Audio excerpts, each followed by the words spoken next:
Tonight? Hands up! This world. The paranormal. The world. Things. And Everyone goes to Not exist. Menacing. nightmare creatures. Haunting. You. sleep paralysis. Desperate. You. Into. Astral projection.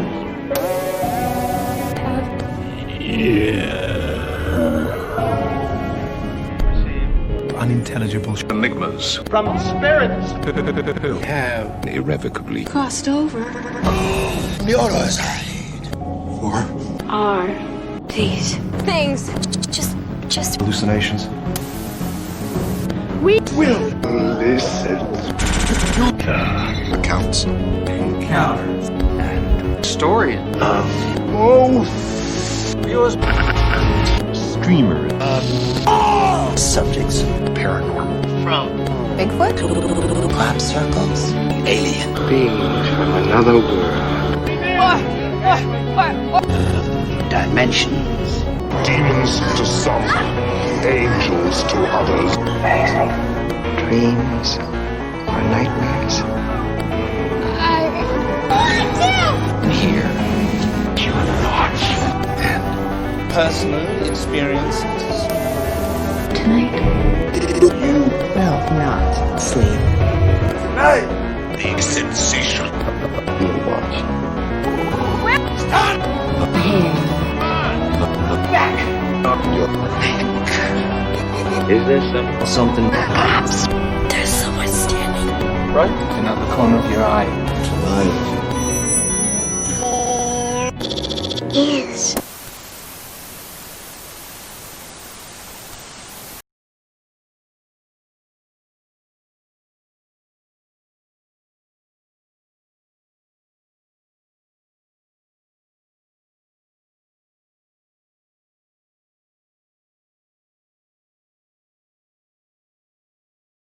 I don't want to hear it, you hear me?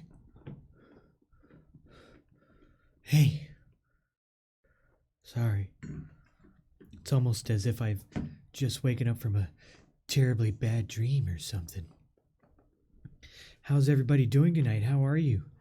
Who do we have here? Who is it? We have Full on the Mouth, Psyops Agent Hold, the Keeper of Cryptid Knowledge. We also have Toxica, who's probably very toxic. Maybe. I don't know. Toxica. It rhymes. Well, actually, it doesn't rhyme, but you know. And then we have Dave-O-Matic, who's probably lurking. Hey, Dave-O-Matic, and Toy Moy. Welcome to Night Terror. That's pretty much everybody. Well, what can I say? It's all right. It'll pick up. It'll pick up eventually. But for now, we got to warp. We got to get out of here. Oh, here we go. You guys ready? Yep. Should be fun. This is so much fun!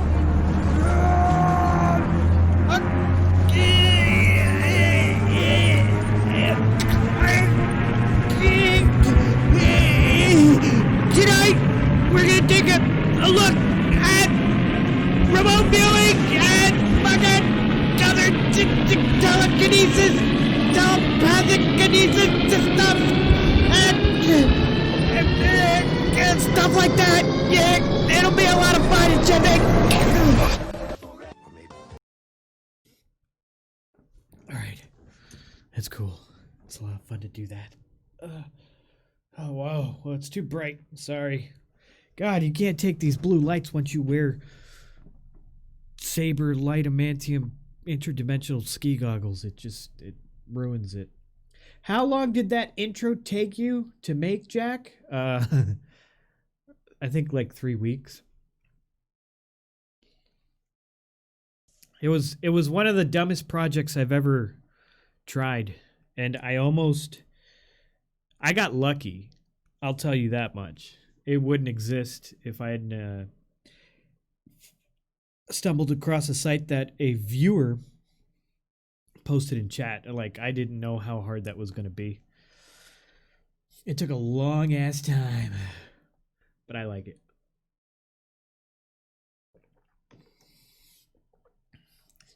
All right. So, how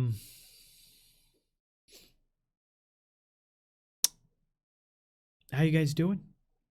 How's everybody doing? I think we're going to start taking a look at some stuff here. I need some ambient music, though.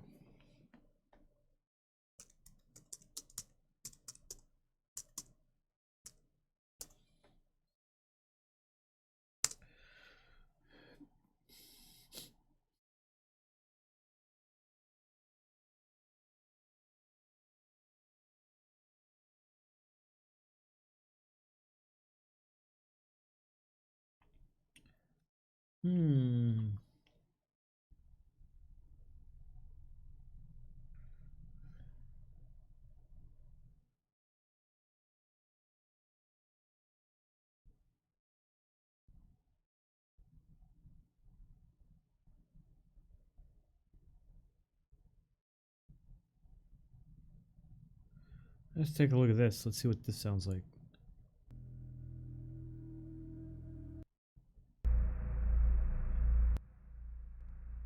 I like it.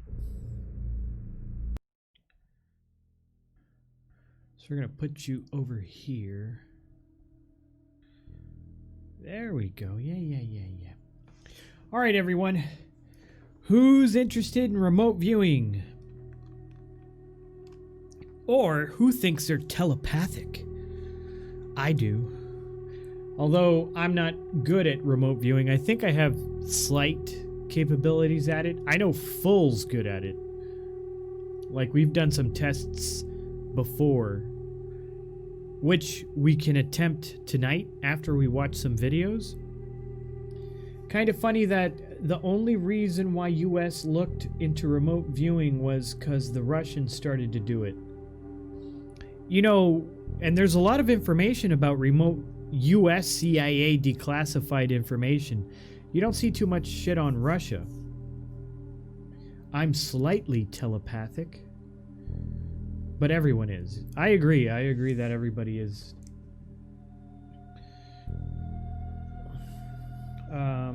Okay, so let's take a look at the Wikipedia.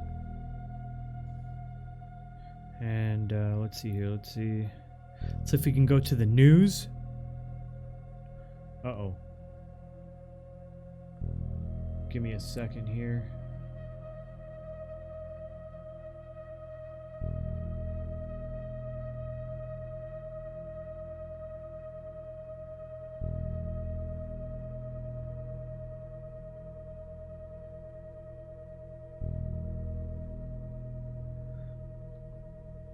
News?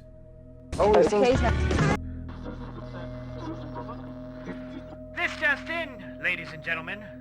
According to this Wikipedia article, unseen target remote viewing is the practice of seeking impressions about a distant or unseen target.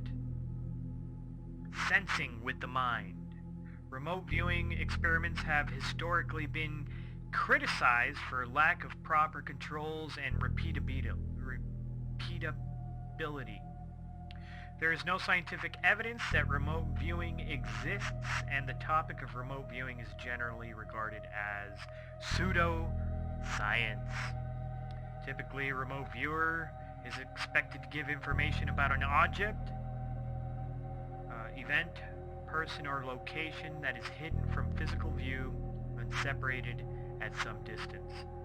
Physicist Russell Targ and Harold Puthoff, parapsychology researchers at Stanford Research Institute, are generally credited with coining the term remote viewing to distinguish it from the closely related concept of clairvoyance, although according to Targ, the term was first suggested by Ingo Swann in December 1971 during an experiment at the American Society for Physical Research in New York City.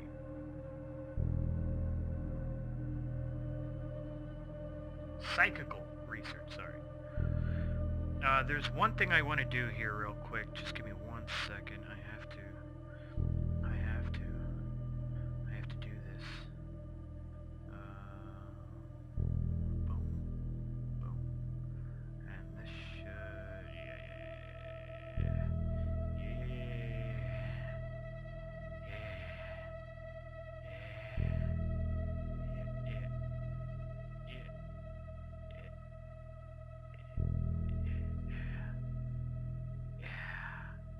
There we go.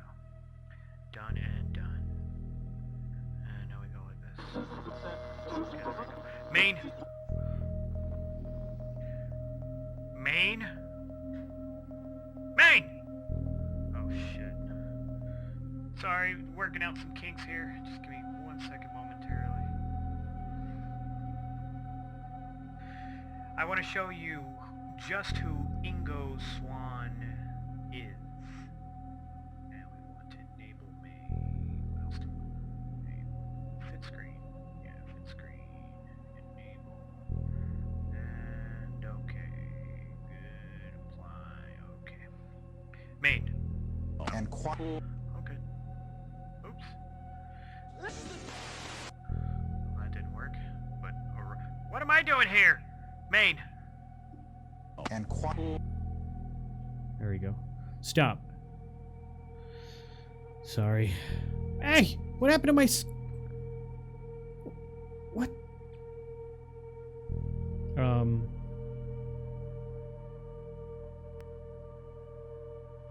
There we go. Is Mercury still in retrograde? All right, but let's take a look at Ingo Hey guys, Swan. what's up? This is Killer Cutie. Oh shit, ladies and gentlemen! Guess who it is? It's Killer!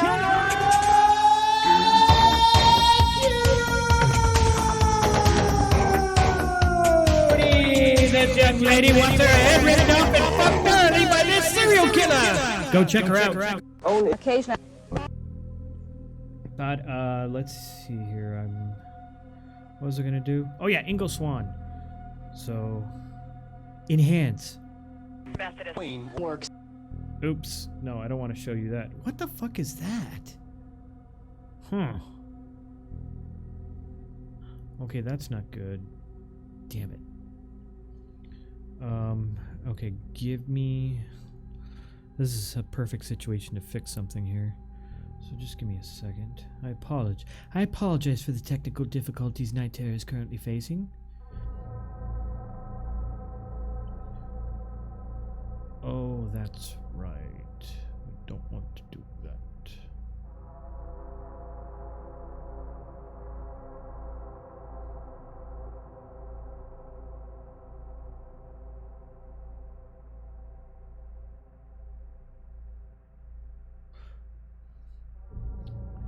How do I do this?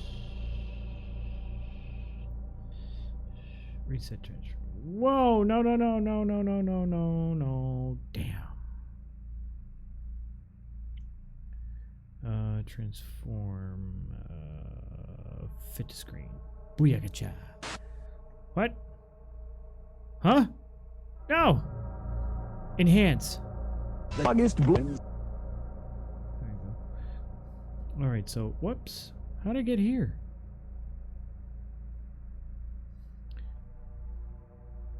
Okay, there we go. Alright, so I guess that's what we want to do there. Then that should be fixed. Then what was my problem? Okay. Well, anyway. Alright, so let's take a look at a video of Ingo Swan. This is Ingo Swan.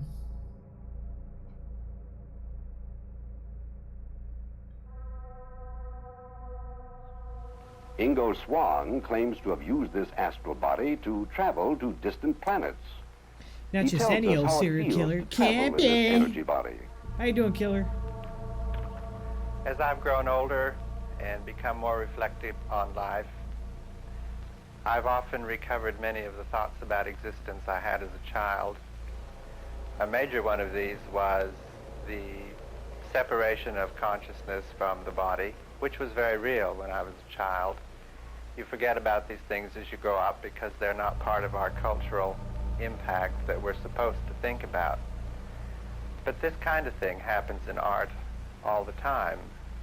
The artist seeks to invoke in his paintings concepts which are not academic, but looking towards future images of man. In the case of this one in back of me, I believe, and always have believed, and I've returned to it many times in my life, that I am not this body in terms of consciousness, and consciousness can go places where the body cannot. One of these, of course, is the far galaxies. And I tried in this particular painting to capture this kind of a fleeting fluctuation of consciousness. I think it's very real, and many people do too.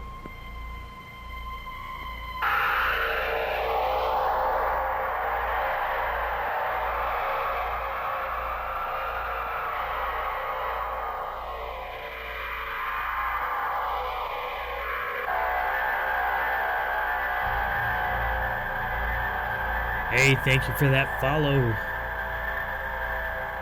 Jockney. Alright, so that's Ingo Swann, everyone. If you're wondering who the fuck Ingo Swann was, he was pretty much an artist that was like into remote viewing, Maine, and things like that. Maine. And,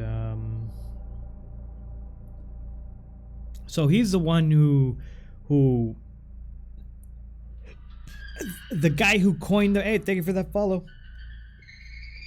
The guy who coined the phrase says Ingo Swann actually coined the phrase of remote viewing. And remote viewing was popularized in the 1990s upon the declassification of certain documents related to Stargate project. Believe it or not, there is a fucking government project called Stargate Project, a $20 million research program that had started in 1975 and was sponsored by the U.S. government in an attempt to determine any potential military applications of psychic phenomena. The program was terminated in 1995 after it failed to produce any actionable intelligence information. That's not true. That is not true. Here's why. In early occult and spiritualist literature, remote viewing was known as telesthesia and traveling clairvoyance. Rosemary Joulay described it as seeing remote or hidden objects clairvoyantly with the inner eye, or in alleged out-of-body travel.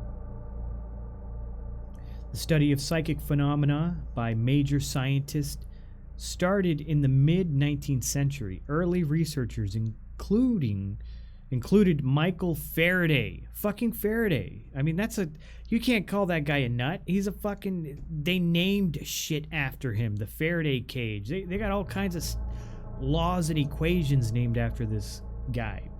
Alfred Russel Wallace, which was a British naturalist, explorer, geographer, anthropologist, biologist, and illustrator.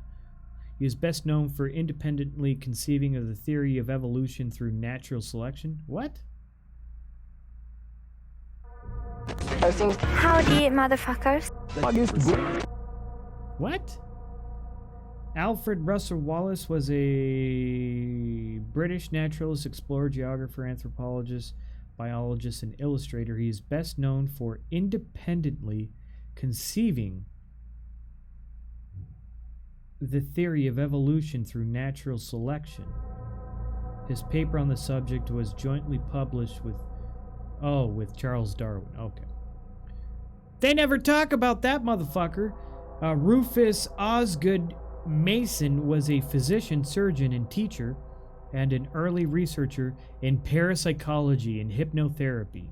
And William Crookes Sir William Crookes was a British chemist, physicist who attended the Royal College of Chemistry in London and worked on an inferno spectroscopy. He was a pioneer in vacuum tubes, inventing the Crookes tube, which was made in 1875. This was a fundamental discovery that I don't have more to read. All right, so this is some information on astral projection. No, not astral projection, remote viewing. So here's the thing. In the early 90s, the Military Intelligence Board, chaired by Defense Intelligence Agency, I've never even heard of that, the DIA. The DIA is an intelligence agency of the United States federal government specializing in defense and military intelligence. So this, we're not even talking about the fucking CIA. This is the DIA. Okay. Chief Harry E. Soyster appointed Army Colonel Johnson to manage the remote viewing unit and evaluate its objective usefulness. Funding dissipated in late 1994 and the program went into decline. The project was transferred out of the DIA to the CIA in 1995. So that's kind of like the DIA was like, oh, you know, this has no defensive fucking use. It's good for spying. Let's send it over to the fucking CIA. Dick the Dickin' ass. DIA. D as in David, I as in Igloo, A as in Alpha. Intelligence for the DOD. Who won? Nobody knows. DARPA is another one you haven't heard of. I've heard of DARPA. Wait. Okay, so in 1995, the CIA hired American Institute for Research, AIR. What the fuck is that? So the American Institute for Research is a non-profit, non-partisan behavioral and social science research, evaluation, and technical assistance organization based in Washington, D.C., one of the world's largest social science research organizations. AIR has more than 1,100 staff. Okay. So they hired them to perform a retrospective evaluation of the results generated by the Stargate project. Reviewers included Ray Heyman and Jessica Utz. Utz maintained that there had been statistically significant positive effects, with some subjects scoring 5 to 15% above chance. Hyman argued that Utz's conclusions that ESP had been proven to exist is premature, to say the least. Hyman said that the findings had yet to be replicated independently, and that more investigation would be necessary to legitimately claim that the existence of paranormal functioning, based upon both their studies, which recommended a higher level of critical research and tighter controls.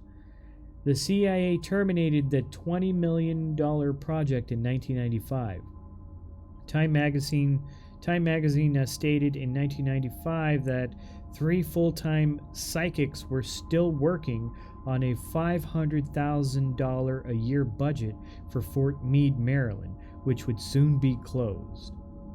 The AIR report concluded that no usable intelligence data was produced in the program. David Gosling of the American Institute for Research said, "There's no documented evidence it had any value to the intelligence community." So the UK also did some research in this. In 2001 to 2002, the UK government performed a study on 18 untrained subjects. The experimenters recorded the electric fields and magnetic field around each viewer to see the cerebral activity of successful viewings caused higher than usual fields to be emitted from the brain. However, the experimenters did not find any evidence that the viewers had accessed the targets in the data collection phase. The project was abandoned, and the data was never analyzed since the remote viewing activity had happened. Since no remote viewing activity had happened. Some narrow band electric fields were detected during viewings, but they were attributed to external causes. The experiment was disclosed in 2007 through a UK Freedom of Information Act. Remote perception program beginning in the 1970s. The Perception Engineering Anomalies Research Lab. What?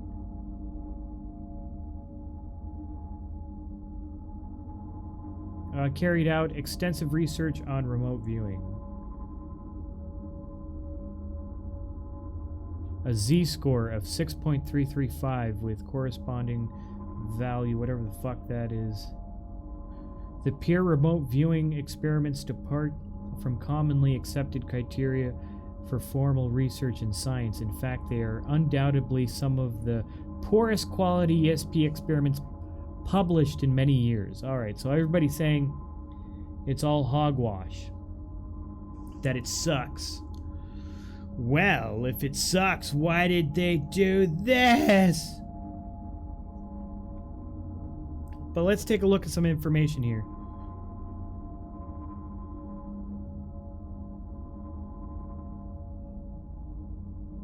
Enhance.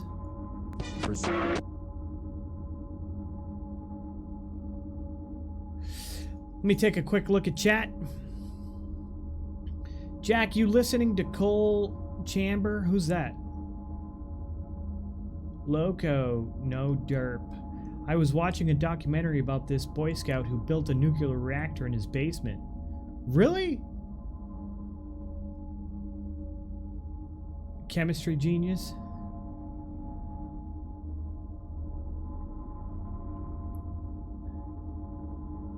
My loaf of bread has some weird dark stain in the middle running through it. It looks like a pointing arrow. Pity it wasn't the face of Jesus. I'd be rich. Oh shit, wait. I was listening to... Anuj? Is this related? Is this topic related to Anuj? David Hahn, also known as the radioactive Boy Scout, built a nuclear reactor in his mom's backyard out of common household items when he was 17. As shocking as that is, that a teenager built a nuclear reactor at his mom's house, the story of what made it all possible and the terrible mess it created is even more insane. David was born just outside of Detroit, Michigan in 1976. His parents, who both worked for General Motors when they employed basically everyone in the area, unfortunately divorced when David was still very young. Growing up, he spent most of his time living at his dad and stepmom's house and lived on the weekends at his biological mom, Patty's house. When he was 10 years old, his grandfather, his stepmom's dad, gave David a seemingly harmless gift which would start this soon-to-be out-of-control chain of events in motion. The gift was a book called The Golden Book of Chemistry Experiments, and David was instantly obsessed. David set up a small laboratory in his bedroom at his father's house, but this wasn't like the pretend fun beakers full of water with food coloring in them type laboratory you might normally find in a kid's room. No, David bought legit beakers, Bunsen burners, test tubes, and lined his shelves with chemistry books and volumes of the encyclopedia. By 14, when most are messing around with relatively harmless experiments or making baking soda volcanoes, David had fabricated nitroglycerin. David was also in the Boy Scouts, and one time showed up to a Boy Scout camping trip with a bright orange face caused by an overdose of canthaxanthin, which he claimed he was taking to test methods for artificial tanning. He was literally performing experiments on himself when he was just a kid. On that same trip, David, along with some of his fellow scouts, blew a hole in one of their tents by igniting a stockpile of magnesium David had brought along to make fireworks. Despite the fact that David's father and stepmom were frequently alarmed by small explosions and chemical spills in their son's bedroom, they didn't put a stop to his experimentation. They just made him move his lab setup down to the basement as they were tired of him destroying his room, pockmarking the walls with various explosions and spilling chemicals all over the carpet. This is likely where all of this should have been put to a stop, but it wasn't, and David started heading down an even more dangerous path with his experiments. Banishing him to the basement was actually the opposite of punishing David. Now he just had more room and more privacy to conduct his experiments. He only became more obsessed and more focused on chemistry. He held down a variety of after-school jobs just so he could make money to buy materials to mess with in his laboratory. Soon, David would do something that would cause another change in location for his laboratory.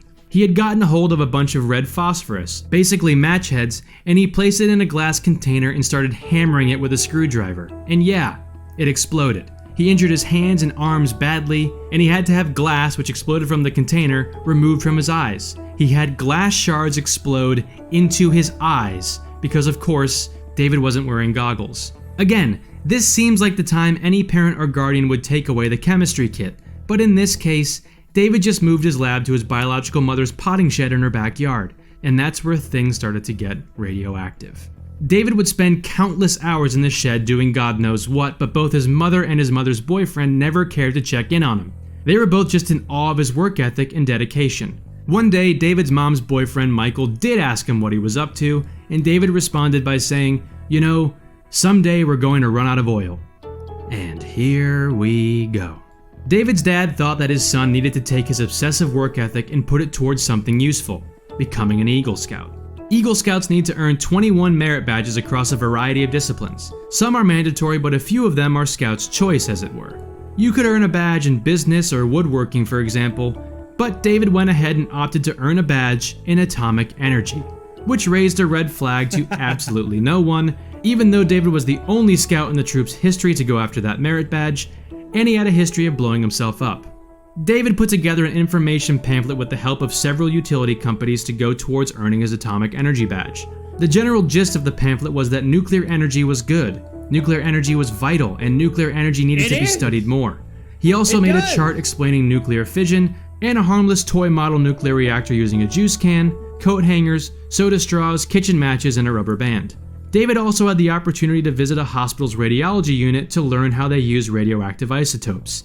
And in the end, David was awarded his Atomic Energy Merit Badge on May 10, 1991, just a few months before his 15th birthday. Not content with his fake nuclear reactor he made out of soda cans and coat hangers, David decided he was going to build an actual radioactive nuclear power reactor in his mom's potting shed. And guess what? He did. But to do so, David would have to overcome some obstacles, and a few more adults would have to not ask any questions. David set out to build what's known as a breeder reactor, which is a specific type of nuclear reactor that not only generates power, it continuously creates new fuel for itself in an endless self-sustaining cycle, in theory, solving the world's energy problem. There were a few functioning large-scale breeder reactors built, but they were all either shut down for not actually producing cost-effective energy, or they had partial meltdowns. Before we get into the type of stuff David would have to acquire to build a breeder reactor, here's a very simplified explanation of the science behind it. All reactors rely on a bunch of a naturally radioactive element, typically uranium or plutonium, as the fuel for a sustained chain of reactions known as fission. Fission occurs when a neutron combines with the nucleus of a radioisotope, like uranium, and transforms it into a new, highly unstable form of uranium that immediately splits in half, creating a massive amount of energy, and causing a chain reaction of endless combining and splitting and the releasing of energy. Anyway, if that went over your head, don't worry about it. The point is, David would have to get his hands on a bunch of legitimately radioactive and extremely dangerous materials, which should basically be impossible, right? Nope, not really. Here's how he did it, and be warned, it will shake your faith in just about everything. Quite simply, David just pretended to be a college professor, writing letters and making phone calls to places like the Nuclear Regulatory Commission, the NRC, the American Nuclear Society, the Edison Electric Institute, and the Atomic Industrial Forum. And then nobody decided to double-check David's made-up identity. Over the phone, a rep from the Nuclear Regulatory Commission ended up basically walking David through the entire process of obtaining and isolating radioactive isotopes. Normally, no one person would be able to legally obtain a large enough amount of the radioactive materials needed to pose any sort of danger. But this isn't a normal situation. This is David freaking Hahn. He was an Eagle Scout.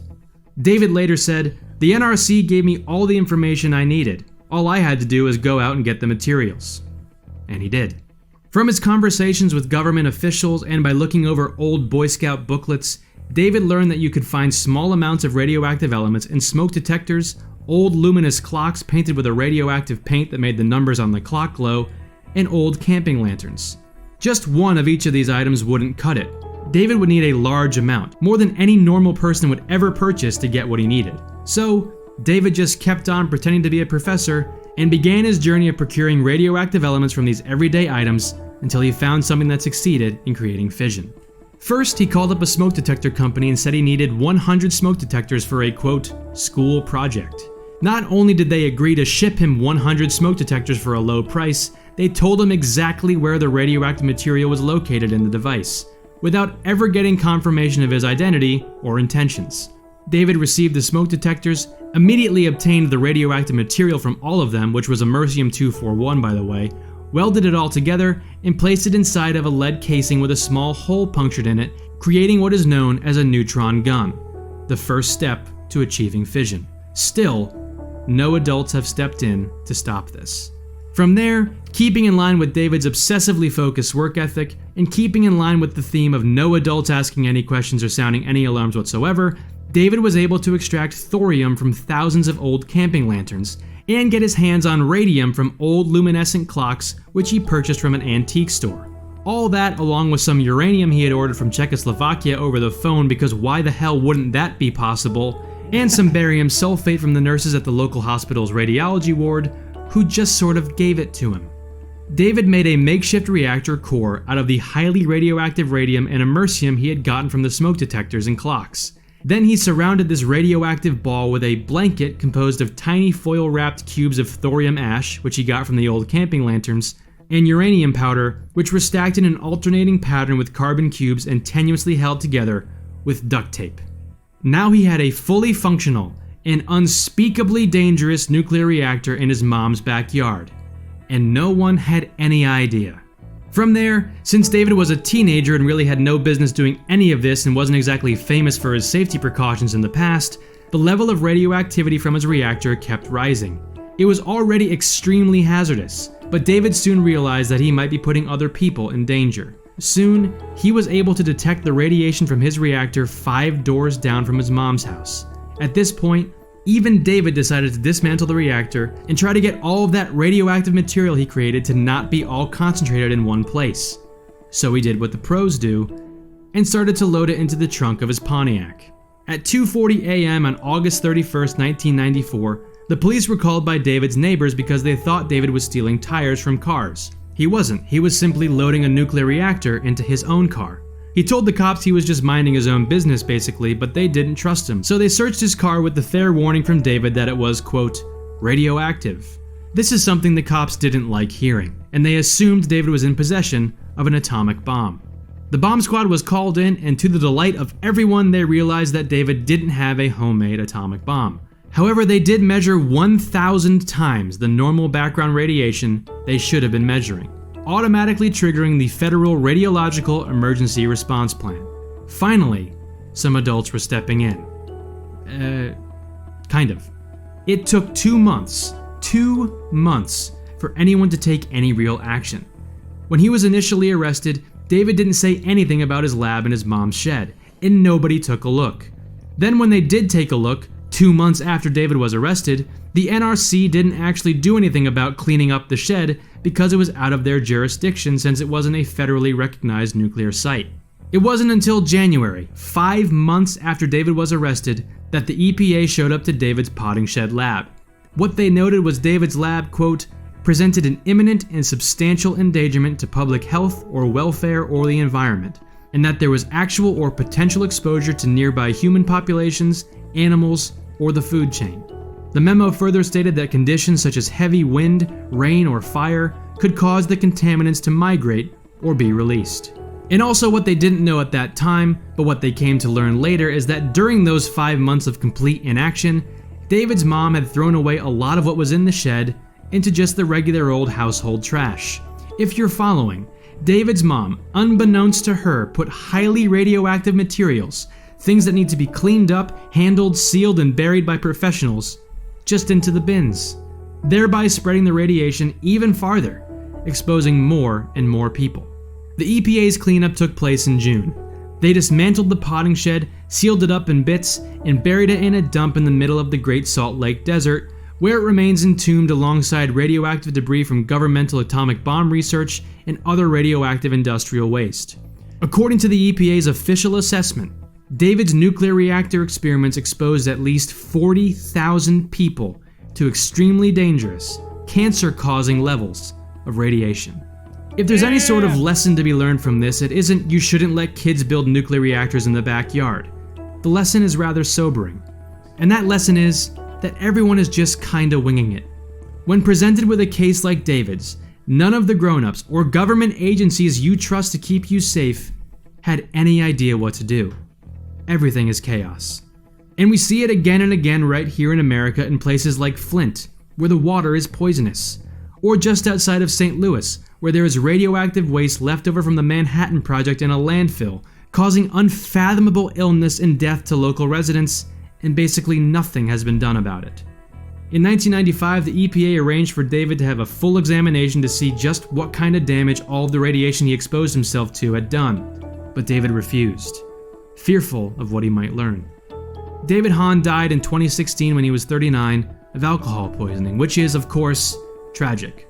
But the real tragedy here is that it seems like all of this could have been avoided if some adults just decided to pay attention.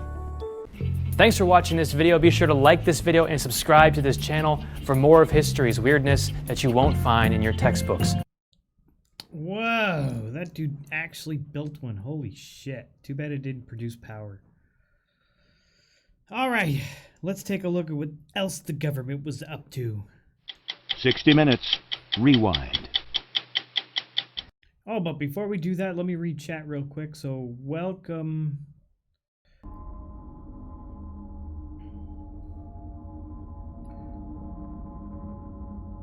Rio Sound.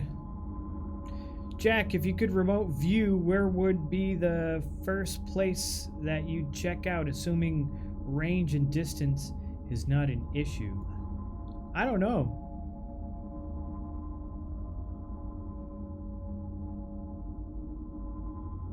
I don't know. I'd probably like see what her next girlfriend was doing or shit like that. I don't fucking know.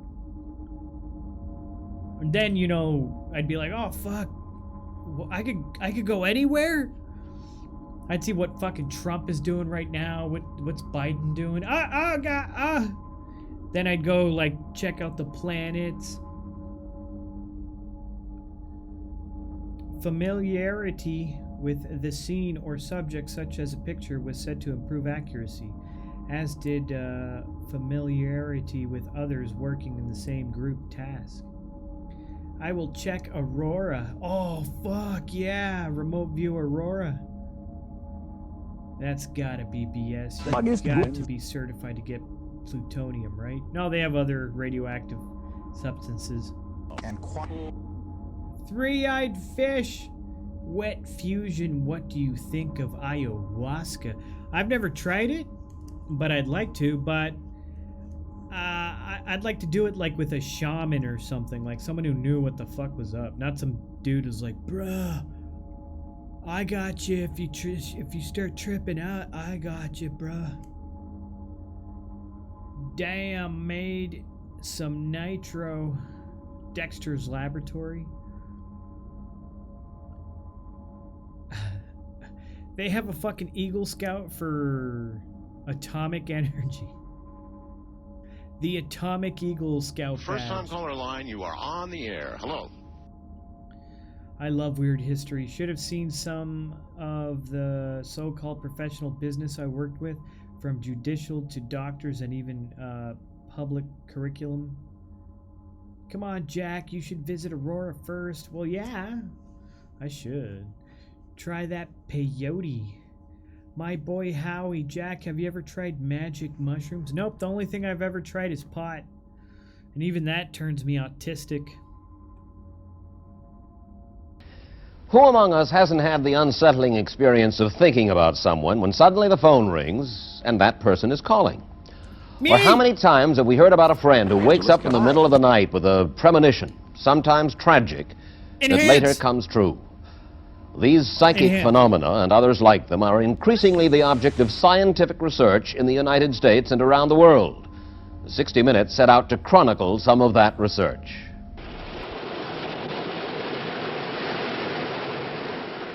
In a research laboratory in Brooklyn, sliced ping pong balls over a woman's eyes fill her vision with opaque light.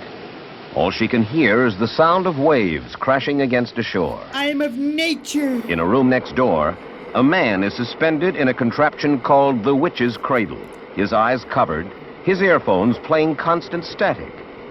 These two are clearing their minds. They are going through something called sensory deprivation, preparing them for an ESP experience. Yeah, that noisy fucking contraction there is sensory deprivation. Does anybody know here what is the best way to deprive yourself of sensory information?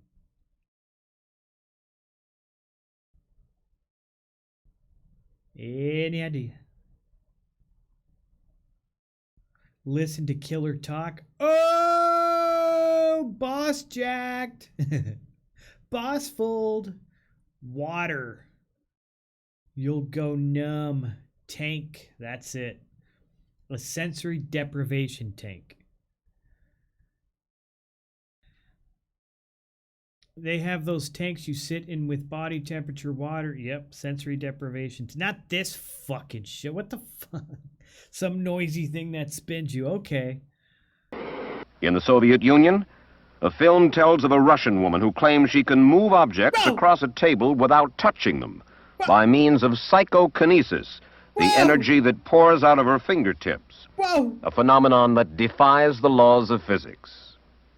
Are these things real? Laboratory-controlled telepathy? Yeah, he psychic has power one. that can move physical objects? Real or not, they are part of a growing scientific interest in psychic phenomena. I'm going to disconnect now, Tom. If you accept the theory that humans can communicate at an extrasensory level, why rule out a whole other order of living things, like plants? I'm changing frequency. This is the hypothesis of Marcel Vogel of IBM in California. Vogel spends his days at IBM as a hard scientist. But after hours and on weekends, he tries to communicate by psychic force with the plant world. The plant in question is a rather wan split philodendron, which Vogel has hooked up to a polygraph machine. The morning we filmed this, Vogel observed, while one of his colleagues, who claims psychic power, took a trip inside the plant itself. In the psychic world, this is sometimes referred to as out-of-body experience. Or Now, the magic school bus. We are one with the plant. Right. Let us now look at the cell structure that is present in the stem of the plant. All right, I'm in the leaf. Let me get down into the stem. Okay, I'm in the stem. Fine. Now look at the wall cells in the stem and describe what you are now seeing. All right, I started out more toward the center of the stem. Now what I'll do is I'll just go back up into the leaf. There I am. I'm in the leaf now. All right, now I'm out. Go back up into the leaf. During the trip, Vogel monitors the polygraph to note the philodendron's reaction to the strange visitor. Now what I'm going to do is generate energy out to the plant. Let's see what happens. There it goes. As a response, send me. The exciting thing is that the plant is not connected to either one of us, but is now a very sensitive monitor of the forces that are within us. It's dark. It's dark. Vogel and his associates believe that plants react to psychic forces around them in a way that can be measured by scientific instruments. Just type the An word independent killer. research organization in California known as the Stanford Research Institute contracted to study psychic phenomena under laboratory conditions. Last fall, they spent several weeks with a 25-year-old Israeli psychic named Uri Geller, and they cataloged a series of remarkable feats. He went through a series of experiments, but either my skepticism or the presence of two cameras had a negative effect. Although he claims to be able to start broken watches by passing his hand over them, he couldn't start the one we brought with us. But just 2 days ago in a demonstration, they brought me 5 watches, and I fixed all of them. Really? Geller asked me to draw a letter while his back was turned. I drew the letter L, and then he drew something similar. Later, while we were not filming, he psychically bent a knife which was on the table. He had not been willing to try this while the cameras were rolling. He asked me to draw an object while he was out of the room, and he tried to read my mind, to tell me what it was. Okay, I'm going to put two things that appeared in my mind, and if I'm wrong, you show me what.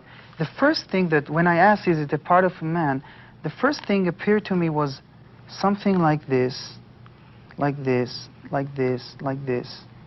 And then when you kept repeating the word, a bee appeared in my mind, and I might be completely wrong. Again, I'm saying it to you. And then this changed to another. Okay, if I'm wrong, I'm wrong. This changed to some sort of a bird or something. I'm wrong? You're right. I'm right? Thanks God. The fact is that in this field that has been plagued with frauds and charlatans, many serious people at many prestigious centers of learning in this country and abroad are spending their time investigating further in this provocative field of study. The amount of foolproof, repeatable scientific data so far has been negligible, but the work continues and the interest grows. I'm right. Thank God. Oh my God, I really thought I was gonna fuck this one up again. My God, he placed mirrors or something. If you're a psychic, he's a fraud that was exposed hardcore back in the 80s, I think. Yeah, that guy precisely on the Carson show. Like that guy, I know he was exposed by the Carson show. I'm pretty sure. Not by Amazing Randy. Or maybe he did too, but I remember that guy.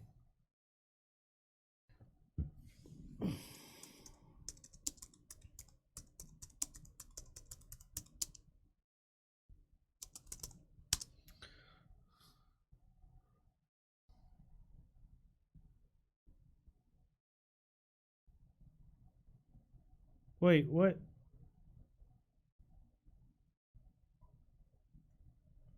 Why am I putting Bill Carson? His Carson show.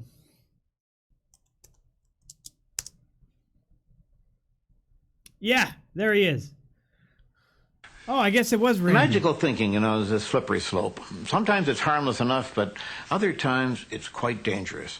Personally, I'm opposed to that kind of fakery, so I have no reservations at all about exposing these people and their illusions for what they really are. I've investigated the claims of hundreds of psychics. People aren't always happy with my conclusions, but I do have my supporters. In 1986, I was honored with a MacArthur Award. Unfortunately, most of the prize money went into defending myself against a series of libel suits related to one of my earliest and most controversial investigations. The subject was Uri Geller, a young Israeli who claimed to have supernatural powers. His remarkable affinity for metal and his psychic abilities are well documented all over the world. Yeah, Johnny Carson. In the early 1970s, Geller became a superstar, the most famous psychic in the world. Okay, just a second, look at me. Visualize everything that you drew once more. He claimed to read people's minds. I'm gonna show what I got, and if I'm wrong, then I'm wrong, but it really came very strong in. It could be two mountains with a round thing on, or two people. Can I show? Yeah, I'd like to. Am I wrong? You're right. I'm right. Good. That's what I got. Oh, it's... He claimed to bend keys with his mind. I know you're going to think this is a setup, friends, and old Tom has never conned you on anything. This guy is bending this key by rubbing it. It was bent at about a 1 degree angle when you started out, and it's coming up on 45 degrees now and still moving. You're thinking bend, is that what you're doing? Yes, I'm saying bend. You're saying bend, yes. Hard, soft? No, I'm saying bend, bend, bend, and sometimes I say bend, baby. You know, but Geller was best known for his way with spoons. Hold the tip of the spoon very, very gently. Okay. What I'm doing is I'm trying to melt the metal down. Yes, you see, I feel it. It's getting loose. Yeah. And there's no force at all in my hands. Yes, look what's like happening. this, there's no force at all. Look, the whole, you see it's becoming like thing's plastic. ready to fall off. It's, and touch it here where I'm stroking it. There is absolutely no... That is eerie. I have a wisdom tooth. If you can see, the metal is beginning to crack here. It's breaking. Yeah, see, And he's just look, it's becoming, it's like putty wax. You see? Look, and keep stroking look at it here. Look, you see the no, don't. You see the crack is becoming bigger. Yep. I melt the metal down, so Ow. I want it to bend. I just say bend. Yeah, you melted it. You see? Now wait a minute. Keep stroking your keys more. And people at home want your watches to start working, or if there is a radio that is broken, want it to start working. Television broken, just wanted all those broken things. Now, what Geller was saying, effectively, was that wanting things could make them so. I felt that claim had to be challenged. The media, even some scientists, were taking the Geller phenomena seriously. So I decided to show, for starters, that I could at least duplicate these effects using trickery. Now, a key can be displayed in such a way that it looks like it's bending. For example, just by stroking it, you'd swear that it's bending right up before your eyes. Magicians call this process ratcheting. But to do this, the key has to be bent in advance. The hard part, of course, is how to go about bending the key without letting them catch you. Now, there are several ways. I could, for example, take it and press the tip against the top of the table. That would do it. Or, in shifting my chair backwards or forwards, as I just did, I could have taken it and dropped it below the level of the table and pressed the tip on the chair I'm sitting on, which is exactly what I just did. Did I fool you? Whoa, wait, the fuck? Mentalists have been duped, which is exactly what I just did. I could have taken it and pressed the tip against the top of the table. That would do it. Or, in shifting my chair backwards or forwards, as I just did, I could have taken it and dropped it below the level of the table and pressed the tip on the chair I'm sitting on, which is exactly what I just did. What the Did fuck I fool you? is he talking about? Mentalists have been duplicating hidden drawings for years. If Mr. Geller had chosen to use trickery, he could have used any of a number of techniques. One favorite involves turning your back and covering your eyes while the drawing is being made. Now, I've always wondered why you would cover your eyes while your back is turned.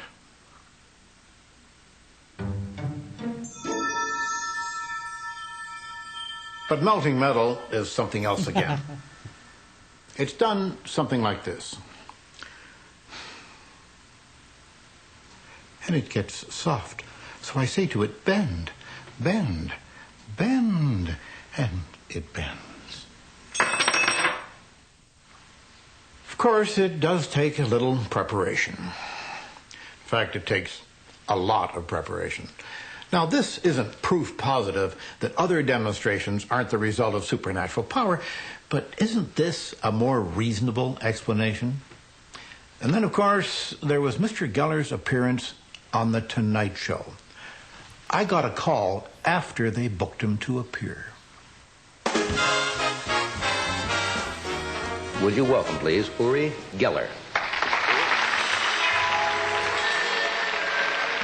Johnny had been a magician himself and was skeptical. I was asked to help prevent any trickery. Nice to see you. Thanks. We have only met... This scares me. This scares you? Well, this is we just got some things together here. And I told them to provide their own props and not to let Geller or his people anywhere near them. Also, one of our staff members did some drawings which have been sealed in an envelope, and I'd like you to take your own pace when you feel like you want to try anything. Right. Do you want to try that particular experiment first? When I'll feel free. When okay? you... Sure. We'll start eliminating the ones that do not have the water. All right, without touching them. He is really suspicious, you know. Yes.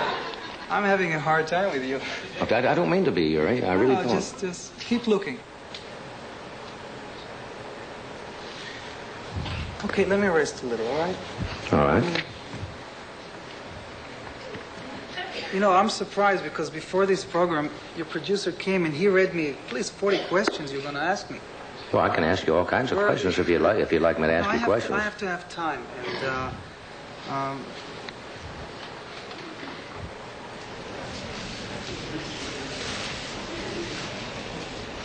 Stark, we are back. Uri was telling me you don't feel, what, strong tonight? I don't feel strong. It's not all tonight. Right now I'm feeling being pressed and then I can't... Well, I'm not trying to press you. I really not. You're only telling me, well, will you try that or that? Well, I thought that was the idea of no, I'm not trying to put you down.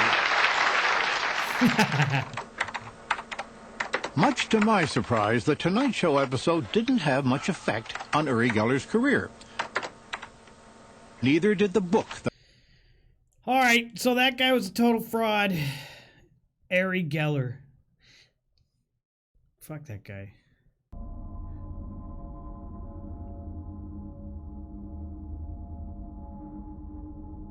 But did you guys know that I can bend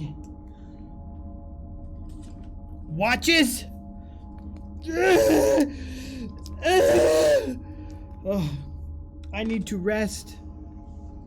He's so fake. He's full of shit. He's full of shit. But let's take a look at what else the government had up their sleeve.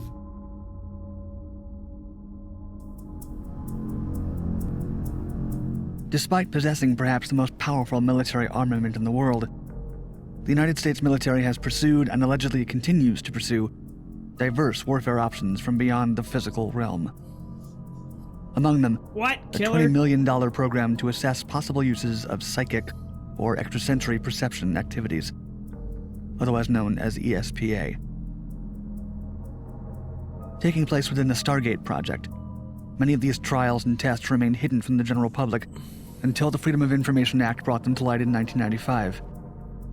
Among the most prominent of these attempts were remote viewing activities that sought to uncover intelligence from deep within Russia, using only the minds of American soldiers stationed in the continental U.S. What do you think about tarot and astrology readers? Can anyone do it, or does it take some third eye? I think it's a combination of both. You have some tarot readers that are technical, very talented technical tarot readers. They just know what the symbolism is, and they just interpret it technically. And there's 3 types, I think. Well, 4. So you have the technical tarot readers that go by just learning symbolism and how to interpret it. First time caller line, you are on the air. Hello. Then you have the intuitive tarot readers or astrologers. This goes for astrology as well. And they aren't that keen on exactly what everything means, but somehow whatever the spread says or the chart says, they just get a sense of what's going on. That's the second type.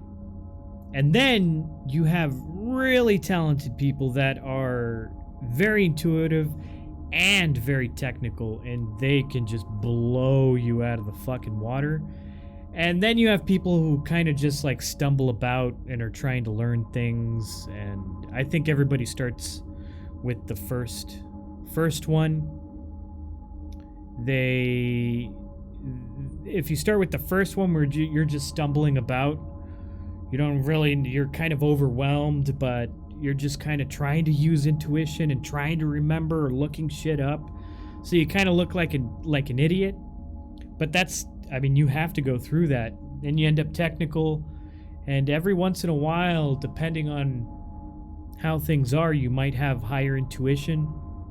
So I think everybody has a bit of all of them. And then you got fucking frauds. I guess there's 5 kinds.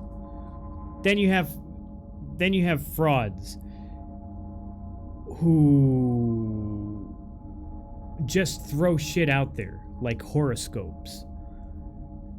You know, like, Leo, for the month, you're gonna be fucked up. You know, people who put out horoscopes. Some people are not frauds, they just kind of believe in the horoscopes they're putting out, but other ones are just like, man, fuck this shit, I'm just throwing this out there. So that's my take on that stuff. But very few people, I'd say, are frauds. The only people I would consider frauds are people who prey on the needy.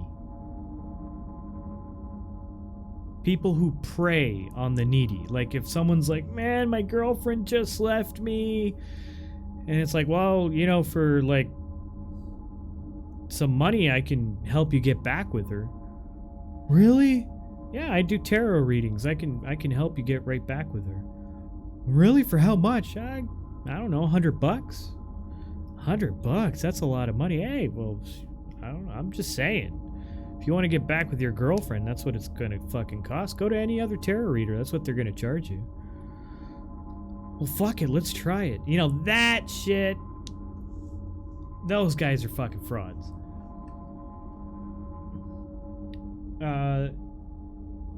But preying, not charging, preying on people. Those are the worst motherfuckers. Those are the ones you gotta watch out for. Anyone who knows they are fake and pretend are definitely frauds. This is why a lot of people scoff at astrology. Yeah. US.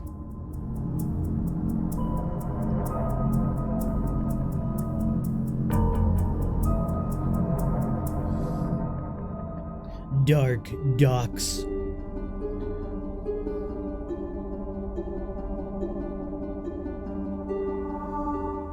The idea to integrate extrasensory espionage and psychic warfare techniques into the Army was not a uniquely American project. In fact, the start of this practice may have been traced back to Germany during World War II, when the scientific organization Ahnenerbe, led by Heinrich Himmler, devoted an entire branch to study supernatural phenomena. Ahnenerbe. This secret program was uncovered by the United States during a raid of his property in 1945.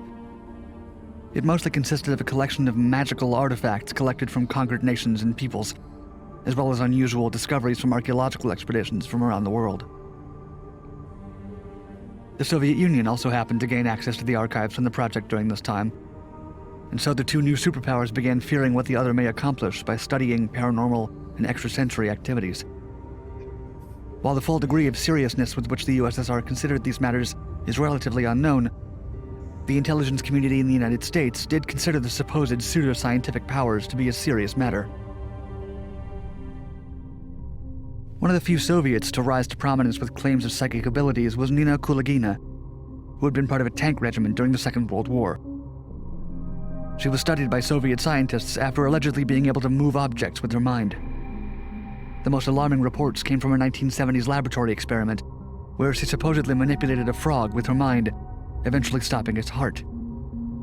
Many accused her of fraud, and when skeptics reviewed footage of her powers of manipulation, they suggested she was simply relying on tricks. One of the earlier examples of extrasensory activities from the US military took place during the Vietnam War, when some troops took witching rods in an attempt to divine the locations of Viet Cong tunnels. Since the mission was of high priority, and morale was low, anyone in a field who's attempted to find water underground knows that, what'd they call them? Witching rods? Military took place during the Vietnam War, when some troops took witching rods in an attempt. Yeah, basically you just grab two rods. Typically, in the field I was working in, there were welding rods, and you just grabbed them and bent them, and you held them softly in your hand. Now, yes, you can manipulate them, but when you're actually trying to find something, you're not going to be fucking hoaxing yourself. You're trying to find a fucking pipe underground. So you're going to take this shit seriously. And I'm telling you, man, when there was fucking a pipe underground, that shit would cross. Those rods would cross. They actually fucking work. And, I mean, they might have something to do with an electromagnetic field or something like that. They also work with water.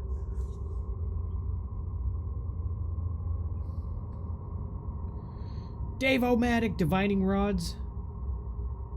To Dowsing. divine the locations of Viet Cong tunnels. Since the mission was of high priority and morale was low, the military found it acceptable to integrate this unusual technique for the search. Scientific reasoning was seemingly cast aside during the mission. I don't think so. It's difficult, if not near impossible, to fully assess the success of using witching rods, since many of the tunnels remained hidden, and the ones found were often revealed by a number of coinciding factors. Later, as the fears driven by the space race, Cold War, and new waves of terrorism soon began to take hold of military planners and civilians alike, the question began to arise about whether intelligence agents could use their minds to foresee, prevent, or even counter an attack.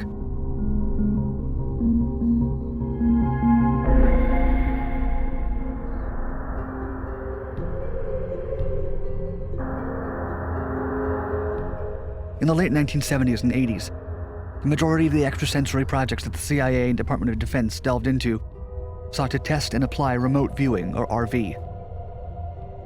This type of psychic skill attempts to gather impressions, clues, images, or other information about an unseen, miles-away target through nothing other than mentally applied extrasensory perception.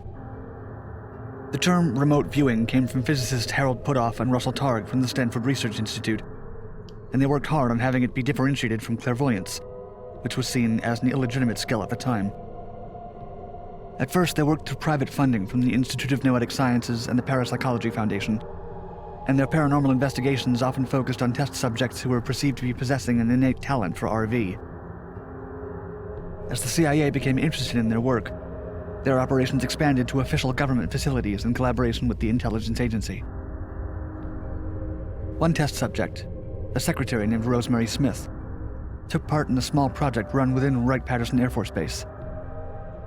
At the time, the US government was looking for a Soviet bomber that had fallen in the African jungle. Satellite images and CIA intelligence had failed to locate the satellite, and in 1976 it was decided to give the RV operation a chance to look for it. Rosemary Smith believed she had psychic powers, and according to journalist Annie Jacobson's book Phenomena, The Secret History of the US Government's Investigations into Extrasensory Perception and Psychokinesis, Rosemary, quote, was able to draw maps that pinpointed where this aircraft was within a few miles. Using this information, she successfully guided a paramilitary unit in the search for the crash site after they found a villager carrying a piece of the aircraft in the area she had pointed them to. Yet not everyone was sold on the idea of funding an extrasensory project for American intelligence. They didn't put that Representative in Charles Rose, Wikipedia. the chairman of the Intelligence and Oversight House Subcommittee, spoke out about this possibility, saying, quote, "Some of the intelligence people I've talked to know that remote viewing works, although they still block further research on it, since they claim it is not yet as good as satellite photography. But it seems to me that it would be a hell of a cheap radar system. And if the Russians have it and we don't, we're in serious trouble."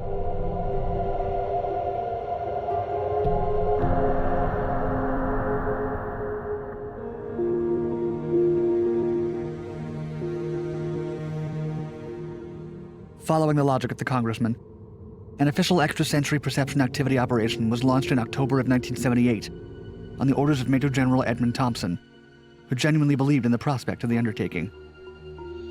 Of it, he said, quote, "I never liked to get into debates with skeptics, because if you didn't believe that remote viewing was real, you hadn't done your homework." The project was overseen by Lieutenant Frederick Holmes Atwater, a self-reported psychic headhunter, until 1987, with the understanding that it would be an inexpensive and passive undertaking. The program, codenamed Grill Flame, was carried out at Fort Meade in Maryland. It was run with support from Major General Albert Stubblebine III, who was eventually in full control of the project. Major General Stubblebine strongly believed in the promise of what remote viewing could deliver to the intelligence community. It's thought that it was only because of him that the project survived, since skepticism existed within the military as it transitioned the project out of the budget to make it only a Defense Intelligence Agency endeavor. As stated in a declassified summary released by the CIA from 1981, quote, "Grill Flame is an Army and DIA jointly financed effort to study novel intelligence collection techniques that will help to identify the capabilities and vulnerabilities associated with paranormal phenomenon having military applications." The team of supposedly psychic individuals was small, at no time larger than 20, and worked out of buildings 2560 and 2561 at Fort Meade, as well as makeshift wooden barracks. While many of their practices focused on uncovering Soviet intelligence, they also tried to locate U.S. war prisoners in Vietnam, Laos, and Cambodia, with varying degrees of success. One of the more promising RV sessions happened in September 1979, when the National Security Council asked for information on a naval Soviet base. The viewers were given a sealed envelope containing a photograph of the base. One of the viewers reported mentally accessing images of a building by a shoreline smelling of industrial products. Within the building, he could see a coffin-like weapon which he described as having shark-like fins. Surprisingly, a few months after the experiment, satellite imagery confirmed that the USSR had built a ballistic missile submarine at the base, the Akula, which translated from Russian means shark. This particular incident inspired the book by John Ronson, The Men Who Stare at Goats, and the subsequent film adaptation. That was a good movie. Two other high-priority projects that were undertaken by the members of Grill Flame were the attempted location of Libyan dictator Muammar Gaddafi and Manuel Noriega, the military dictator of Panama. As Gaddafi was not captured until the 2011 uprising, it suffices to say that locating him through RV was unsuccessful. As for Noriega, he evaded capture as the members of Grill Flame tried to find him for 3 years. Noriega was only later discovered after he had been granted sanctuary at the Holy See's embassy in Panama. The projects and experiments regarding remote viewing were and continue to be largely criticized for their lack of scientific rigor or support. The viewers were never told whether they had any degree of success, as it was believed that this knowledge might interfere with their morale, and therefore their powers.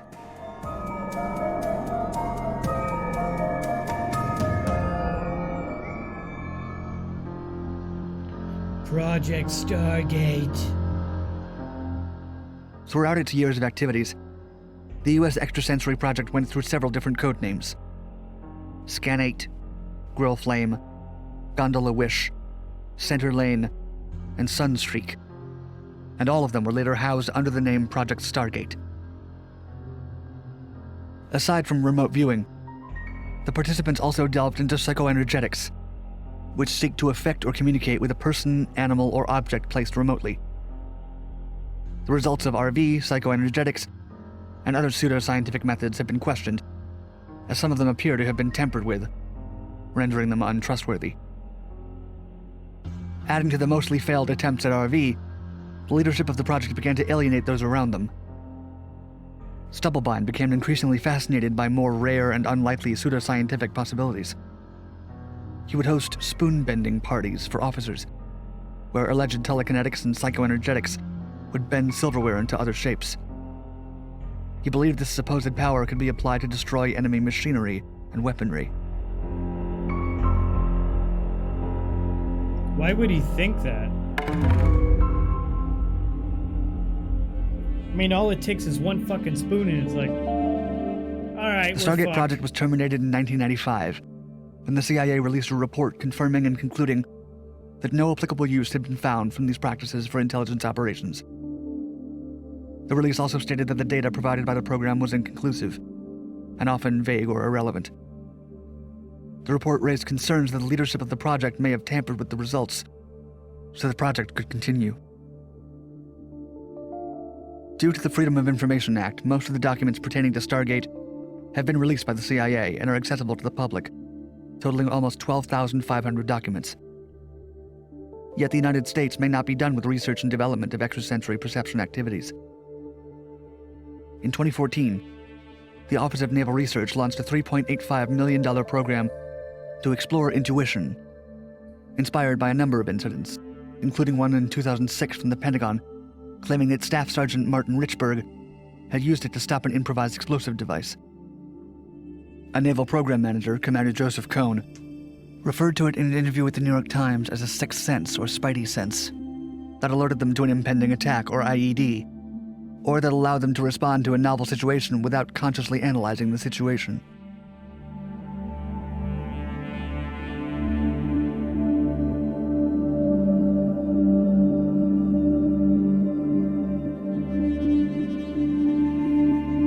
I ICBMs?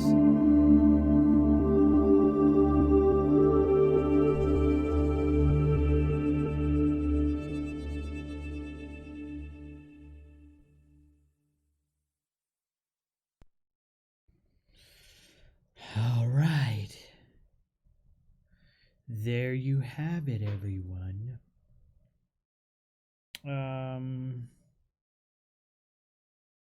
Okay, so supposedly they remote viewed Mars. Let's see what this guy has to say here. In May of 1984 at the Monroe Institute, I had been training with Bob for almost 14 months, learning to control my out-of-body experiences. I had had spontaneous out-of-bodies for many years, and Bob had been training with me in his lab at the last year of my time at the project, Stargate project, to teach me to control my out-of-bodies. I wanted to see if controlled out-of-bodies were better at producing information, collection information, than remote viewing. It turns out you can do very specific things with out-of-bodies that you can't do with remote viewing, but I don't think it's as good. If you want to know how the trigger mechanism works on a Chinese nuclear weapon, out-of-body's better, because you can go to the Chinese nuclear weapon and put your face in it, look around, do detailed drawing. But if you want to know where all the parts from the weapon came from, remote viewing's better, because all the parts are intricately linked together, data-wise. So things are different for how you want to do things. In any event, during that period, my training officer, Skip Atwater, would come in from the project and test me to see whether or not my remote viewing was getting any better. And one of his tests that he brought, one of the training tests that he brought, was a target that I didn't know anything about. Normally I did mundane targets, like quasi-military targets. Well, this particular week, he brought a Mars target. I didn't know it was a Mars target, but he gave a sealed envelope, neither did Bob Monroe.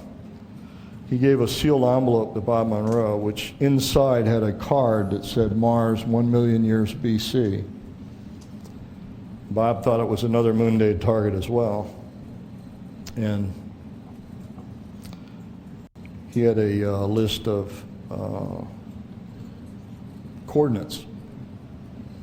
So Bob had this card in his shirt pocket, and we had a list of coordinates as targets.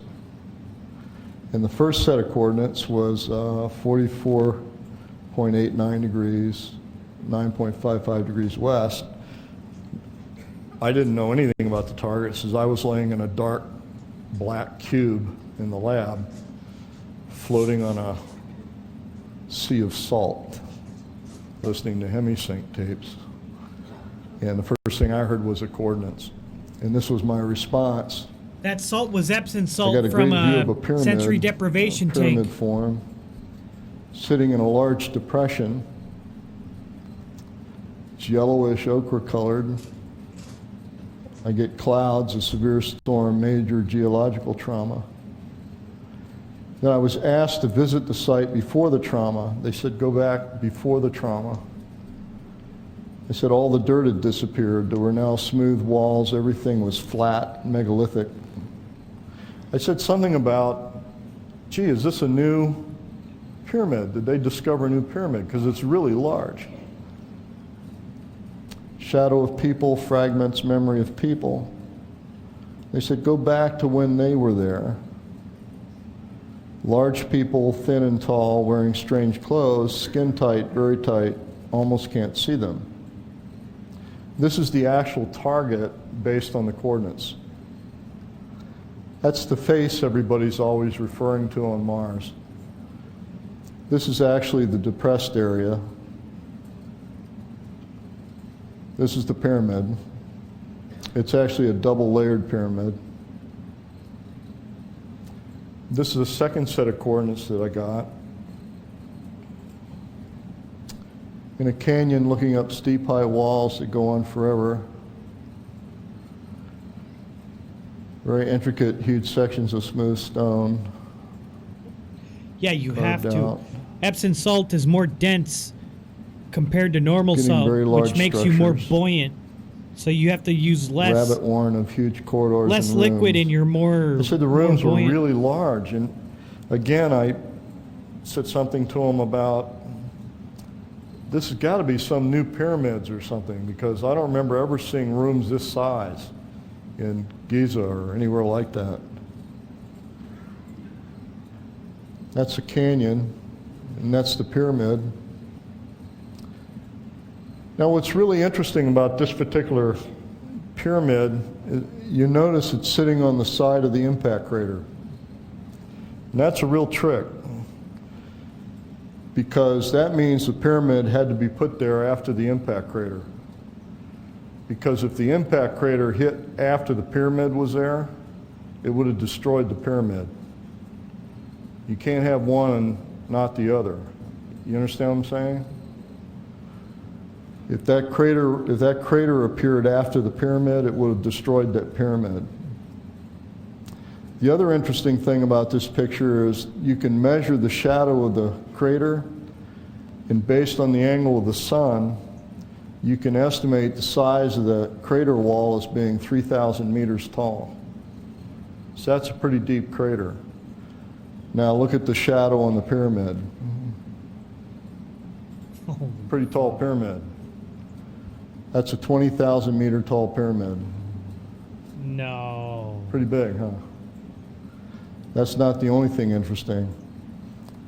That pyramid had to have been formed after the crater was formed. Here's something else interesting.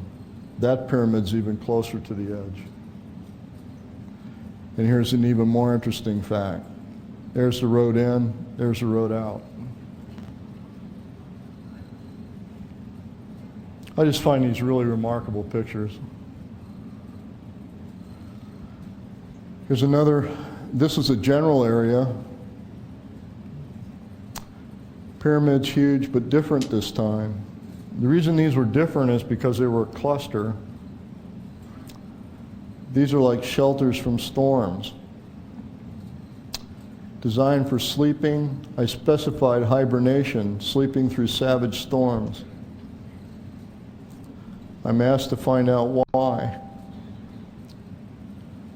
They're an ancient people trying to survive. It's past their time and age. They're waiting for the return of someone sent to find a new home. Their world passed through the tail of a comet. I had a sense that their atmosphere was stripped away or destabilized when it passed through the tail of the comet.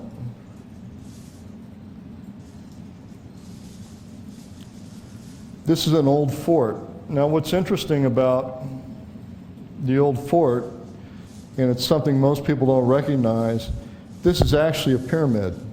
That's one side, that's the other side, that's the other side. The tip is missing off the top and it's hollow. I don't know if you can see that. Kind of interesting, isn't it? They call it the old fort. It's always referred to as the old fort. But that's a pyramid that's been tipped off. The tip's been taken off. That's a grouping of pyramids. And that's a building, or what's left of a building on a sort of a plateau. And that's the drawing I did of the larger beings. What I think in actuality, there really are no such thing as Martians. What I think Martians are is us. I think we're descendants of the original inhabitants of Mars. And we're the ones that never went back. Give you an idea of size, that's the rough size of the pyramid of Giza. Give you an idea of scale. Let me put that into fucking perspective. Okay, so here's the thing. So we're living on Earth. Earth is beautiful. Earth has oceans. It has forests. It has deserts. It has beautiful Norwegian mountains. It's got all this forest and fauna, all these different ecosystems and habitats. And we get a little fucking hurricane Gets a little hotter than usual.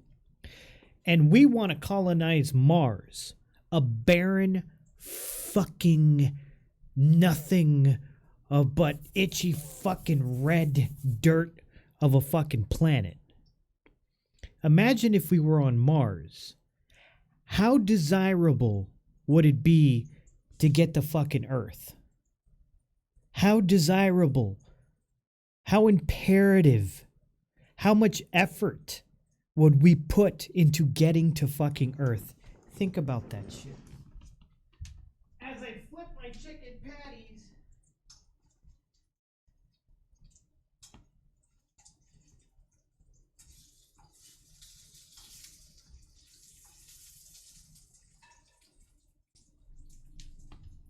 I wholeheartedly agree. I agree with that. I totally agree with that shit, man.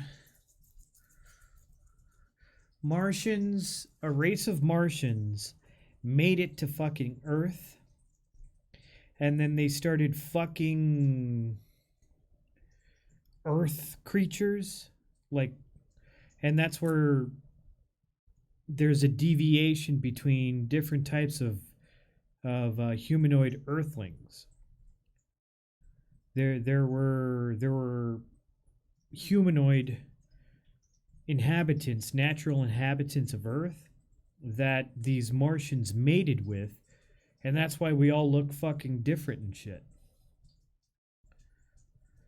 Exactly. Because they had the knowledge, they had the understanding. Any storm on Mars would be devastating. That's really interesting, man. Because I've always had that idea that we're Martians. We're actually fucking Martians. Everybody on Earth. Everybody on Earth. If you can be considered a man or a woman, you have Martian DNA. Everything else was bred out. Any other type of humanoid was either deep in the fucking Amazon, deep underground, or just bred out. All right, so we're going to talk about the Third Eye Spies. So this is a 2-hour thing here about psychics, about all this shit. This is tonight's main event, and then we'll have a discussion. One time we had a small plane go down somewhere in Africa, and we were not able to find it by surveillance. So the director of the CIA heard about a woman in California that was a medium or something. I don't know the title for. And she gave him the latitude and longitude of the plane's whereabouts. We located the plane where she said it was. And that's the only time that I have ever experienced something that was inexplicable while I was present.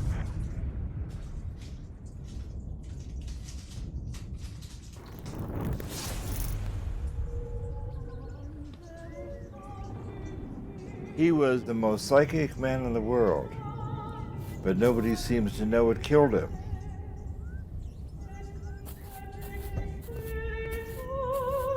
It began with Russell Targ.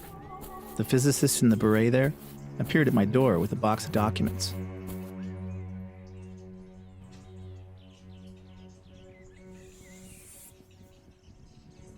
Okay, so this is marker 701.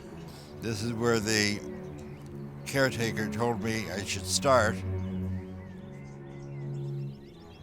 And I'm going to see what this is. This is marker 700. So indeed, Pat's grave is entirely unmarked. All right, I think he deserves better than that. This is probably my last opportunity to say goodbye to my good friend Pat.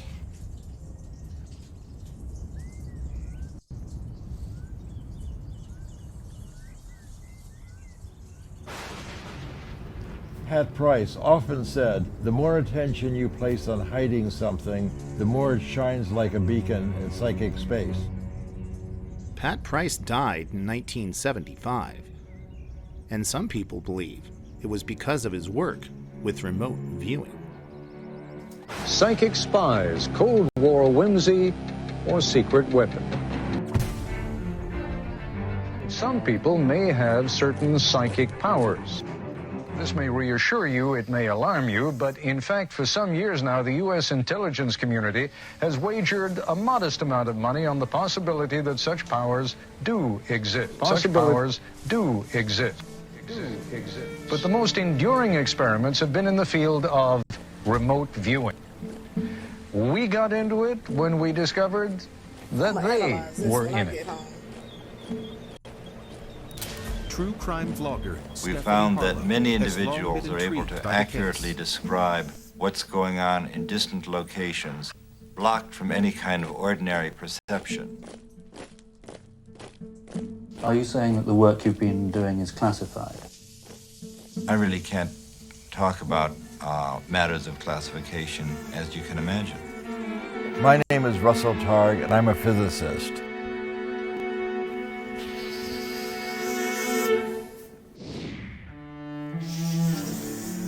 Even more toxic now? Is it possible to remote view into women's locker room? Asking for a friend? Maybe. Who's asking? This is our last chance to tell our story.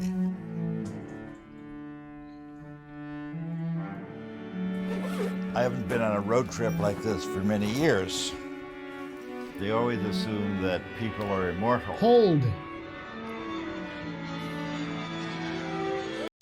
Hold says their train of thought that part of the intergalactic war and the losers transplanted their DNA into different species to be eradicated and put back together at some later date. Extracted, sorry. It was done to avoid total annihilation. Sure made an interesting read either way. Holy shit. Yeah, but I'm pretty sure we're Martians, man. Well, we're also Earthlings because we're so... Y'all watch this till the end.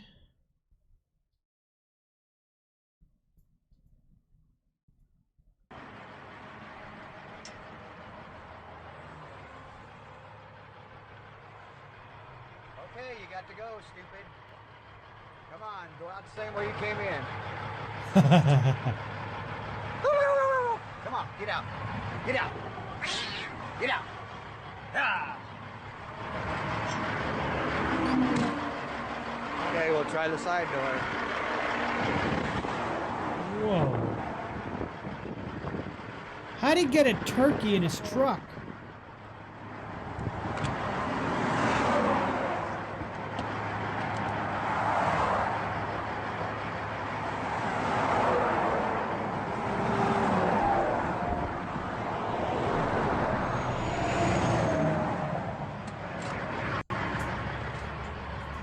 Door's open. Get the fuck out.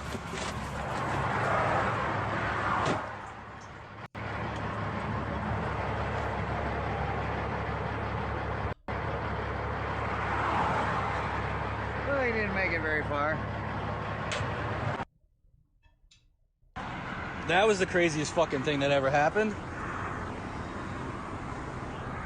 70 miles fucking per hour, a fucking bird. The fuck, dude?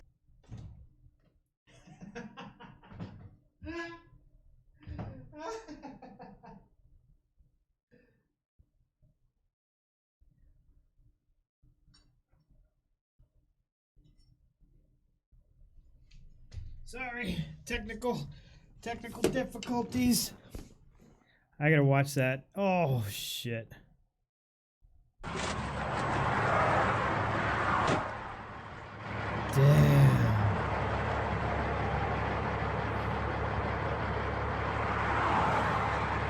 Well, he didn't make it very far. That was the craziest fucking thing that ever happened. 70 miles fucking per hour, a fucking bird. The fuck, dude? Damn. That is fucking crazy. Now that's some remote viewing right there.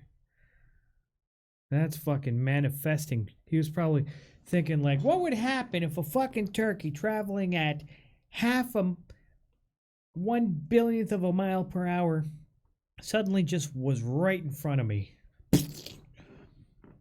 One reason why the chicken crossed the road and not the turkey.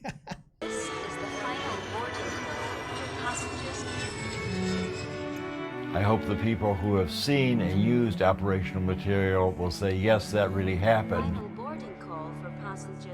A huge trove of material was declassified by the CIA. So this is really the first time that the people who were cognizant of secret material can talk about it.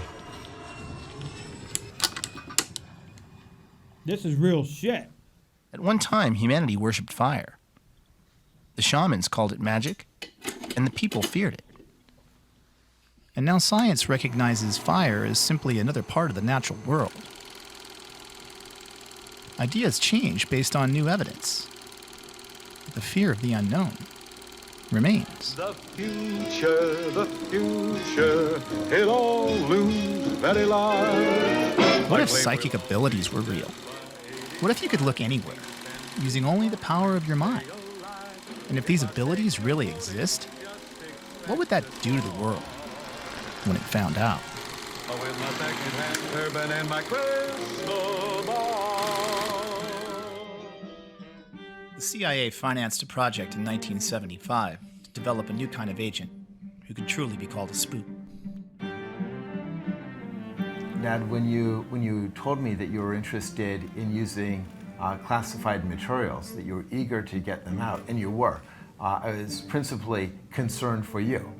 And our family, no doubt. No doubt. We received a letter from the CIA and said, sorry, not now, but later. Well, Nicholas, I'm just going to publish the book. And I just thought that what could be more important This than guy's to the polar help my opposite father, of one, get the Amazing Randy, documents that old guy right there. he was seeking, but also to help make sure that he stayed out of jail. So that all seemed like a very worthwhile enterprise. Yeah, very good thinking. And I then contacted the congresswoman in Palo Alto, and she submitted a letter on your behalf as well. Oh, that's very nice. I didn't know that.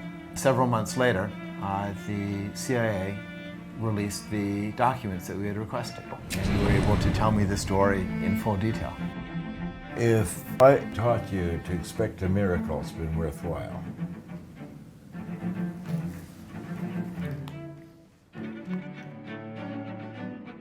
With the floodgates now open, an additional 70,000 documents on remote viewing were declassified.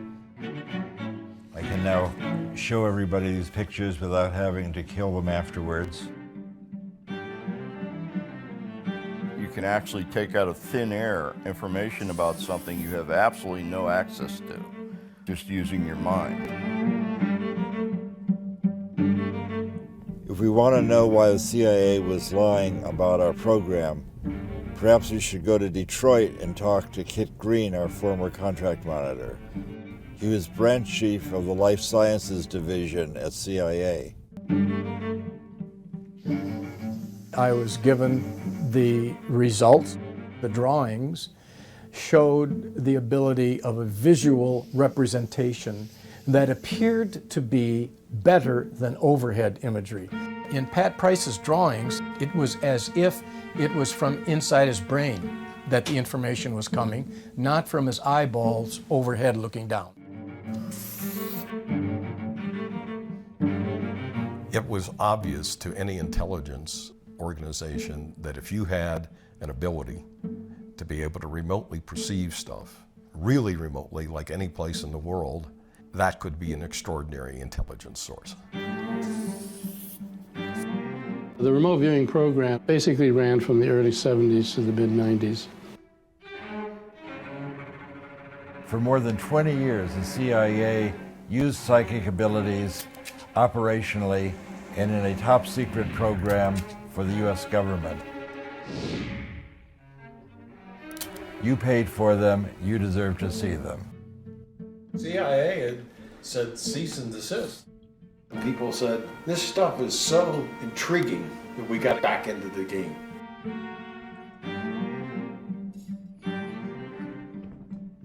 once found a guy that could see anywhere in the world through his psychic powers. We could show him a picture of any place and he could describe any activity going on there. But he died, and we haven't heard from him since. CIA Director I remember Stansfield that Turner, guy, Chicago Anuj. Tribune, That guy was August fucking crazy, but he 1977. died of who knows what the fuck. So I believe when he died, he was out in Las Vegas or something, and Kit Green rushed out there. Even though he died unattended in a hotel room, you don't need to make it a medical examiner case, although that's not correct. And he was taken to the emergency room, which I visited. Speaking now as a criminologist, I would have investigated the hell out of it.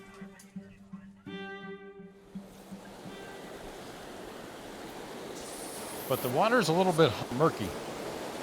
So I'm going to change to a bigger fly that they can see better. Oh, there we go. We got one. So what do you do with it after you catch it? Catch and release only. The cutthroats are now pretty endangered, so you can't keep them. Where the red is, it's like his throat's been cut. Yeah. Ken Kress was our long-term contract monitor at CIA. He was a physicist. Ken Kress became a mythic figure when he wrote a long paper in Annals of Intelligence describing our program, but he's never come forward. Kress had never been interviewed before this film, and every question we asked had to be submitted for vetting by the CIA. I was undercover. The fact that CIA was even doing anything with SRI was confidential information. So Sid Gottlieb looked around, came up with my name because I was a physicist, and he called me in and he said, well, I'd like you to take over this project. And he said, the reason is there's two physicists at SRI, and I think you three can probably communicate.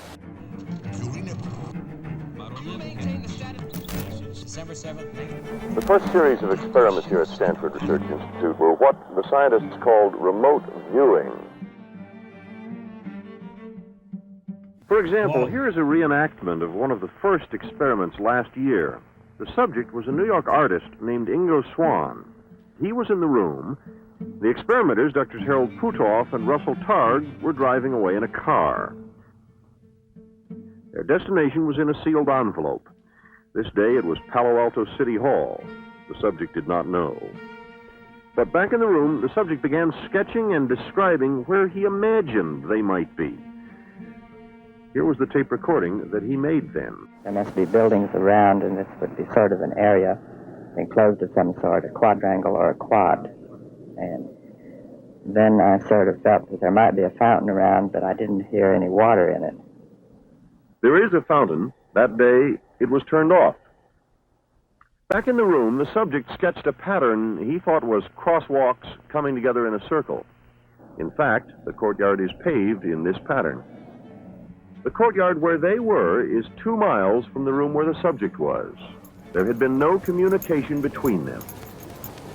Somehow or another, Kit Green and Ingo got together, but Kit came up with a report, and he sent this back, circulating through CIA, and eventually got to Sid Gottlieb.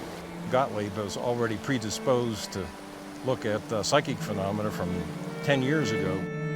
As the CIA's sorcerer, Gottlieb attempted to raise assassination to an art form. Out of his labs had come many debilitating potions. Intended for We knew Fidel who Castro. Sid Gottlieb was, the director of the famous MK Ultra program. This is by 1974. MK Ultra was the CIA's notorious mind control program in the 1950s and 60s, where they were giving LSD to people to see if you could create a Manchurian candidate and strip away their memories. We considered him sort of the Joseph Mengele of the American side. Mengele, of course, was a notorious Nazi physician who did biological experiments on Jewish prisoners. Gottlieb was not doing that. Gottlieb, of course, is Jewish. He was just torturing other people, independent of race or religion. He's sort of equal opportunity misanthrope. From my point of view, he reminded me of my old Uncle Sid. When he died, he was out in Las Vegas or something. When I was 15, I did a remote viewing In into early the girls' locker room, 1972, but I briefed got NASA caught and the by CIA Greys. on proposed experiments to help people Hey, develop their Oracle of psychic Twilight, abilities. welcome as well. Well, Helen and I thought it would be very interesting to meet with Sid Gottlieb. It's quite nice He of was you, Life enthusiastic about the idea of giving remote viewers LSD as a way of enhancing their psychic abilities. I was opposed to that. Thanks, man. Remote viewing requires the person's conscious cooperation, and we explained that to Gottlieb, and he seemed to completely understand. So he led us down into the basement of the Pentagon, and it seemed to us that he was sort of stored in the basement with all of his books. The only really comfortable place we'd ever been in the CIA. The idea, after talking to Gottlieb, that the decision to give us money to go forward probably had already been made. Reports that the Soviets were using psychics to spy on us prompted us to do the same to them. There was intelligence, hard intelligence. I mean, intelligence that was like really, really good. Internal program intelligence about what the Soviets were doing in medicine and psychology. That stated that they believed that United States military, United States intelligence officers, and United States scientists would be ripe for recruitment as spies if they were interested in crazy things like psychic research, remote viewing, and parapsychology. And they would tell their government people that were responsible for doing recruiting and so forth, hey, if you want to find somebody in the Washington, D.C. area that might be pretty interesting, find somebody that spends their time doing psychic research. They must have been following Russ around constantly then. It's natural for a visually handicapped person like me to be interested in optics, magic, and extrasensory perception. I'm a legally blind motorcycle riding physicist. In 1934, I was born in Chicago. Legally blind. I was a child magician. I used to perform magic tricks at birthday parties and art openings. As a magician, I understand how people can be tricked. That's always made me a better researcher, especially in a field like ESP. This guy's the opposite of amazing I left Randy, graduate man. school at Columbia in 1956, and in 1958, I began working on the earliest development of the laser. I was looking for a way to get into some kind of psychical research and still support my family. Russell was enthusiastic, and Hal was more like what you would expect a theoretician to be. But they both came across as, physicists.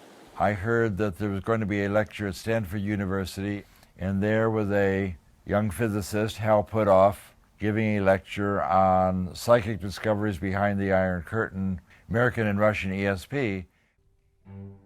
And I then went back and talked to my new friend Hal Puthoff and said, I think I got some dough. Let's talk to your management about creating a program. And he said, that would be very nice. You just have to promise that you'll keep a low profile. So that was in June of 1972. And this led to the beginning of our program at SRI to investigate psychic abilities. I look forward to coming to work. Every day had a new miracle. I feel like the child magician finally got a job doing magic. As we were doing these experiments, we began to run into flack from the psychologists at SRI. They said, you've got that crazy ESP experiments going on. That's going to ruin our reputation. We're going to lose our fund and get rid of those guys. Hal had worked for several years in naval intelligence in Washington, and that may have made him a little more secretive indeed. Yep. I had access to one of the most shielded experiments on the planet.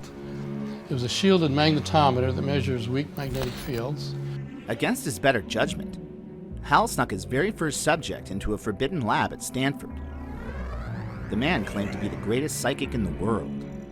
and his name was Ingo Swann. Swann claimed that he could move the needle of an unswayable magnetometer, buried under 30 feet of concrete, with a classified design used to sniff out nuclear explosions. It even had superconducting shielding. Its claim to fame was that nothing from the outside could affect it. Not only could Ingo perfectly sketch the design, but the needle moved, and nearly got them kicked out of Stanford for breaking the experiment. And that got the attention of the CIA. What? I asked the CIA agents, why are you looking me up? He says, well, we couldn't care less about the fact that he perturbed that magnetometer, but the fact that he could look through superconducting shielding and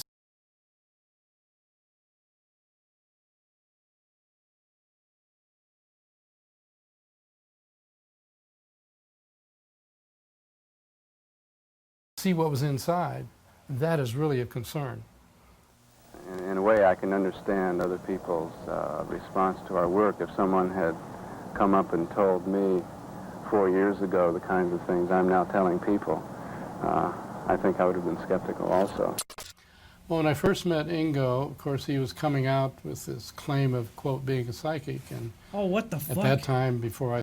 Oh, I was just saying that these are just like some random wackos talking about this shit. These are actual fucking scientists that conducted these experiments in Stanford, and the other guy later introduced into the DIA and CIA and all that shit. I started seeing results. I was very skeptical, and he was very confident. The psychic is a kind of remote sensing device, and that I think has a contribution to make to both science and humanity. To understand Ingo, I think you have to see a creative, thank you, Life highly intelligent, I was muted. deeply wounded man who no. found in remote viewing a pathway to the acclaim that he sought. We might do an experiment that looked like a really good outcome, and he would say, no, this is not so good, and he would come up with some loophole. And so he would say, look, if we take credit for an experiment and then someone can come along later and find some loophole or some false positive, then they'll reject it. And then even when we do good experiments, they'll reject it. He told me a story. He was a homosexual, which doesn't matter. I mean, who cares? But it mattered to him because he told me a story which I've never forgotten of being beaten up by a bunch of boys who he liked and admired when he was a youth. And I think he wanted to be acknowledged. I've often recovered many of the thoughts about existence I had as a child. A major one of these was the separation of consciousness from the body, which was very real when I was a child. This kind of thing happens in art. I believe, and always have believed, and I've returned to it many times in my life, that I am not this body in terms of consciousness, and consciousness can go places where the body cannot. Look at that painting, man. That is some... It was very important to him to be validated by SRI. SRI was the first lab of a different order of magnitude from all prior parapsychological research. What SRI was always upset about is that during our day here, we brought in 1% of the money and 99% of the publicity.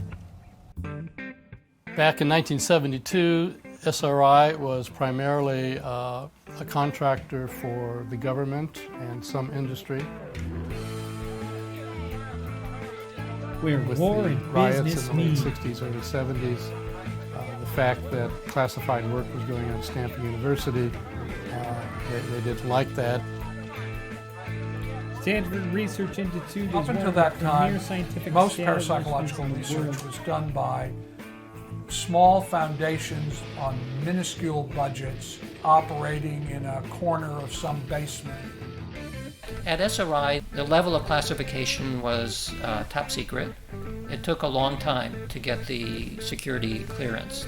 You can't walk around, you have to be escorted because of the secret projects. Full of high-class scientific equipment, beeping and showing on the cathode ray tubes and all that. And when Russell and Hal got positioned there, it had a big impact.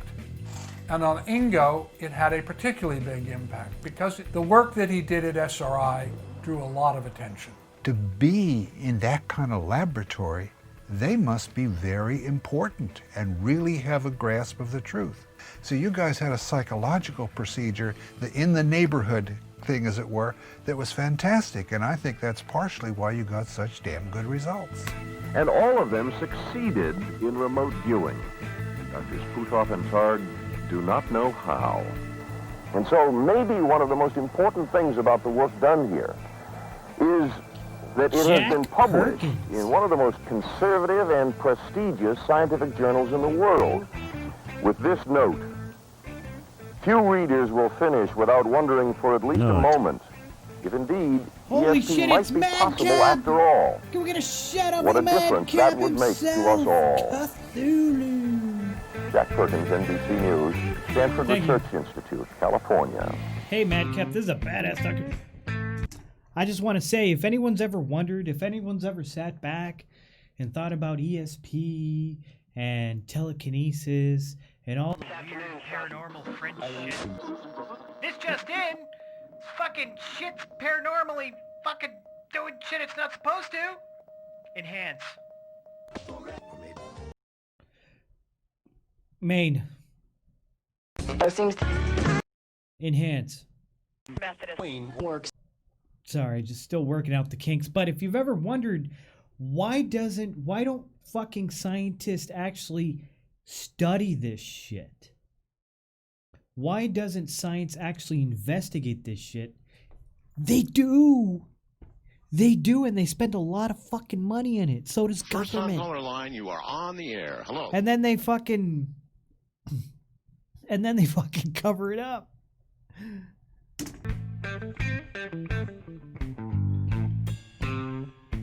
Ingo was really the father of remote viewing in the modern era. Before Ingo, people were describing the picture in the envelope.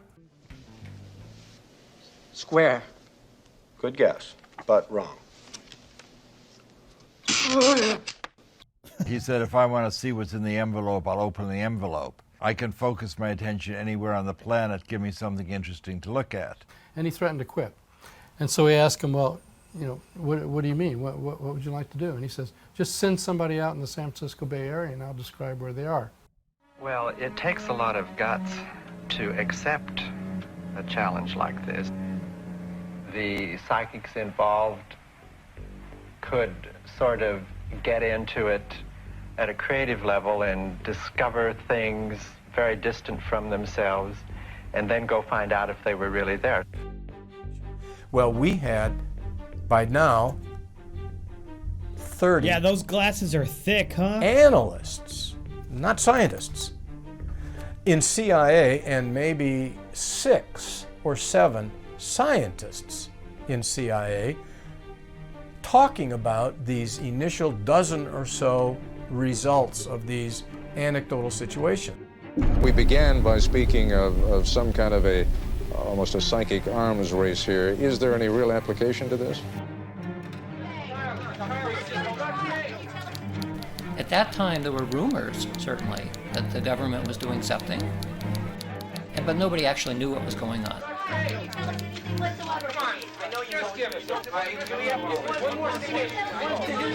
Why are the intelligence communities chasing after this thing called remote viewing?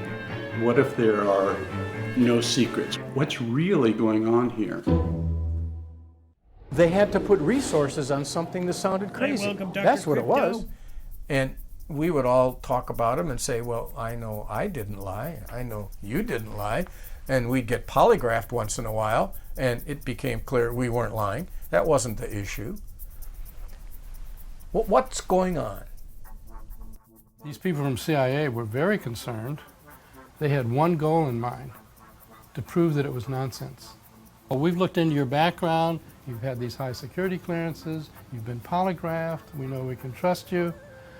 The Russians have been spending millions of dollars over a decade at some of their best institutes investigating so-called ESP. No scientists in America even believe there's such a thing as There's a ESP. documentary about In fact, it was remote because viewing the Soviets had and a completely third eye materialistic spies. viewpoint. Even in Lenin's writings, he said, since consciousness isn't observable, it must be physical, and therefore physical things must have consciousness. And so he thought even atoms had some level of consciousness. And then the question becomes, how close does You it have to fell be for you to asleep? see it? I'm Can you see it sorry. in this room, in the next? How about, can you see it on the other side of town? The question began to start formulate about distance. Maybe, like everything else that we know physically, it's quantum mechanical. That means it's spread out everywhere. It's not in space-time. Oh, you have a good anymore. one, Madcap. Get So some good sleep, exactly man. the same way Thank that you I for can focus stopping on by, my dude. name being spoke. There's something about attention that I can use You in too, order to narrow in Madcap. and pay attention to something. So if I want to pay attention to what's happening on Pluto a million years ago, I should be able to do that. That's kind of what the remote viewers do. I mean, Ingo Swann was looking at Jupiter 9 months before Voyager got there and correctly described rings that no astronomer had ever seen or even suspected. So how did he do that? Well, it suggests that the rings of Jupiter was in his head already. This becomes a very materialistic way of thinking about what's going on, but who cares? I mean, I'm interested in what the truth is. We don't know how to evaluate this. We don't know if it's a threat or what. Well, I would say the difference between the American scientific community and the Soviet is that at the highest levels in the Soviet scientific community, psychic research is taken seriously, and there's no doubt about it. And you claim in this country it is not? I would say in this country it's not, because people are worried about the so-called giggle potential. Our normal socialization, being a psychologist now, is that stuff like ESP is nonsense, it can't happen.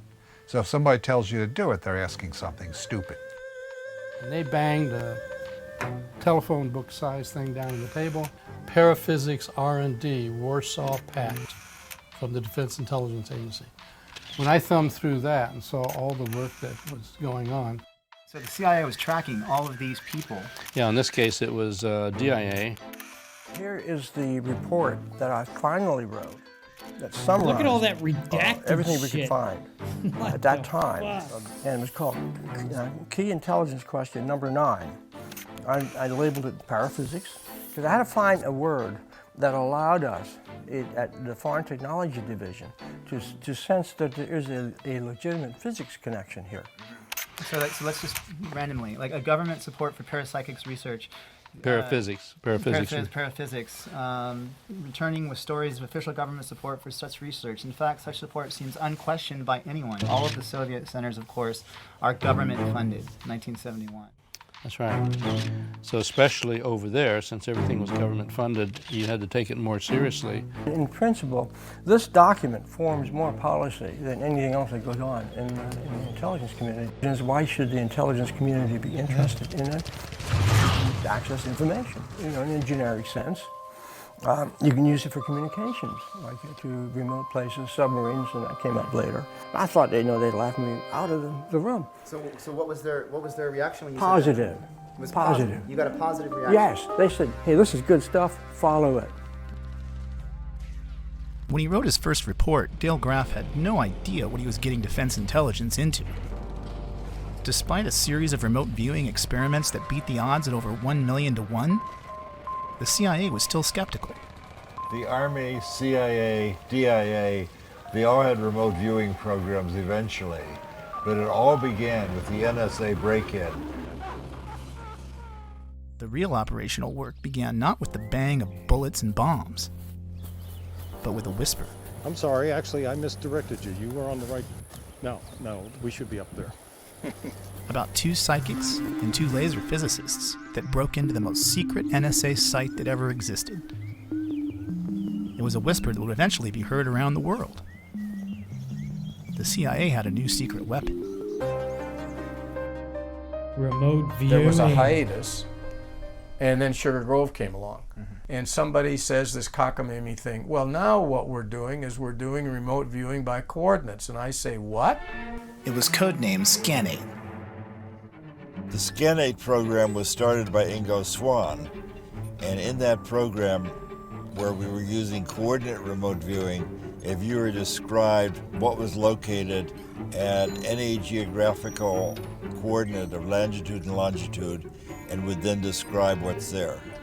And they tell me what this is. We're going to try this after this. Well, you're going to have to prove that to me. And the door opened at the end of the hallway, and a guy walks out.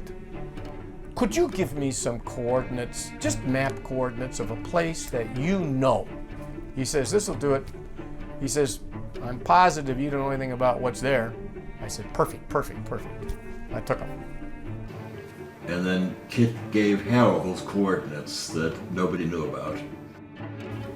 From Ingalls' standpoint, he said this is really a sexy target. It's got all kinds of antennas.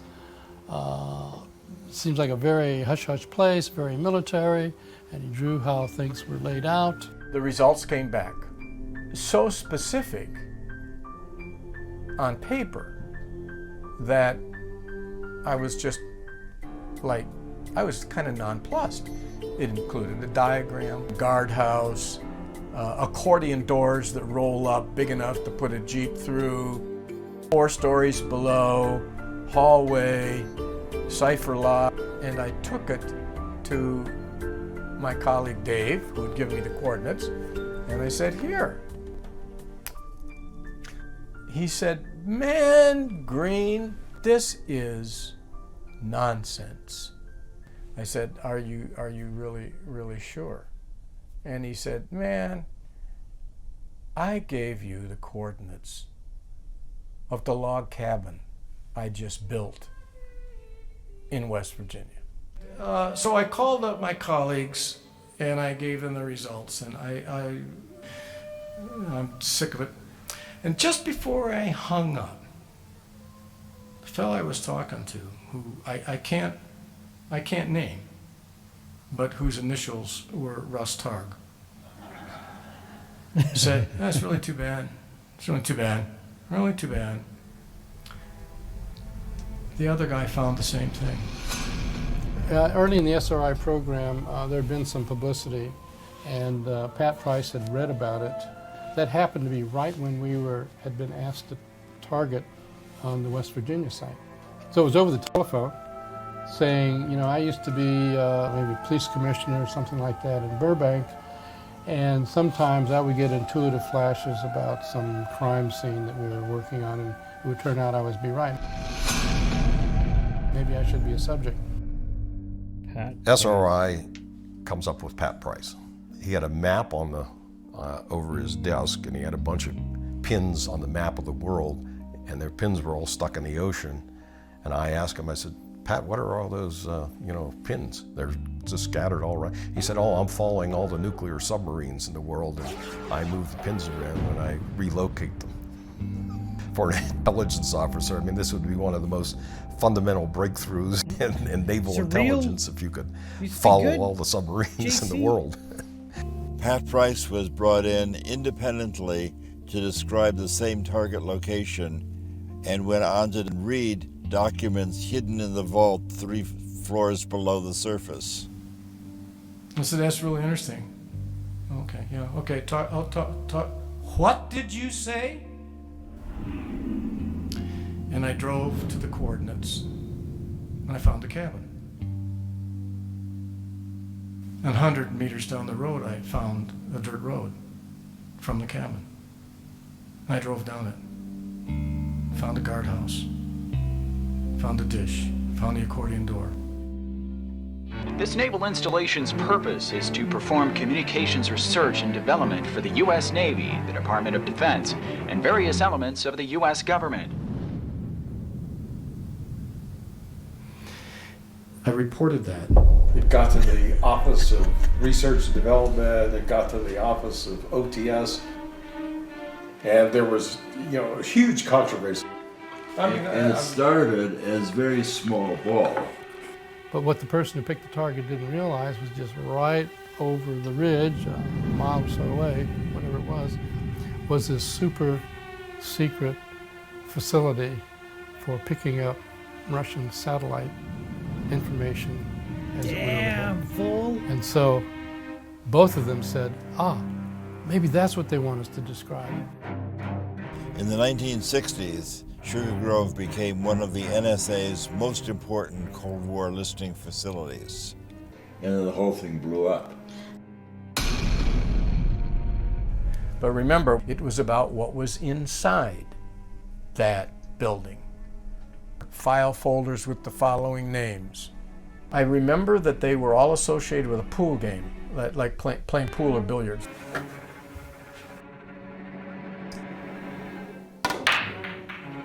Filing cabinet on the north wall labeled Operation Pool Cue. 4-ball, 8-ball, rack up. I'm saying, this is reminiscent of his visit to the place that Kit took him. Within 24, 48 hours, I had security officers in my office at headquarters. And they were grim-faced and they were upset. And I was told this officially, it's been made public. The filing cabinets were there, they were green, there were file folders, and they had the exact 3 names on the file folders. Now, that was the first thing that was important, is that they were correct. However, those guys out in California got the code names. They got code names that were part of a special access program, not just code names.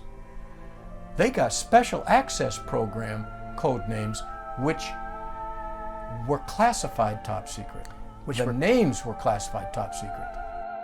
We were then descended upon by all the law enforcement of the United States. We had government agencies from NSA and CIA coming to visit us and find out why the CIA had targeted a group of psychics to go spying on the NSA. So I didn't know whether to be sick to my stomach or what to do. So it wasn't just Kit Green, it was the owners of this site. And some of it, like some of the names that I told you, turned out to be accurate. And so, the first concern, a security leak. Somebody has let this information out. If I was director of intelligence or even the president, and I was briefed on what you just told me about those code words, I would think that this was either a propaganda thing, or I would think that there's a guy who could probably look inside a nuclear missile silo and give me the launch codes. And that guy is really important, and potentially dangerous. It's either a hoax, or it's real. I know. Now, if you're asking me where I sit, it's in the latter. What really is going on here? Do we have a counterintelligence issue where people can do this sort of stuff against us? And of course, the other side of it is, hey, can we do it against somebody else? How would it be if we spent half of our time on operational targets for the CIA and half of our time doing research? And he said, I understand what you want to do, that would be fair. Everybody knew that there had to be some foundation. Oh, there's that fucking guy. Science, or the stuff would never be accepted. Stanford Research Institute has been conducting an experimental program in the field of psychoenergetic effect. I had Hal and Russ bring Uri Geller to me, who was supposedly one of the psychokinetic people who could take and bend spoons and do other magic kind of things with materials. And we had an experiment set up. 15 drawings were placed in double-sealed envelopes in a safe for which none of the experimenters had the combination. This is Geller's representation of what he believed was sealed in the envelope. This is the most off-target of the drawings that he did. As you can see, he is quite elated about getting the right answer. Hey, this is real. What the fuck? Don't you try to debunk this, because it is scientifically proven. And I can tell you the agency did a little background check on Ori and found that he might be working for some other government, shall we say. And so he was just dropped. There were security concerns. The worry was that there was national security information that could be gathered. What he said was that he mushed his head into a safe, and these words popped into his mind. When a CIA analyst reads this and says, what? Does that mean if I have a document on my desk that I consider highly sensitive and classified, that there could be some Russian psychic 1,000 miles away reproducing what I'm looking at? Suddenly the lights came on, and we had CIA money and fresh support for our research. Our CIA handlers warned us to be wary of bugs, phone taps, and even honeypots. Bring these personal problems to me. We could see anywhere, and they had unlimited resources to back up our claims. We even had a degree of fame among those in the know. It was like a dream come true.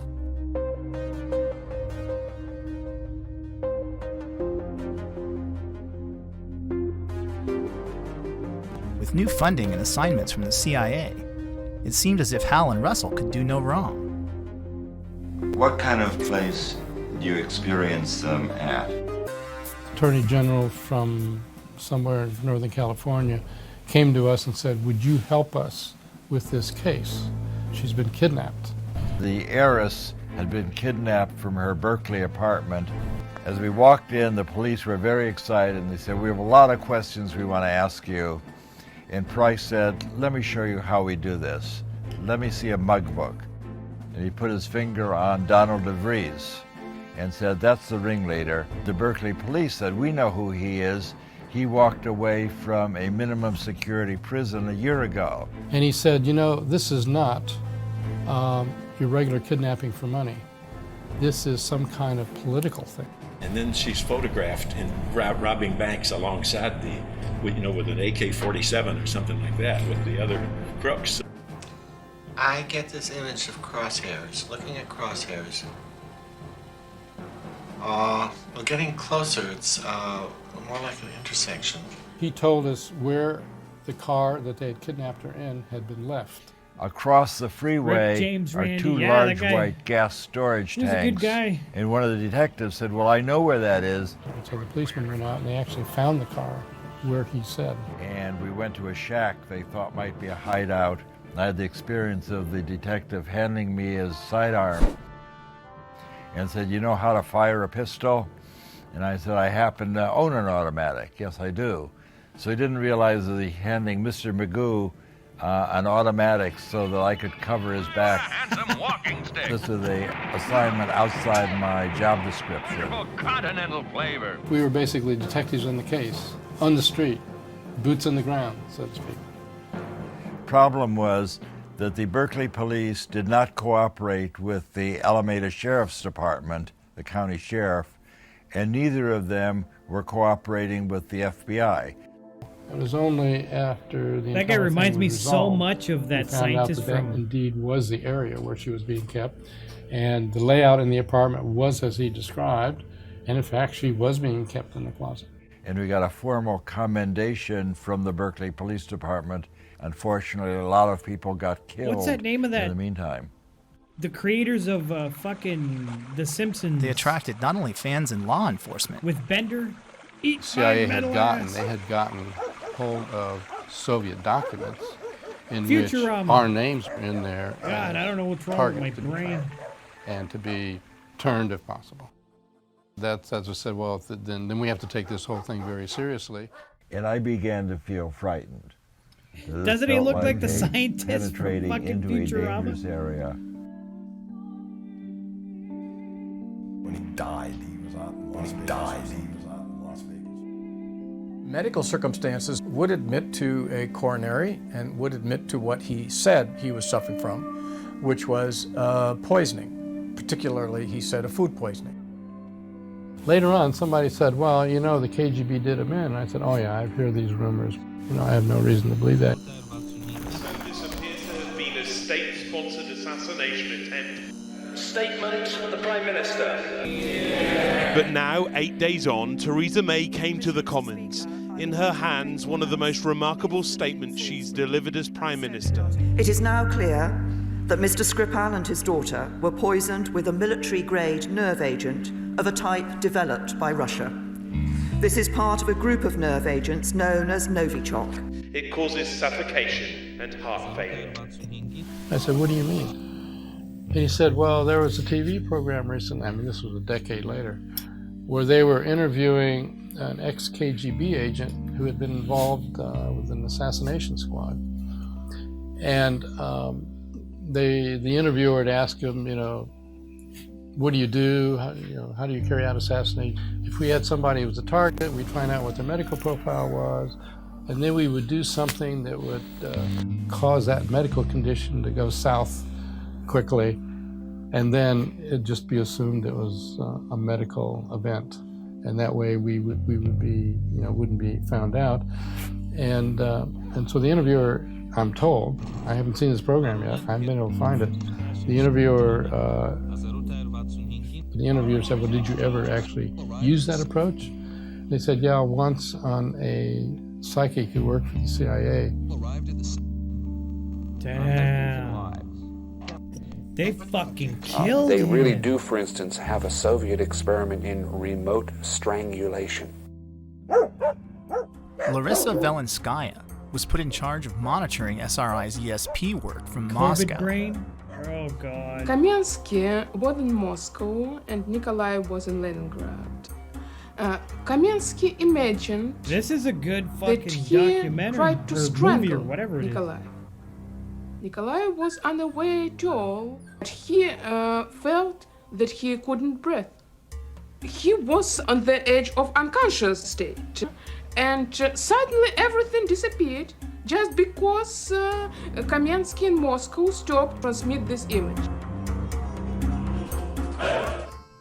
I do solemnly swear and will, to the best of my ability, preserve, protect, and defend the Constitution of the United States. So help me God. I got frustrated as Hey, I realized they may be trapped they in used our a own ghost box success. with presidents. That's a good Everything idea. was now a secret. I couldn't even tell my family. Our phones might be The tapped. only thing secret about this program, what is it with the secret program? But we weren't publishing anything. We went to the CIA handlers and we said, look, you've got to let us publish some of these experiments. Everyone's beginning to say, well, gee, maybe it's a secret program. So anyway, we got their permission to put together a series of our Bay Area remote viewing experiments and publish them. They wouldn't let us publish the hot stuff, and they didn't care about the bigger implications of our work. Maybe I had made a deal with the devil. I said, have them go back and get some more. Well, the obvious thing was to do something on the operational side.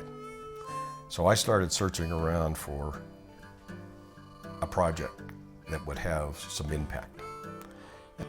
It was a research facility. That was all that we were going to tell them. So this was our very first #1 Soviet site. Pat Price was the remote viewer in this case. The CIA people came and just gave us coordinates and said, you know, look here. And so he leans back in his chair, puts his glasses on, and I'm looking at him and I'm saying to myself, why does he put his glasses? He said, I put my glasses on because I can see better remotely when I have my glasses on. And I'm sitting there thinking, yeah, okay. We sat down with our coffee and I said, here's the target, Pat. What do you see? Next morning, yeah, no, these are they the came actual back with a guys. sketch. I mean, what? And we showed him the picture. So I go over and I say, well, I've got this science fiction fantasy crane. Well, we looked at that and, you know, were quite frankly astounded at the similarities. And he unrolled a big picture of an R&D facility, and right in the middle of this facility was a photograph of a giant gantry crane. So the sketch on the left is what Price produced, and this one is the one that is derived from the from the sketch from the photographic image. He said, oh, this was a huge crane. He said, I saw somebody walk by and the guy only came up to the axle or something on the wheels, or up to the top of the wheels. Pat, what do you see about underground? He said one of the big things they're doing here is making these 60-foot spheres out of steel. They're actually 58 feet. What I was told was the analysts of Semipalatinsk did not know about the gores. they finally rolled out a 60-foot diameter steel sphere that's part of a containment vessel for a particle beam weapon to shoot down American surveillance satellites. Whoa. Exactly what Price described. Fucking Russians, man. They come up with the craziest shit, dude. The end game is this big review occurs of all operations-oriented testing from a contractor like SRI should stop. They got those at So Dayton. in other words, CIA's decision was because of security concerns, they were going to cut out SRI and work with Pat directly. So they did so. The CIA moved Pat Price to a farm in the outskirts of Washington. He was doing day-to-day spying for the CIA. We've broken into some foreign embassies in foreign countries, and we bugged them. And we have the operational files. So what we did is we got Pat Price, and we brought one of the people who had made this entry into the room with Pat. So we gave him a photograph of the outside of the building. But the goal of those operational people was to find the code room of the embassy and basically bug it. So they needed to get in the embassy, find it, place a bug, and get out before the guards opened up the next morning. He supposedly located the physical place in the embassy that was the code room area. So, according to the operations guy, yeah, he found the place and they should use him again. He was inside the code room.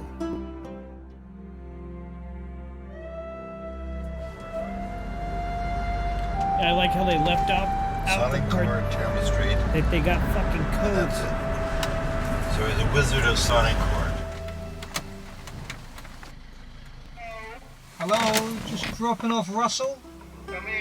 Thank you. Uri Geller knows a lot about code rooms. Uri says he spent a long time working for Mossad, so perhaps he knows what happened to Pat Price as well. If you can tell me, what was the meeting about? What were you doing in the secret room in the Capitol? Okay, they actually... You must have been briefing somebody. Yes, actually there were 10, there are probably 2 or 3 shielded rooms, different levels, but it's actually in the Capitol dome, the shielded room.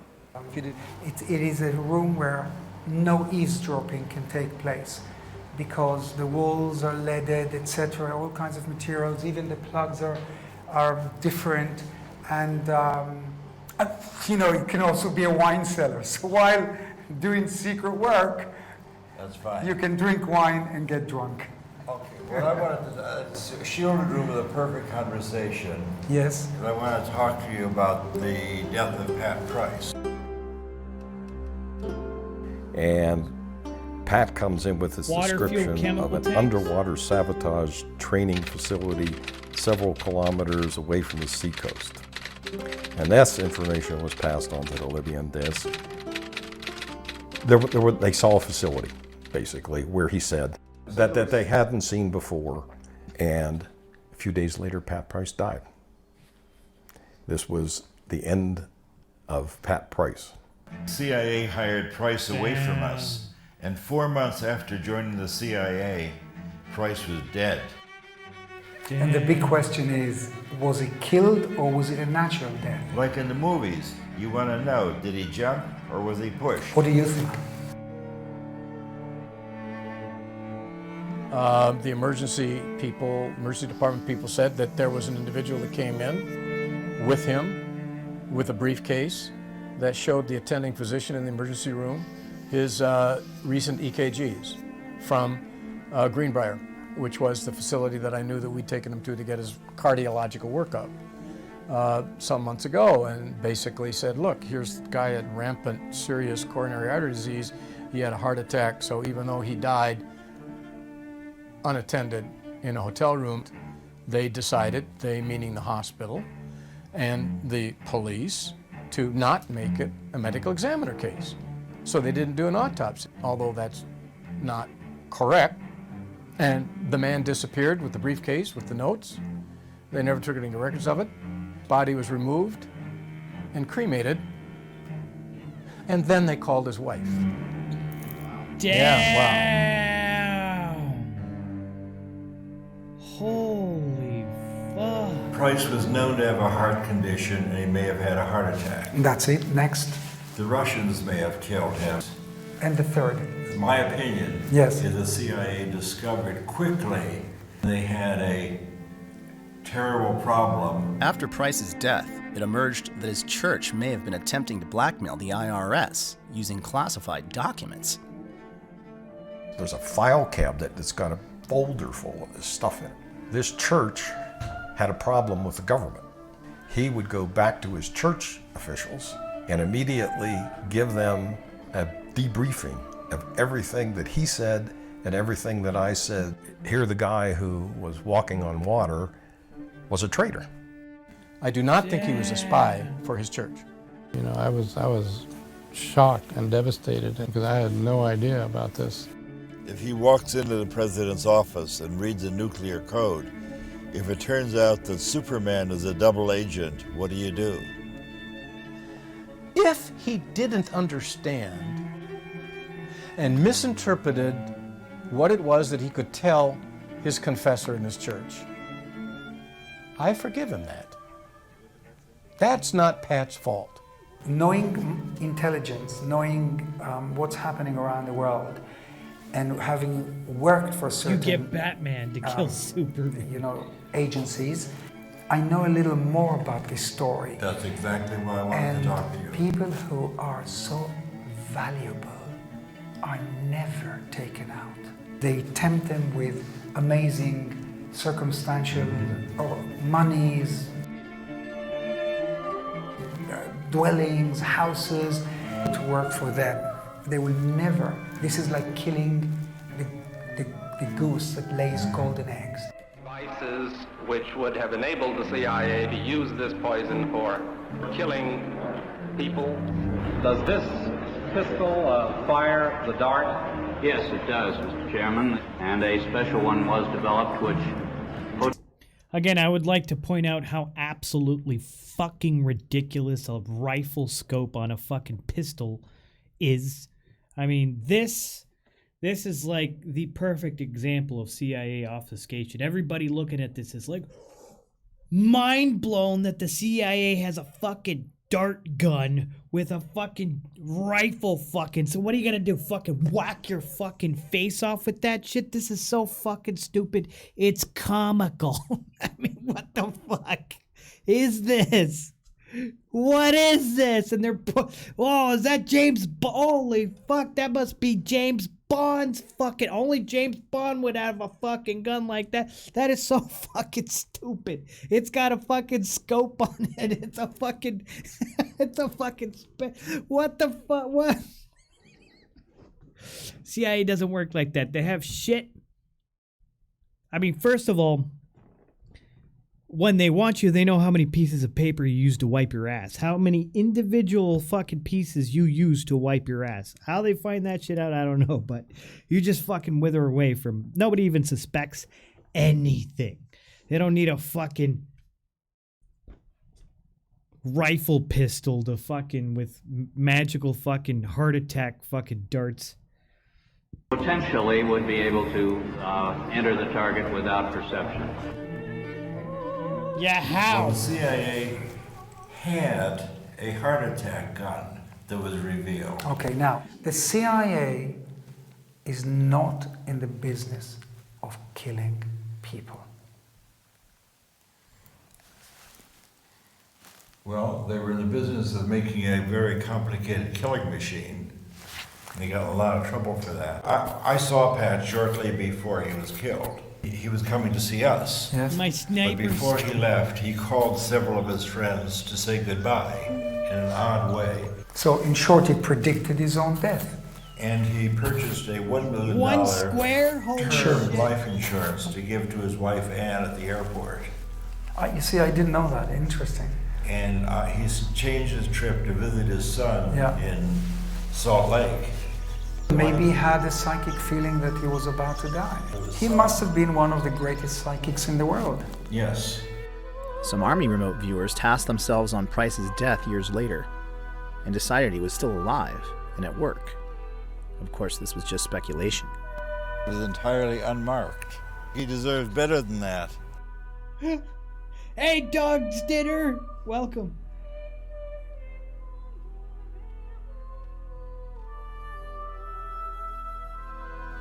Shortly after that, That Hal and shit I like were that, called yeah, back for to sure. Washington Old. for a investigation. What the CIA had hoped to squash by eliminating SRI's contract would only grow after an Aviation Week article released after Pat's death perfectly matched his description of the gores of Semipalatinsk, something no one else in U.S. intelligence knew. This shook the halls of power and set into motion new fears about Russian psychic spies. The question is, why? What was happening in July, August of last The year? House Committee on Intelligence Oversight decided there must be a security leak that gave the California psychics information that no one in the rest of the intelligence community had. Well, actually, I was excited about the opportunity to brief them because by this point in our career, the more people at high levels who knew about what we were doing, I've heard that before. the more I don't support there remember. was I'm bad with to names. make sure that the program went forward. Unfortunately, you will learn today that these efforts by Russia to discredit the U.S. and weaken the West are not new. All I can say is that if the results were faked, our security system doesn't work. What these persons saw was confirmed by aerial photography. There's no way they could have been faked. There are 4 senators out there fighting to keep it going. What's next? Are we looking at a new Iron Curtain descending across Eastern Europe? And we were supported for another decade.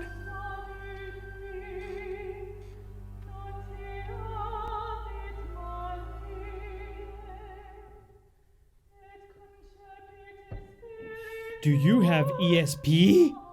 One physicist said there was no point in teaching physics anymore because we'd learned all there was to know.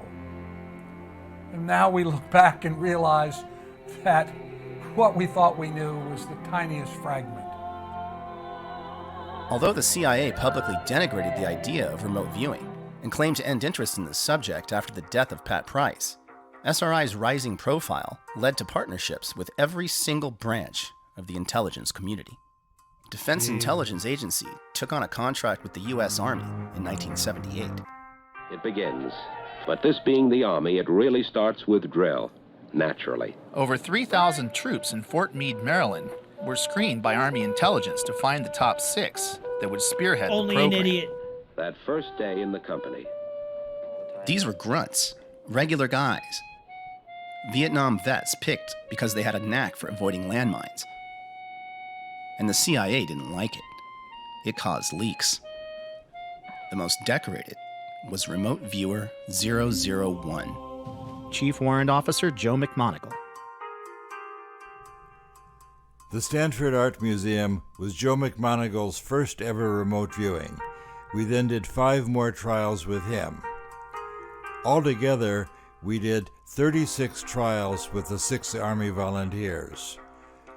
Out of the 36 trials, these officers were able to get 19 first-place matches, where one would expect only 6 by chance. The odds of such an excellent result is better than 1 in a million. Joe got the Legion of Merit. That is a very big deal. It is the second highest non-combatant award that the military gives. He has done more live-to-tape remote viewings than anybody else alive. He lives at the top of the mountain, where every great prophet lives. He was the first to speak out when parts of the program were publicly outed in 1995 and subsequently denigrated by the CIA. It may have helped locate American hostages in Iran.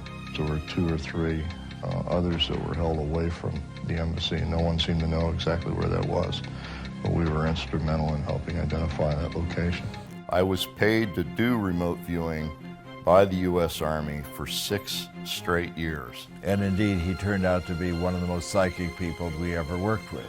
You can actually take out of thin air information about something you have absolutely no access to, just using your mind. Remote viewing was first brought to my attention by Skip Atwater. It occurred to me I had been... We got to take a look at these guys' charts to see if they have something maybe in their first house, 8th house, see if there's any similarities. Ingo Swann, that guy, Price was his name? God, I'm so bad with names. 9 or 10 years doing this counterintelligence work. And I said, Colonel Webb, I brought this book called Mind Reach. And if what they say in this book is true, there's a huge gap in our counterintelligence effort here. I left the book Mind Reach with him, and the next day I came in and he says, you're right. If this is true, what's being said in this book, this is something that we aren't attending to. This might in fact be a threat to the intelligence community. One of our greatest operational successes was when Joe McMoneagle pinpointed and described an enormous Russian submarine in a location where it was totally unexpected.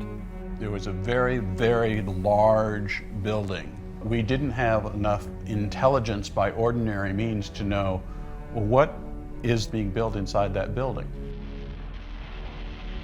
The building was hundreds of yards from the water. What I decided through remote viewing was that they were probably constructing a new submarine. And the submarine was unique in that it had twin hulls. No, the hulls were actually stuck together this way. So it was a twin-hulled, very wide submarine. It was half again larger than any submarine in existence at the time. It had dozens of new capabilities, and I said they're going to launch in 120 days. And this was all disagreed with by the senior officer from the CIA. He made arrangements to look at the area 114 days later. And they in fact had launched the largest submarine ever built in history. It's called the TK-089, the Typhoon class submarine. The only response we got from that individual was, it was a lucky guess. And that individual was Robert Gates. Did you at any time feel that this was worth the taxpayers' money? Well, all I can say is that in the 20 years or 25 years that I was perhaps in a position to be aware, I don't know of a single instance where it is documented that this kind of activity contributed in any significant way to a policy decision or even to informing policymakers about important information. In October 1983, Secretary of Army John Marsh was briefed by Lieutenant Colonel Busby of INSCOM. His report stated that 350 of 700 remote viewing missions, or 50%, were deemed to possess intelligence value, and 85% showed positive evidence for remote viewing. We probably collected more intelligence on that one submarine in 4 days than the entire Soviet sub-pack. What you have to understand is the program operated year to year based on its successes, not its failures. And the fact that it was funded on a year-to-year basis speaks loudly as to why it existed for 20 years. And the chief proponent in terms of tasking, or the one agency that probably used more remote viewing than any other agency, was the CIA. I'm familiar with that quote of Gates, there's nothing, we closed the program because it didn't amount to anything. Let me just read this one thing. That's what Wikipedia says. Got here. Joe got the Legion of Merit, and Joe, upon his retirement, got this. While with his command, he used his talents and expertise in the execution of more than 200 missions, addressing over 150 essential elements of information. These EEI, essential elements of information, contained critical intelligence reported at the highest echelons of our military and government, including such national-level agencies as the Joint Chiefs of Staff, DIA, NSA, CIA, DEA, Look at this and the fucking Secret guy. Service, producing crucial and vital intelligence unavailable from any other source. That would tend to suggest that Gates was not telling the truth. We had the total support of 5 administrations in a row. Carter stood up and said, we did this wonderful thing when they found the Tupolev bomber. And the reporter said, how did you find it? He said, we used our psychics.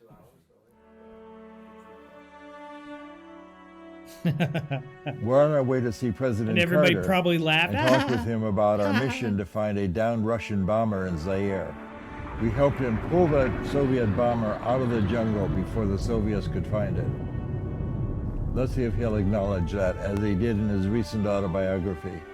One time we had a small plane go down somewhere in Africa, and we needed very much to find out where that plane had crashed.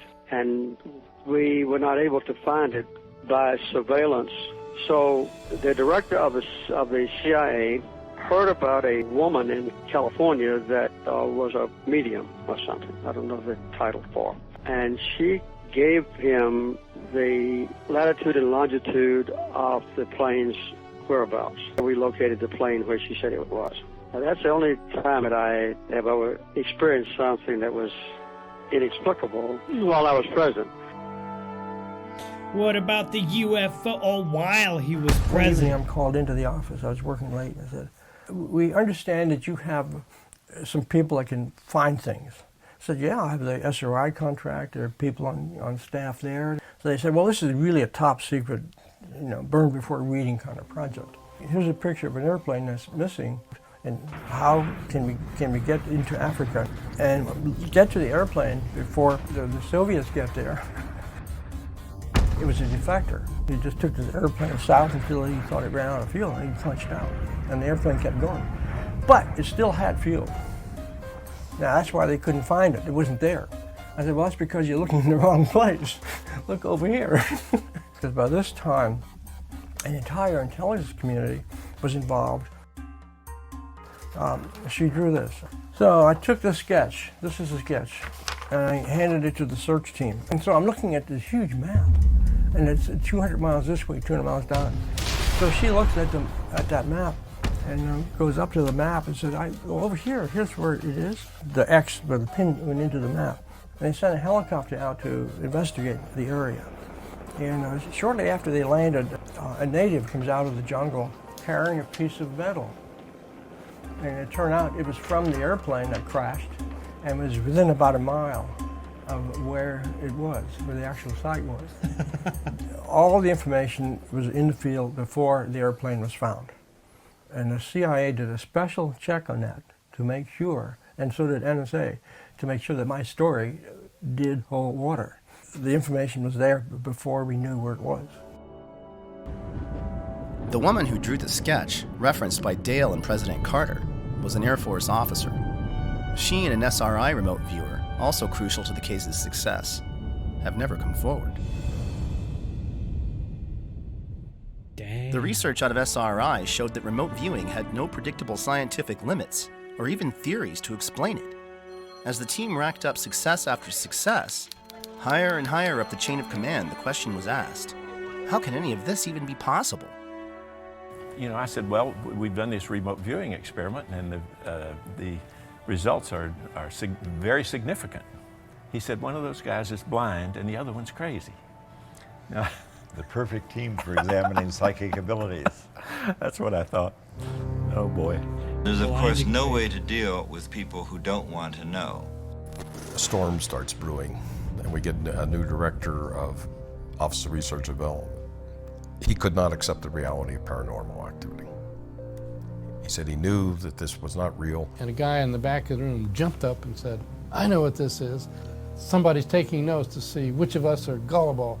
Well, whoever's taking notes, I want you to know, I'm not buying any of this. And he marched out. A week later, I came back and I said, did you evaluate it? Can you tell me what you thought about it? And he said, no, I didn't evaluate it. And he said, I'm not going to. And I said, what? We're fundamentalists. There may be something to it, but it may be demonic. We don't have anything to do with this. You are working with people who are in league with the devil, and you're part of the Antichrist movement. No. And I picked up the data and walked out. Deniers the who fuck? think there is no consciousness beyond our skulls are a powerful force in American society.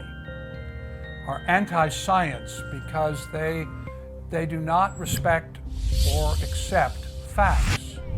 They are people whose worldview is based on faith of a very particular kind and belief in dogma.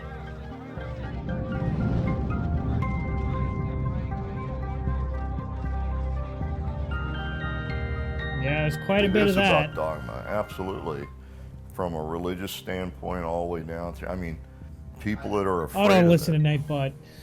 which is half the people on the planet, so damaging. I had a senior senator in camera, in a meeting in camera, stand up and say, "You, sir, are doing the work of the devil, and you will burn in the fires of hell," and walk out. That's a senior lawmaker. And then in the same meeting, when we broke for coffee, I had another senior lawmaker hug me and whisper in my ear, "You're doing God's work, son." Now, which one scares you the worst?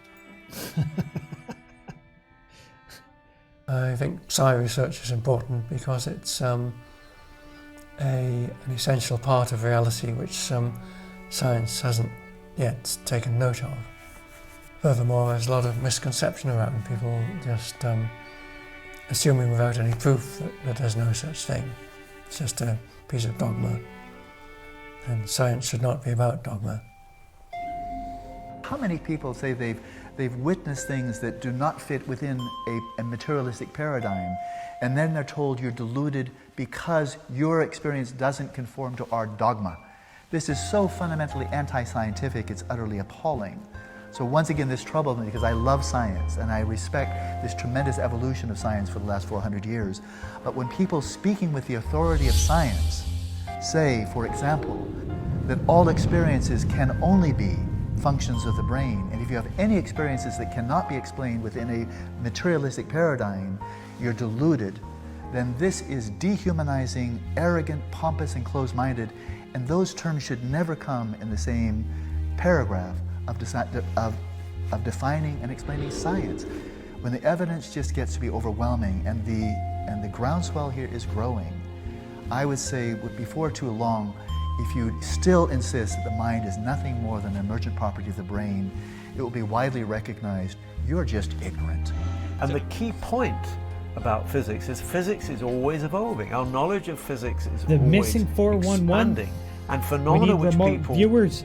reject as impossible today may not be rejected as impossible tomorrow, because tomorrow we'll have a more extensive theory of physics. Enter this next wonderful reality and the most controversial of the people.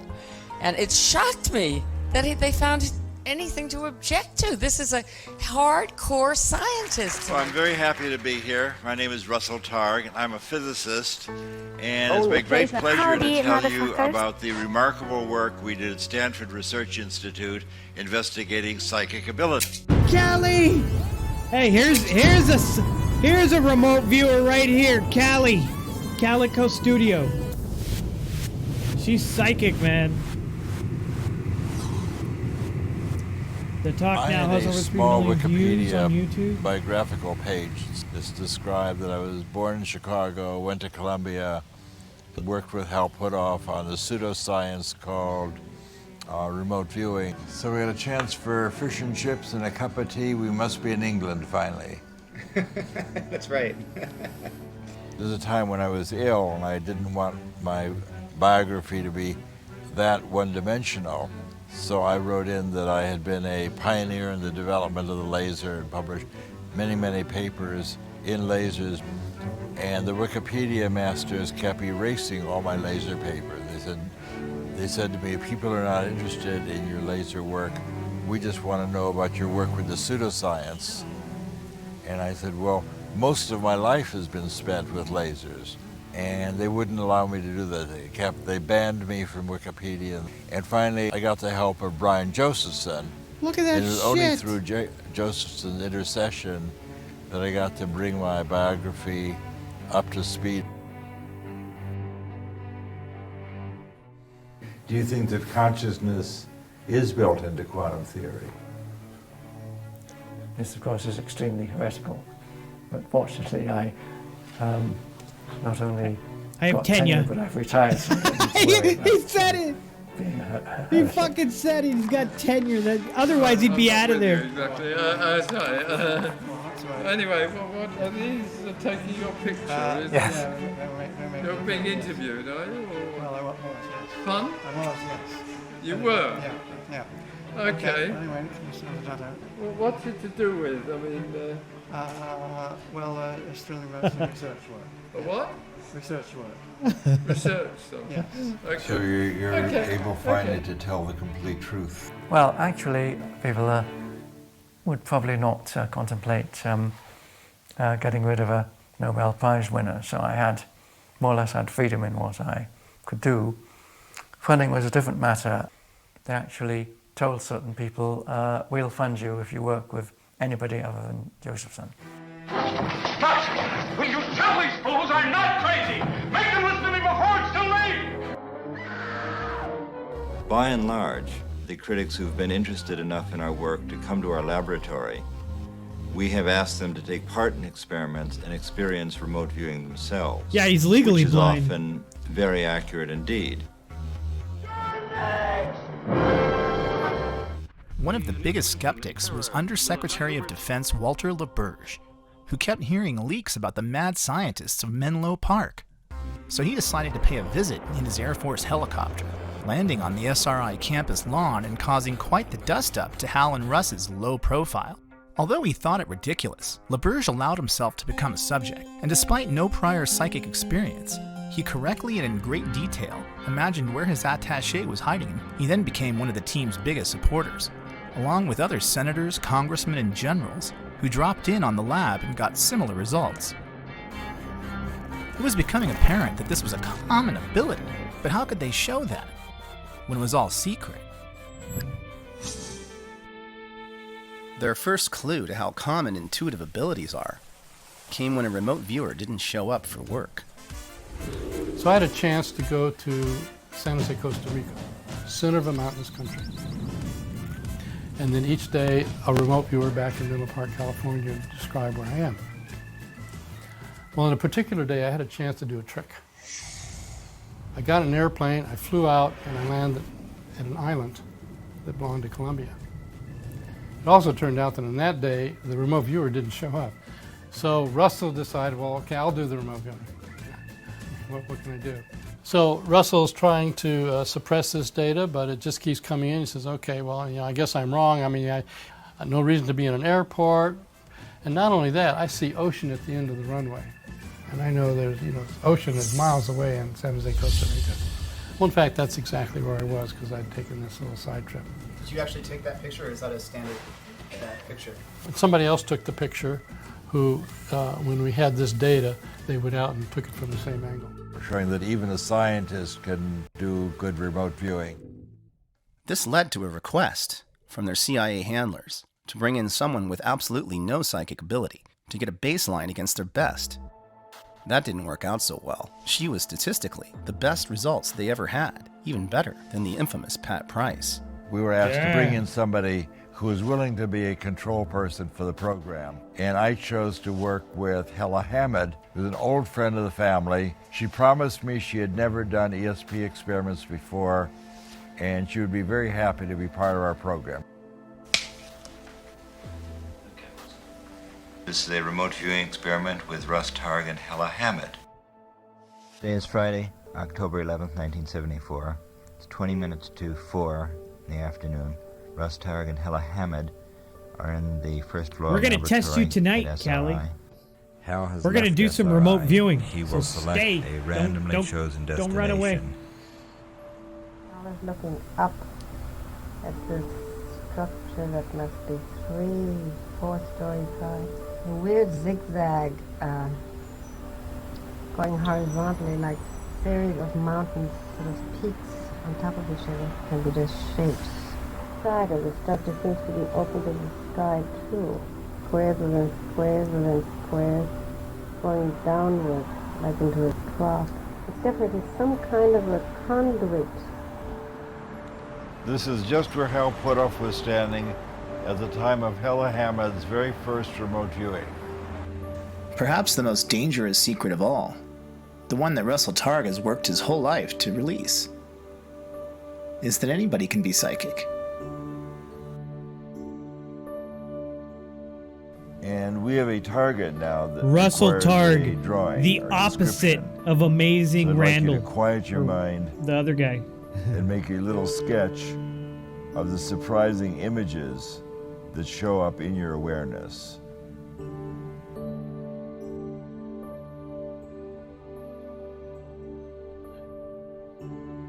want to get on paper the shape and the form pertaining to Paul's location. You have Paul and Cynthia in a bright green dress, located at some interesting place. Yeah.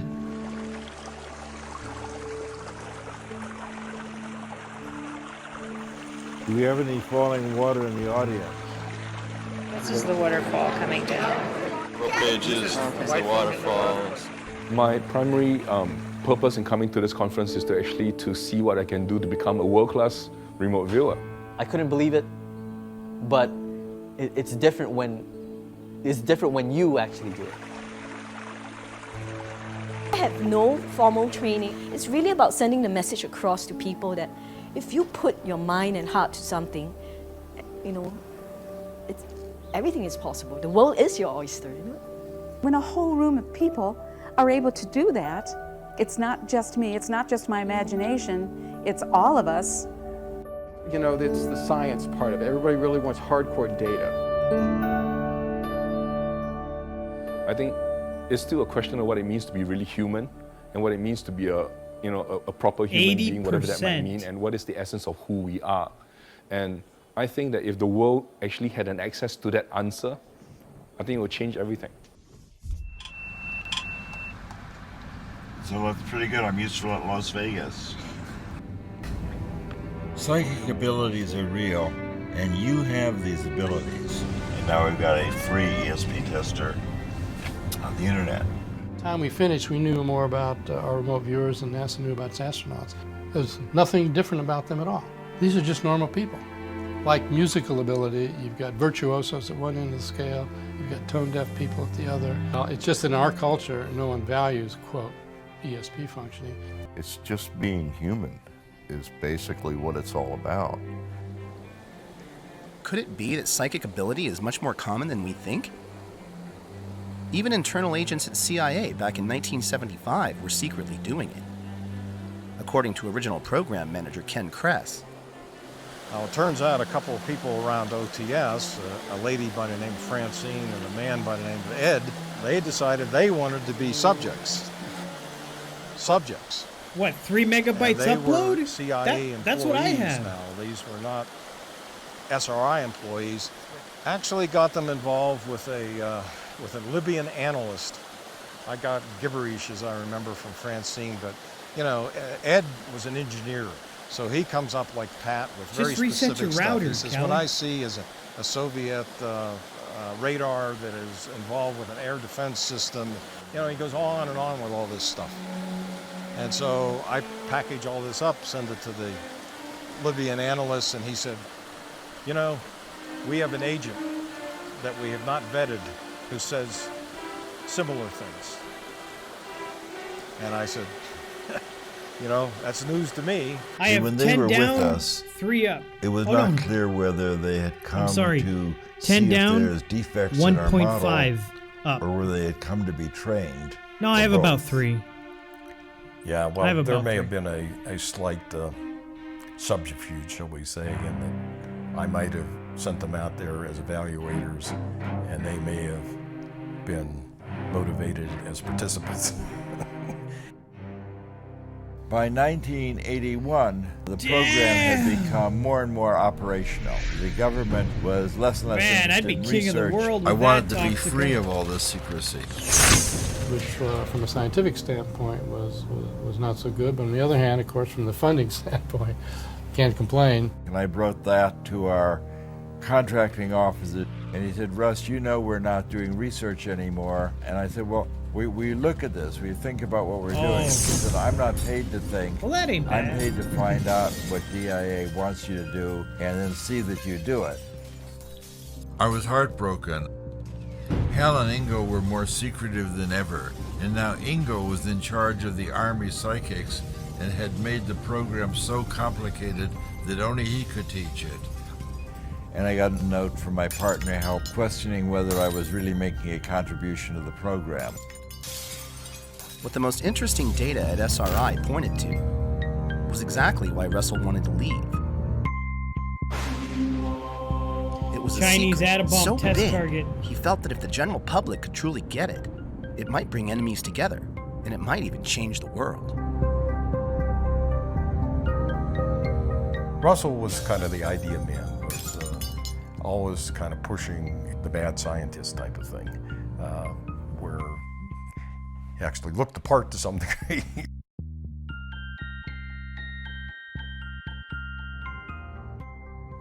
When I decided to leave, this was in 1985, we had dozens of psychics and lots of laboratories and people out there as consultants and so on. And I ended up spending all my time not doing research, but handling personnel issues and funding issues and writing grants and proposals. And I'd get up in the morning and say, well, you know, actually I could be getting back to research. Mr. Gorbachev, tear down this wall. I say no more secrets.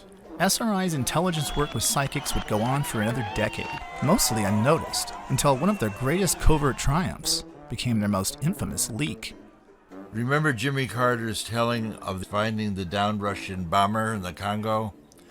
In 1995, President Carter recounted that during a talk to Emory University, accidentally outing our top secret program to CNN. Students submitted questions on numerous topics, both serious and lighthearted, and as always, President Carter answered them all. The release of that information contributed to the end of the remote viewing program at SRI.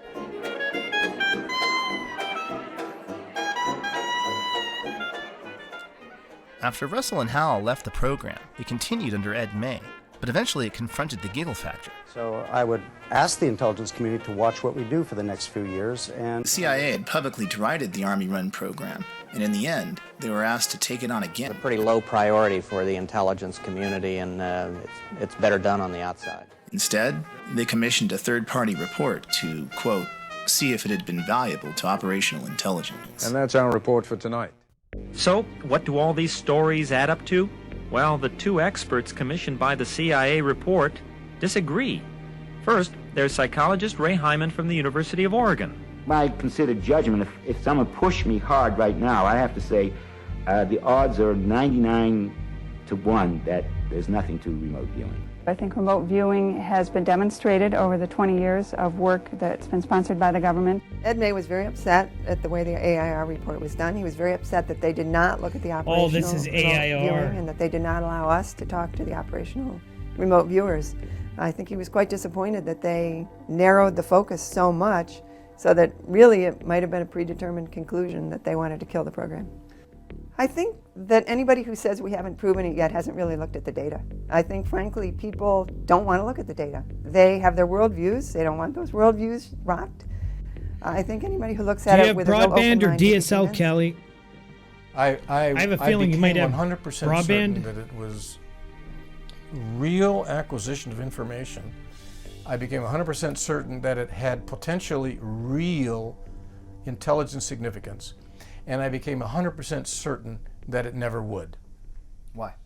What I thought were the issues that would make this a useful tool were both ignored, denied, and in addition later dropped, which is screening of subjects, broadband, DSL. to find the What do you got? superstars, You're tested carefully to find your special talents. For your own satisfaction. using the tools that I thought we had identified, which were politically not correct then to use, and which are politically impossible. Cable company today. or telephone company? There you go. Well, you're here. I'm gonna say really cable. arrived. You can loosen up a bit now. You would have a latent ability that maybe a lot of humans have, that you'd be able to tease out of some people with some sort of training program or something, and you'd end up with what ended up. Okay, yeah, but do you pay a telephone... I'm keeping a low tone here, Callie. After we did our report, do you pay a telephone few months company later, maybe a year or later, a I cable received a phone company call for your from internet? somebody who worked high up in the government, and he wanted to know if this was for real. And I said, I stand by what I wrote in the report. And he said, well, I'm going to see if I can get access to the operational work. He called me back and he said he got access to it. None of the boxes had been opened. Jessica's the president of the American Statistical Society, and she says by the numbers, remote viewing has a higher efficacy than aspirin. What was the CIA trying so hard to hide that they wouldn't even allow their best data to be seen? And why did the CIA dislike those regular Joe Army guys so much? We had the total support of 5 administrations in a row. 5 straight administrations. I don't pay jack or squat. All right. Privately. All right, on your router, does the cable screw in or does it So it's a snap very in? illuminating trip. You never know who your friends are. Since I was told by the DCI the project was over, that was it. It was over. Ken was removed as CIA program manager shortly before Pat Price's death, and he assumes that CIA involvement ended with Price. No, I heard that they were discussing the Stargate program out of channel. In other words, if you're talking about a classified program in an unclassified area, it looks like a security violation. We need to investigate this further. Now what? The gamble was ignore it, it'll go away. The suggestion to me was that, okay, let people just wonder about it. But if you start complaining about it, it will affirm that we do have a program. They didn't really want to go that route. Russell's first interview with one of the most spectacular spies from his SRI days was a no-show. Later, the agent called to say they were still doing it, and were afraid to talk about it. Beyond the giggle factor, what was the big deal? What does all of this mean? Could we be missing the big picture here? And no, that's not right. I told you before, two people that I trust, that are, one of whom's in the position to know, says that the program's still going on. Really? No shit. Just how useful is remote viewing? How far would Russell go to tell the world what had become painfully obvious to him? This was something that Russell was inspired to consider after witnessing Ingo predict that Chinese A-bomb test 3 days in advance, and similar work by Stephen Schwartz, and it involved precognition, or seeing the future. The final straw was when he received a package in the mail from the ghost of an old friend regarding some water towers that had haunted him for years. I get the impression of a water treatment plant.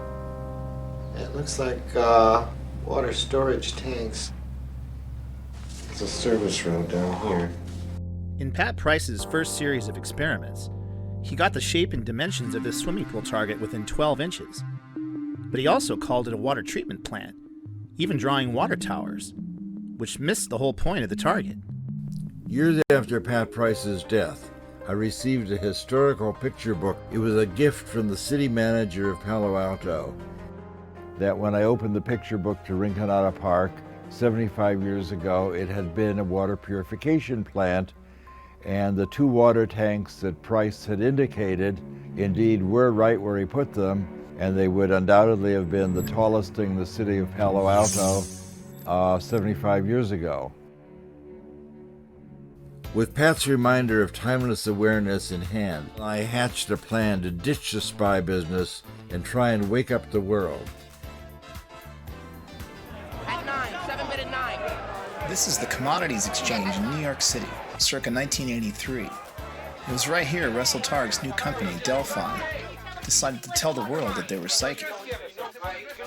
We've been predicting silver prices 2 to 4 days in advance. Our investors made profits in the middle 6 figures. Something I couldn't do while I was a psychic spy. Predicting the volatile market 9 times in a row even landed them on the cover of the Wall Street Journal. Being right 9 times out of 9.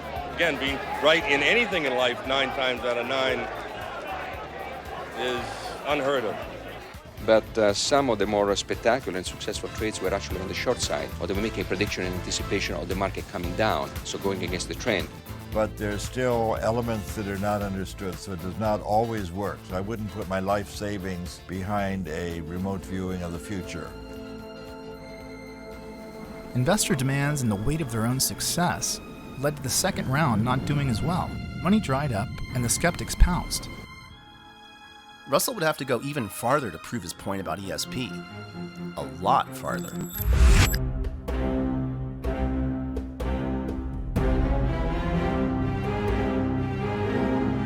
When they first invited me to come, and their letter to me said, please come to the Soviet Union so we can exchange propaganda. I didn't have a big concern about that. I trusted Russell. He went through the process of asking permission. I assumed that. I'm actually quite confident of that, because had he not done so, he would be in jail. No, I did not ask any permission to go to Russia. I just went. Of course, they can't reveal secret information, and I declared my independence and left. They said, is there anything you'd like to see as long as we're here? And I said, oh yes, I would like to have a peek at Brezhnev's office. I would just like to see where he sits. We were once targeted to describe Premier Brezhnev's office in the Kremlin with Hella Hamid. Who was the control person initially. That's right. And indeed, it's just as she described it, this odd red leather door held in place by upholstery tack, the huge desk on the right, window on the left, and a door in the wall behind the desk, and we did not go downstairs into the computer room. When we were talking to the Soviet Academy of Sciences, for example, a physicist got up and said, it seems that if a experienced viewer can focus his or her attention anywhere on the planet, then it's not possible to hide anything anymore. Isn't that true? And the Russians in the audience were quite shocked with that. I could hear the teacups rattling.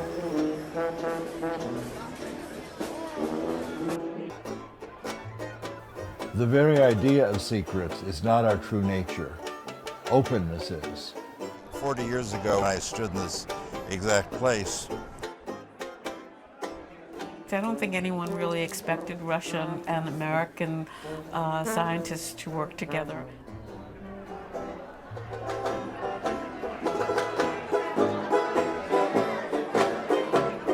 There's Yuri. In 1987, and I started teaching remote viewing in Russia, and no one in Russia knew about this on that moment. Yuri is one of the Russian psychologists that Russell met during his travels.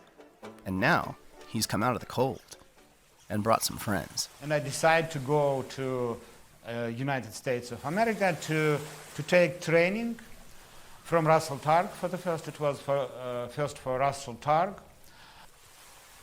Little did I know when I left SRI that the Russians would become capitalists. Nowadays, Russians are invading.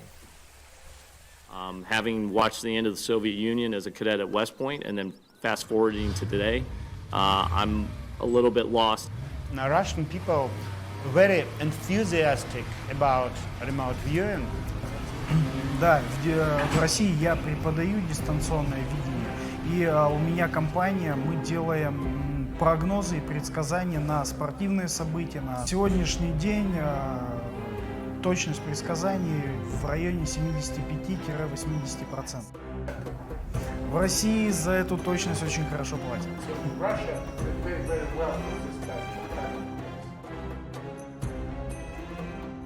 Remote viewing instructor Laurie Williams has brought a group of 20 Russian doctors and engineers to Los Angeles to learn remote viewing for themselves.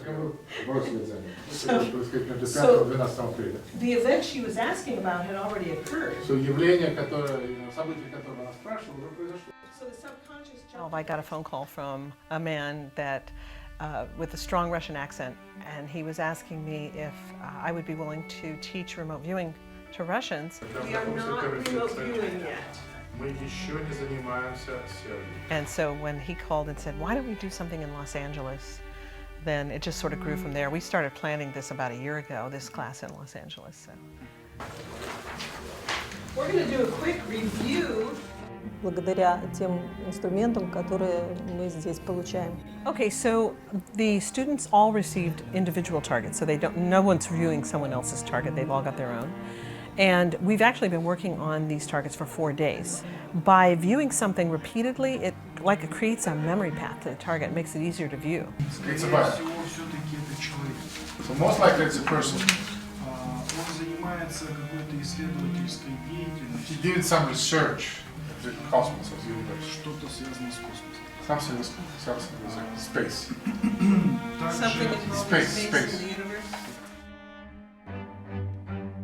Humans have been asking these deep questions about the nature of their reality, and these are just using the tools of our society to ask these deep questions in a different way. The ancients did too, and they're with what they had available to them.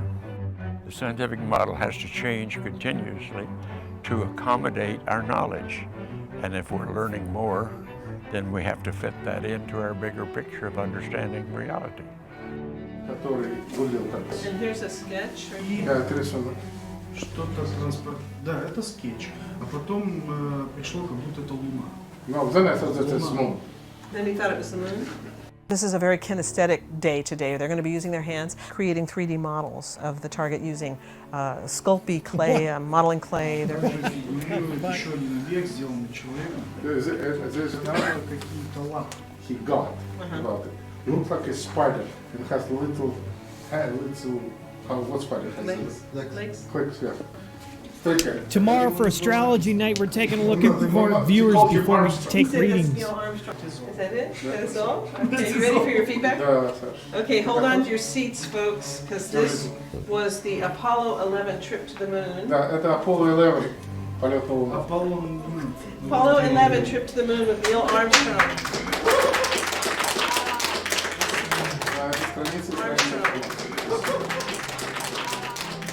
Now that's truly what we refer to as a holy shit moment. Some people can do it, man. Well, fundamentally, we're talking about interpreting what we see. And I think all of us, for centuries, and certainly taking a look at remote viewers charts. Off the planet and look back at Earth. Eagle Swan. We kind of call it the big picture effect of seeing things in a new perspective. We're going to try. Seeing Earth in the perspective of being in the heavens, and that we're just a small part of this huge universe that we're in. I had completed my major task for going to the moon and was on the way home and was observing the passing of the heavens. The magnificence of all of this, what this triggered in my visioning in the ancient Sanskrit is called samadhi. Samadhi. It means that you see things with your senses the way they are, but you experience them viscerally and internally as a unity and a oneness accompanied by ecstasy. We are stardust, and we're all one in that sense.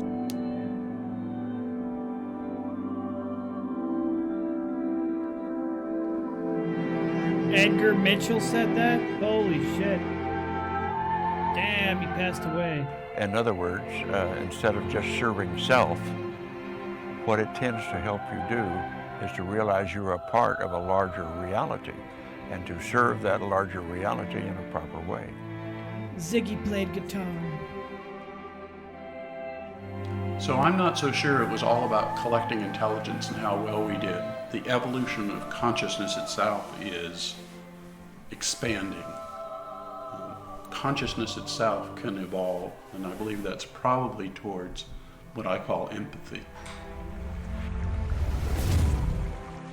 The main idea from all of our research is that there is no separation, especially no separation in consciousness. More than machinery, we need our humanity. If the world were to accept this research, we would have to recognize that we are not isolated within our brains. We would have to recognize that we live in the earth, not on the earth. We live embedded in the biosphere of earth, and that all consciousness is interconnected and interrelated. And that's why we can transmit the power of love, the power of healing. Maybe it's very subliminal, but it definitely Whoopi Goldberg. exists.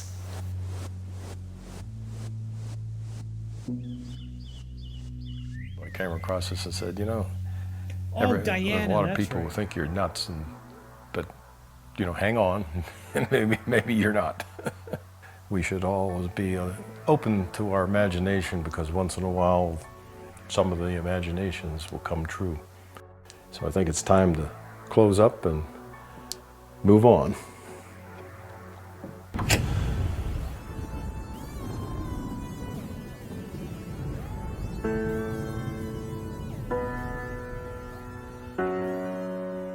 So Helen returned to Los Angeles to resume her life as a professional photographer. She died of cancer in 1992. But not before she uncovered the lost temple of Alexandria, Egypt, with Stephen Schwartz and the Egyptian government.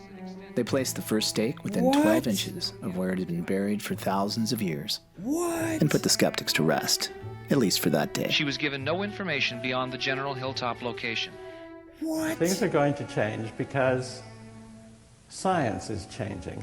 You know, they should be teaching this shit at the school. Army program hard and went into seclusion. We reconnected in later years and had a chance to talk about old times. I'm going to talk about the future because I think that we're far too much trapped in the past.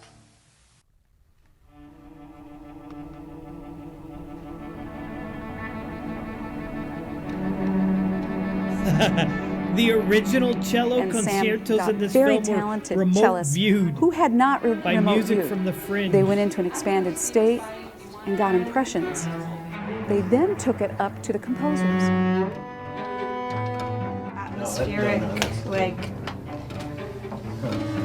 Two not opposing but interrelated forces.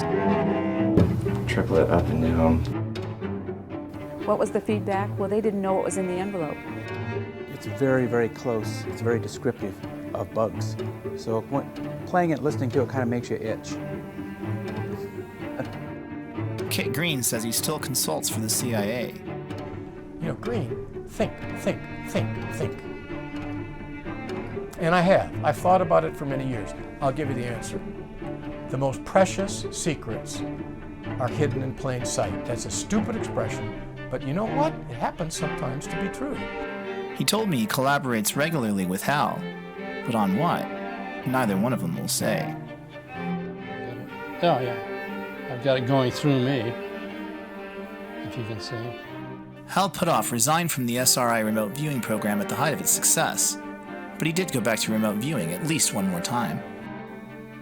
Hal repeated my silver forecasting experiment for his child's high school.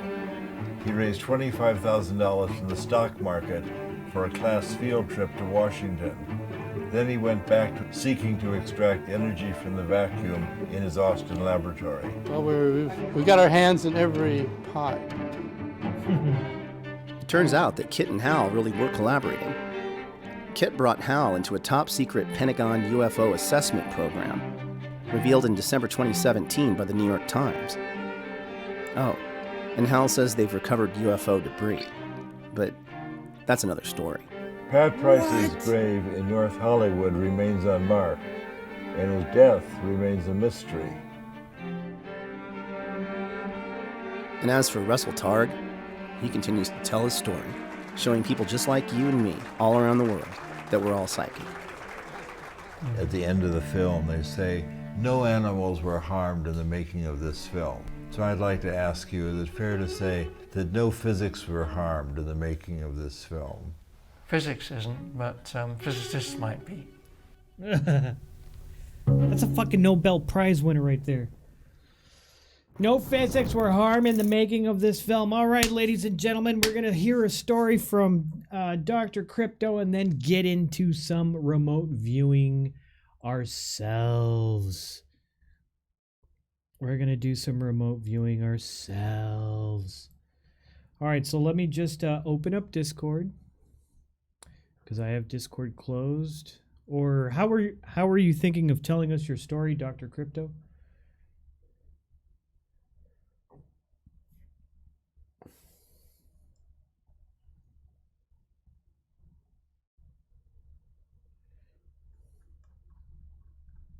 Okay. Well, you can jump on air and we'll listen to what keeps you up at night. It's not a long one. Oh, that's fine. Don't worry about it. Whatever you want to tell us. And then we'll get into some remote viewing.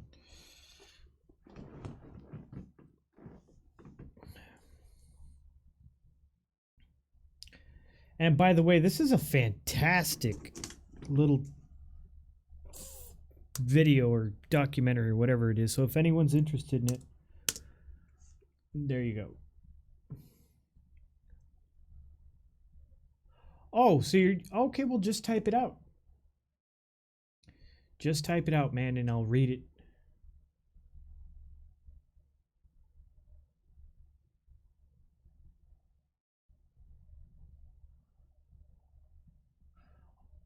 Oh, well, can you get into general?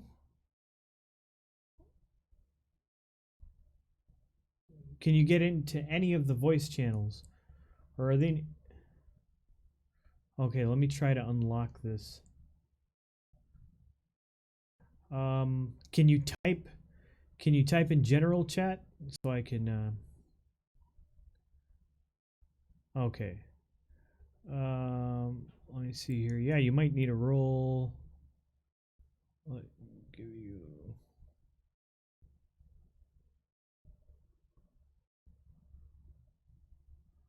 Can you get into anything now?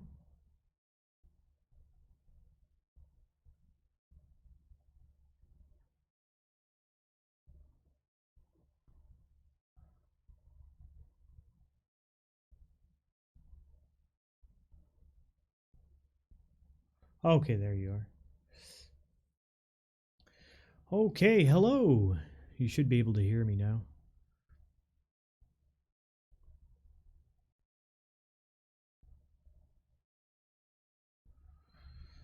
Are you able to use your microphone?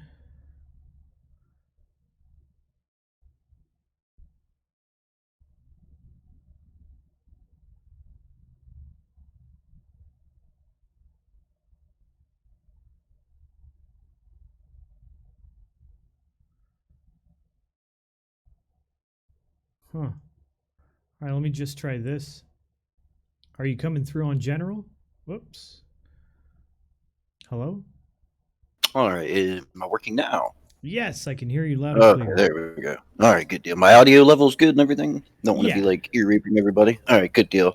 But yeah, man, it's a short and sweet story. I've been in like UFOs and stuff like that, like all my life. So I go outside at night. My dog's doing her thing. I like to look at the sky. Why not? It's cool.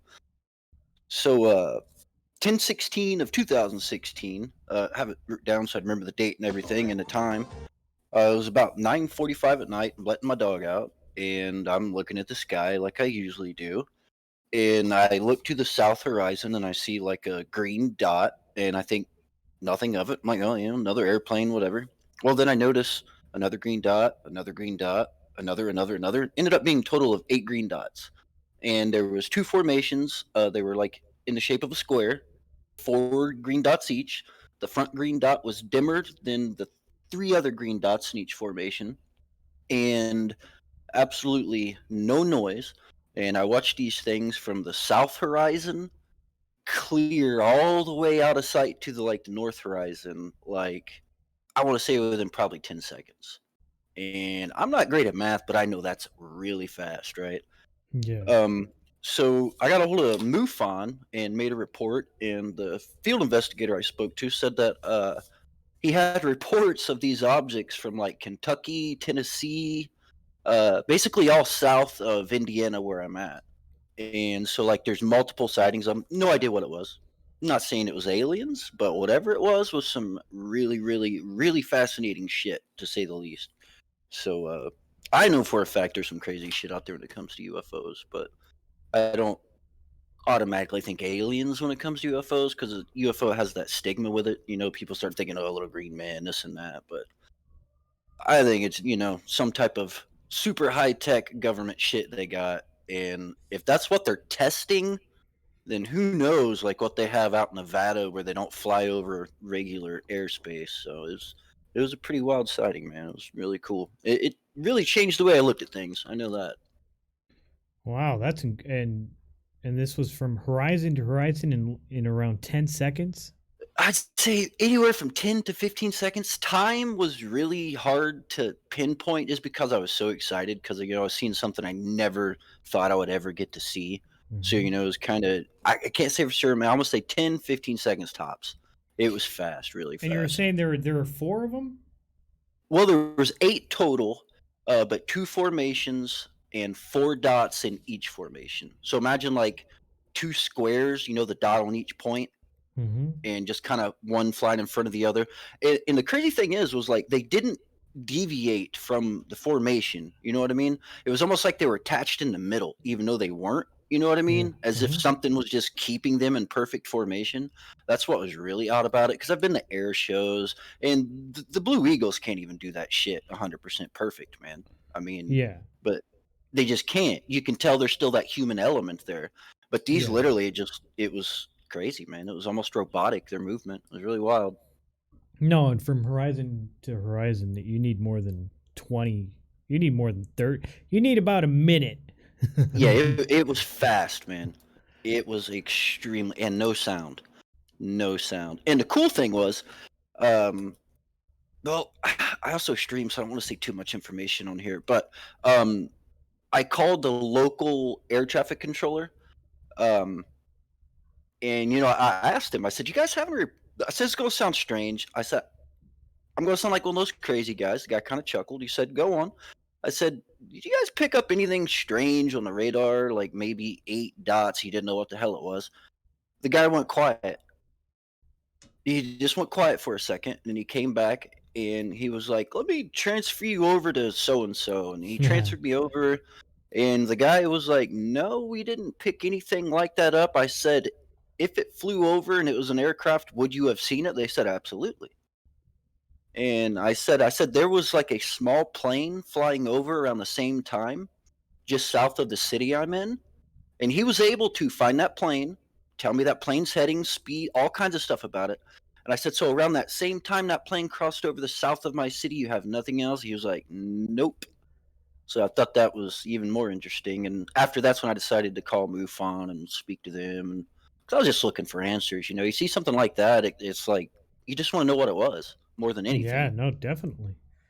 So, but I'll wonder till I die what it was, man. Well, it was what you saw. But it was pretty cool, man. First time caller line, you are That on the sounds- air. Hello. Sounds freaking awesome. Let's see. Yeah, if there's- go ahead. See if there's any questions in chat about that. The tech with railguns, no fires, solid metal. It's just very clever manipulation. Mr. Sam, welcome. Drones with scramjets? Nah, you're going way too fast. Way too fast to be any type of jet propulsion. I mean what everybody's he's doing seen- right now, that's how you had to track those aircraft across the sky. That fast. You pointed at it and it was just nothing like it. It was nuts. Yeah, Nothing no, that's like it. way too fast. You see something going across the sky like yeah. that? Like, well, we see human-made things all of our lives. We're conditioned. That doesn't stand out to us. When you see something that behaves in a way that defies everything you've seen your entire life, it's one of those complete, like, what in the fuck moments. Like, it was just excitement and, like, adrenaline. And, I had my phone in my pocket, and I didn't even have the wherewithal at the time to take it out. You know what I mean? So that also made me understand why a lot of those sightings don't get good footage, because you're just in the moment, and you're like, you don't want to take your eyes off of it because it might be gone. You might not get to see it again. Yeah, So no, the anyone who's seen anything in the sky, I have seen some weird shit. I don't know if I can call them UFOs. I believe I've seen a total of 3 UFOs. I don't know what the fuck they were, because they're not your. I saw one UFO for sure, way up in the atmosphere. Let's just say this is what you see here. Like way up? Yeah, way up. I know it could have been a satellite, but what I'm talking about is this. What was did you get a shape of it?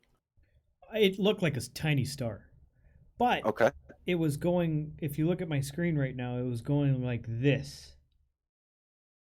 It looked like a germ in a petri dish, just wiggling and fast and slow. Like okay, it had a constant speed. It didn't zoom out. It didn't go phew or anything like that. It was just wiggling way up there. It just looked like you're taking something in a petri dish, wiggling around under a scope. Like that. That's what it was. I was a kid and I was just looking at that and being like, "What the? I don't think that's a plane. I don't know what it is." That was one. Another one. It was this red light. I was driving down a place they call the Strand, which is just a man-made highway in the middle of a Bay Area in Southern California. It's about maybe 20 miles. And all you have is this thin stretch of sand and light poles, and it's a paved highway. And I was driving down and I just saw this red light, like keeping up with my cab. I was driving cab at the time. And it was in the middle of power lines, or at least that's what it looked like. And it was just keeping with my cab all the way till I had to turn into the hotel where I was picking people up. And as I turned into the hotel, I looked, and this thing was in the power lines, right where the power lines were. It wasn't a light source, that might, from my perspective, look like it was in the power lines. It was actually riding the fucking power lines, keeping up with my cab, and I was going about 70.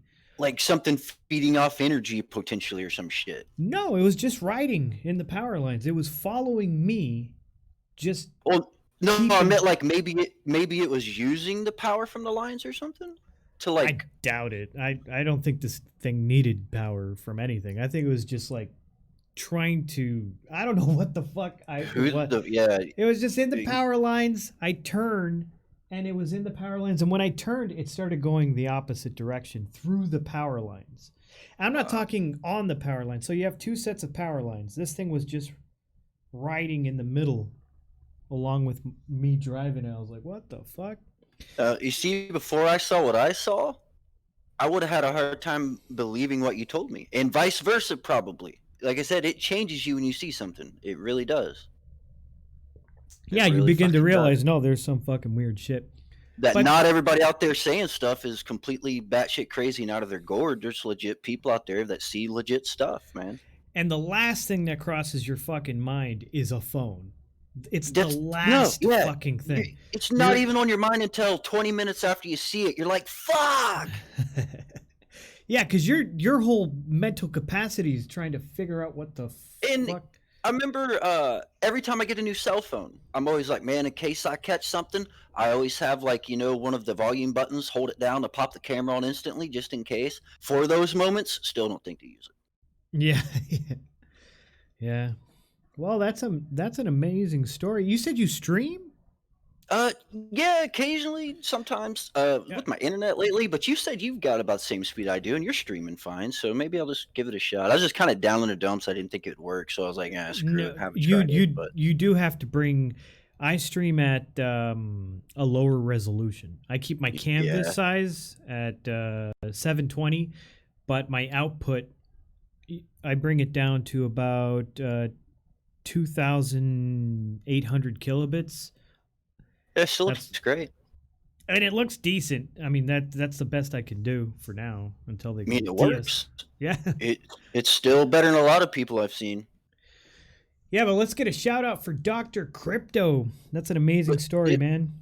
Yeah, hey, appreciate it, everybody. And one quick thing before I go, touched upon it earlier. It's kind of with everything earlier. I think you would really get into this. It's a documentary called Mirage Men. Stop me if you've seen it.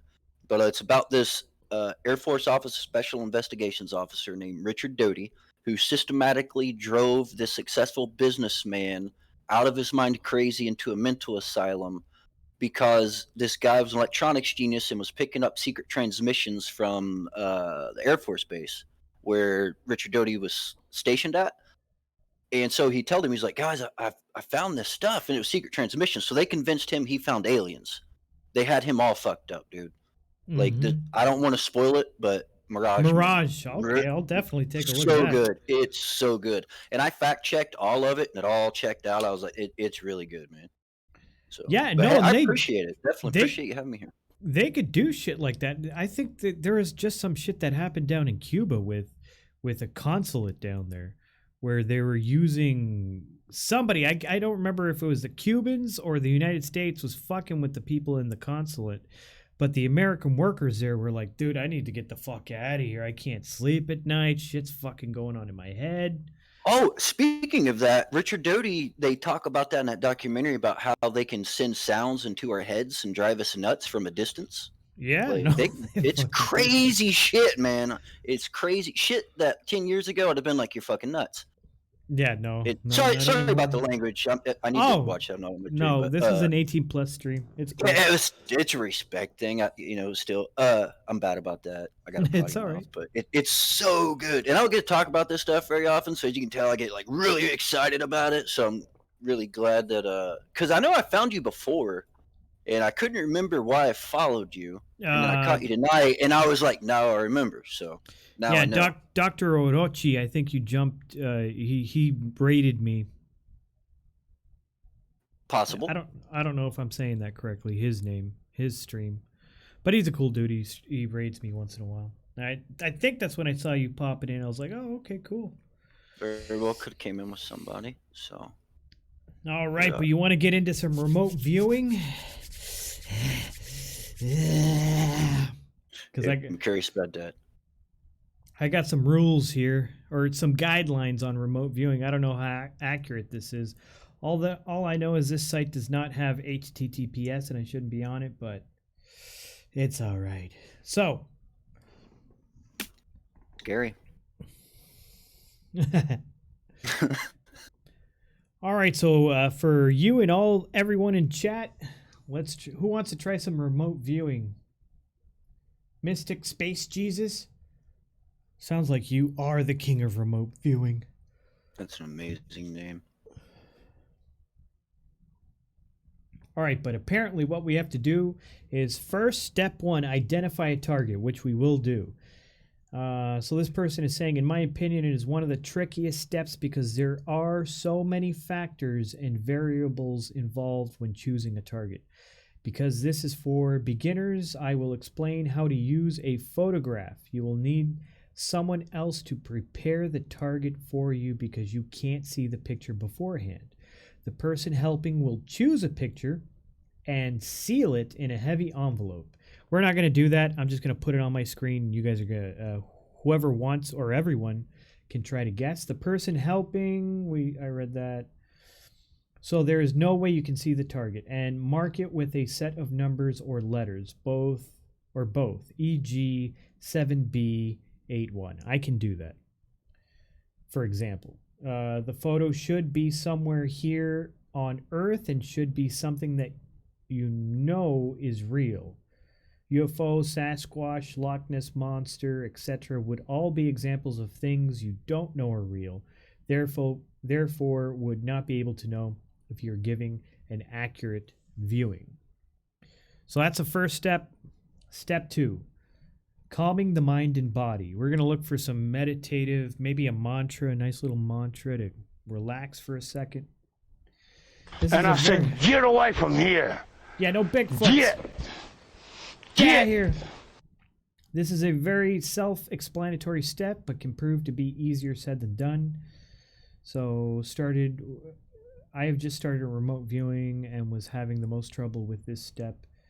In my opinion, meditation is the best way to get yourself to the correct state of mind. Try to gaze into the void you have created in your head. Watch it like a movie screen. As a suggestion, someone who has a troubled mind trying to reach a state of calmness, try to empty your mind. Try to empty your mind. How do you empty your mind?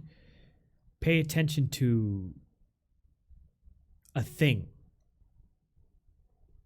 So, your mind is having 1,000 thingamabobs, like, oh, did I take a shit today? Hey, yeah, you haven't jerked off, all this fucking shit. Just focus on a sound, a thing, something you can kind of target and just kind of let yourself identify it. Let yourself merge with it.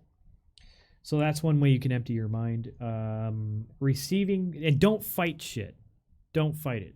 Like don't be like, oh man, I can't empty my mind. Like, oh damn it, another thought.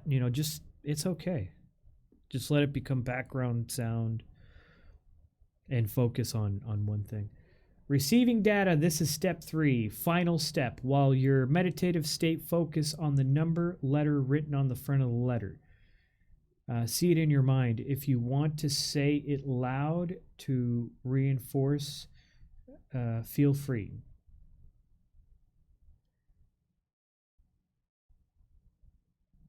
Okay. Let the information come to you and begin to notice when things appear, whether it be from sight, smell, touch, or emotion. So once you're calm, I'm going to say whatever, like the number, letter, and then whatever starts coming in. Definitely don't fight that. Just let it come in and try to memorize it or scribble it down, whatever you want to do. Learn to separate ego from mind and allow the information to come. Looking for the info or focusing it will do more harm than good. Yeah, don't look, just observe. When you see something you believe is important, draw it or write it down on a sheet of paper. All of the information I have given has come from Joseph McMoneagle. I have read lots of texts by him, and most of this is from the handbook to remote viewing. The protocol he teaches in the book was the same developed by the military. Just some tips. Don't attempt in a soundproof room or extreme darkness. Be skeptical. Have fun and realize the more you practice, the better results you will get.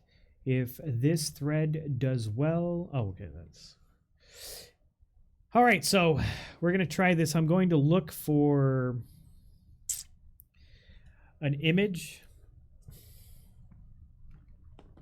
Let me put that like that so you guys can't see the image in my goggles. Ugh. And, Those goggles rule, by the way. Thank you. They're from another dimension.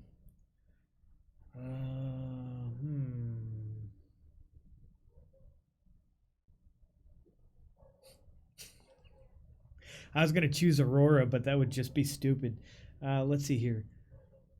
I almost said something, try not to pick anything on topic. Oh, that yeah, we were talking about tonight, anyways.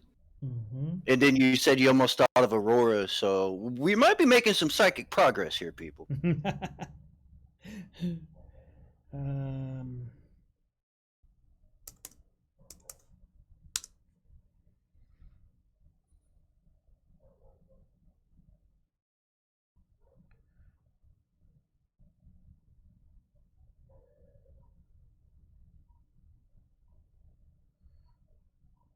All right, give me a second, everyone. I just got to find something.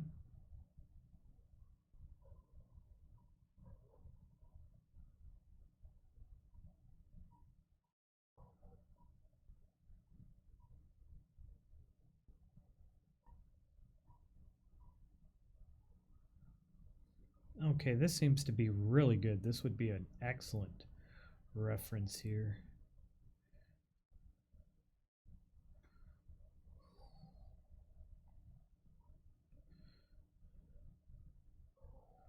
Just give me one moment.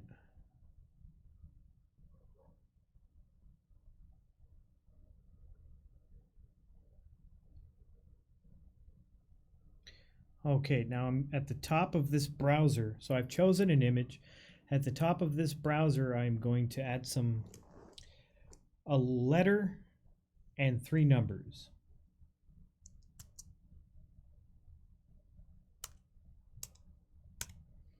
Okay, so all right, so I'm going to write this in chat. The letter and numbers I have at the top in the search field of this browser are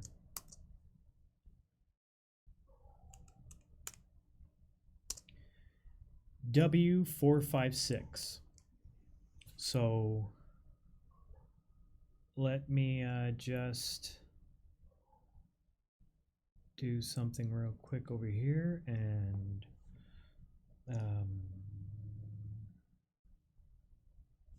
actually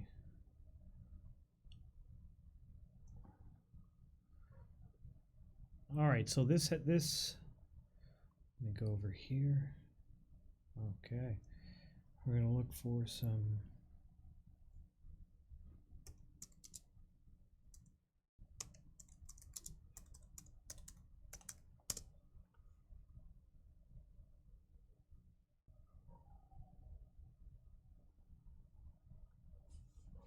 okay, this should be some calm music here.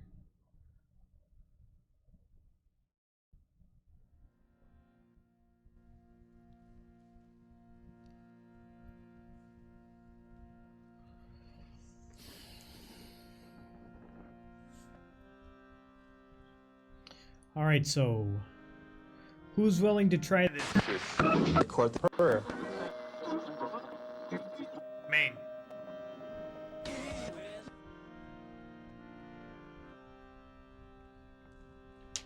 Anyone willing to try? Who's in? I'm in. Fuck it. All right, Dr. Crypto. You can listen to some calm, relaxing music. You're missing a 6.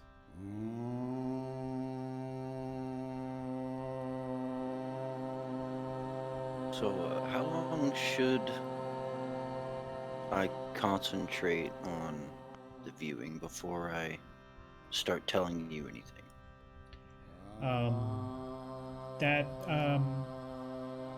Up to me till I'm confident, I guess. I mean, Yeah. Whenever you feel comfortable, whenever you feel relaxed, and see if you can write it down instead of telling me. See if you can draw it or write it down. Oracle of Twilight, if you'd like to remote view an image that I have chosen, it is on my on one of my screens. Reference is W456.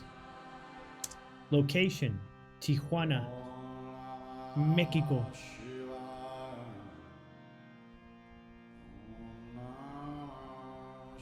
did you? Okay, I'm getting a little creeped out. You just said, okay. Wow.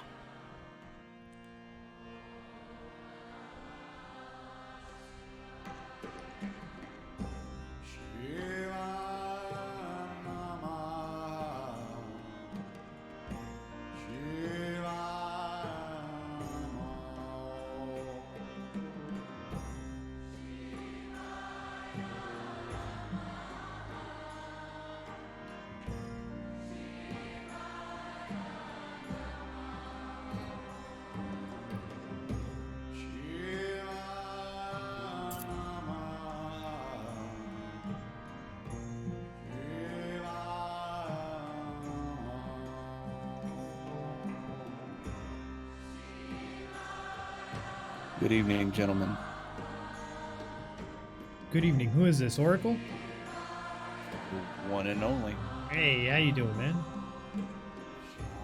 Sir, so we doing some remote viewing? Yeah. Feel free to join in if you'd like.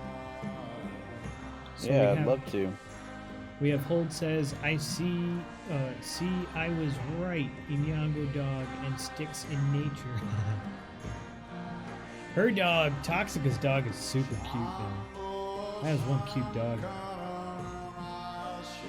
It looks like it's full of attitude and character, too.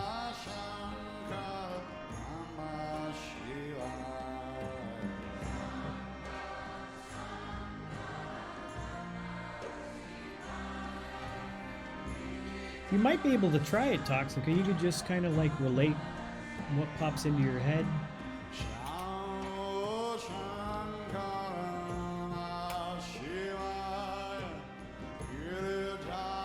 You have a image in front of you, Jack?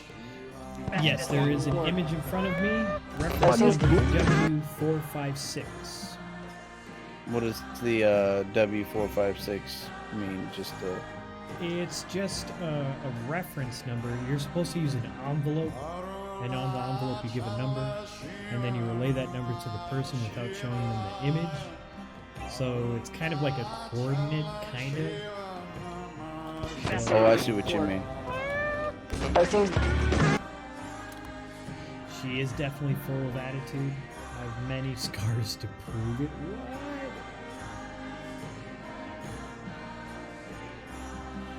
I sent what I got in my head on Discord. Same thing just kept popping up, so I just went with it. Okay. Holy fuck. That was before you told me anything. Remember when I said it's freaking me out?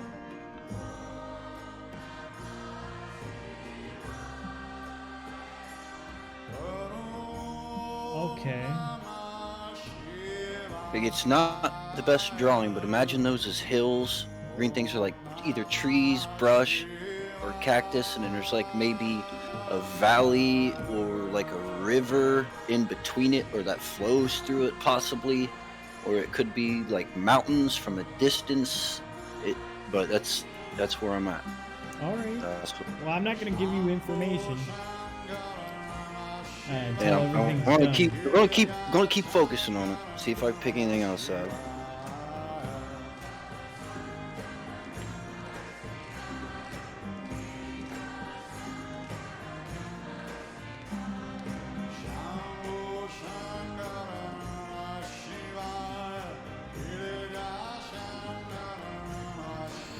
Is anyone else picking anything up? I got practice something. guessing number. Oh, who's that, Oracle? What do you got, Oracle? I'm gonna send it to your DMs. Probably gonna be Aurora. Oh, something else, but I guess it kind of, but no. Okay. All right. Well, I'm not gonna give any information as of this moment. But we'll take a look at that. That is, I'll tell you one thing. I've received two absolutely different, astronomically different things that are very interesting.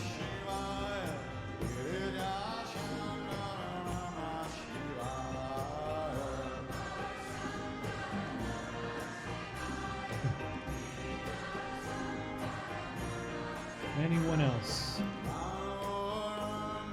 I guess I went with the method of the letter and the number of imagining me standing behind you, kind of like creeping at your browser, and then that's kind of how I went about it. Okay. If that makes sense. See what I mean? Like instead of trying to remote view what you saw, I was trying to remote view like your point of view of the browser and everything contained therein. I don't know if that was a proper way to try it, but I tried. From my understanding, that's the correct way to. You shouldn't try to see things from my perspective. You should just let this. What's here? Yeah, I just went with sink in. it. Yeah, just whatever came to my head. It's the first time I've ever done it, so I actually kind of pretty neat. I think it's just kind of cool to try.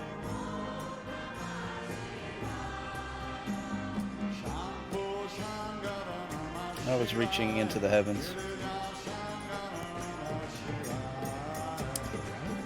Well, it's possible that other people might have too at one point in time. Mystic Space Jesus, banana. I'm sorry, Not gonna that say game's anything. amazing. Let's see here. So Surreal says, I practiced guessing numbers with my friends for about 2 weeks, and one day I was like, think of a 6-digit number. And then I just used what I had learned about listening to intuition and said 6 numbers. Then he said it was right with a serious look on his face. Oh, man.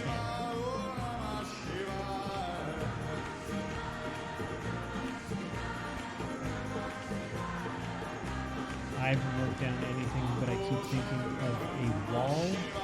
I'm guessing Trumpy Dumpy's wall?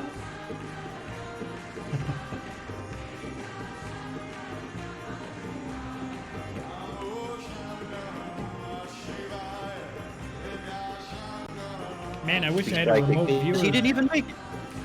I wish we had a remote viewer who could figure out who the hell's the next president of the United States.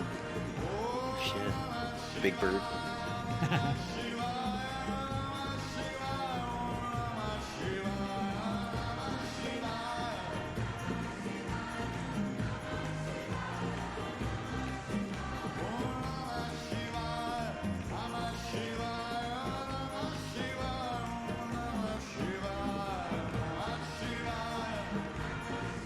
Good time.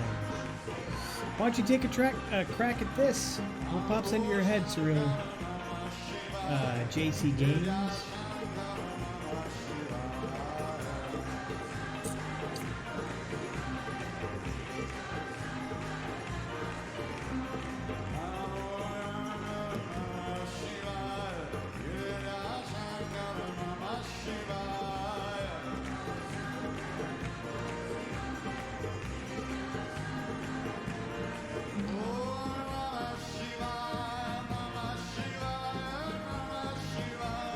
The same president wins every time, just a different face.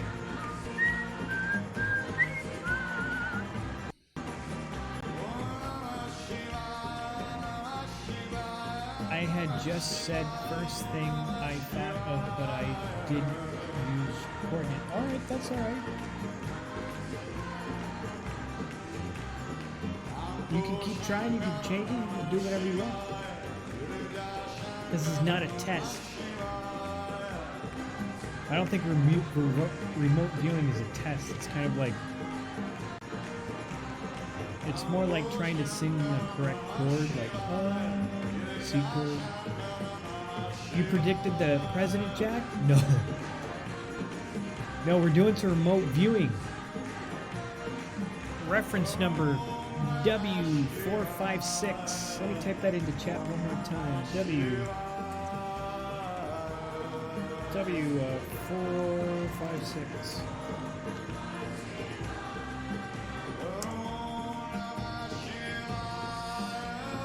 You should be able to see one of my screens here in Tijuana, Mexico. Win for 45, Trump by 6? Oh shit! Did I?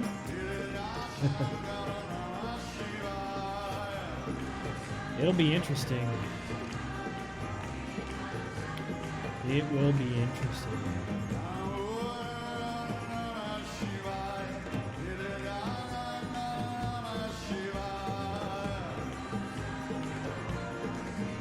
It'll be interesting.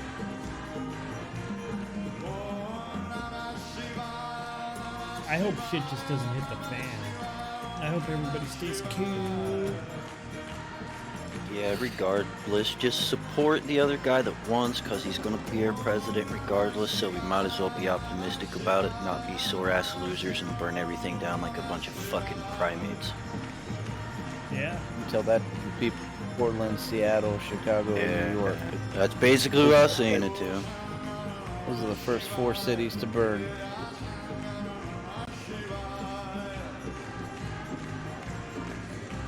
If who we want doesn't win, so fucking what? Like, we'll pick another puppet in 4 years anyway. Yeah, that's a good point.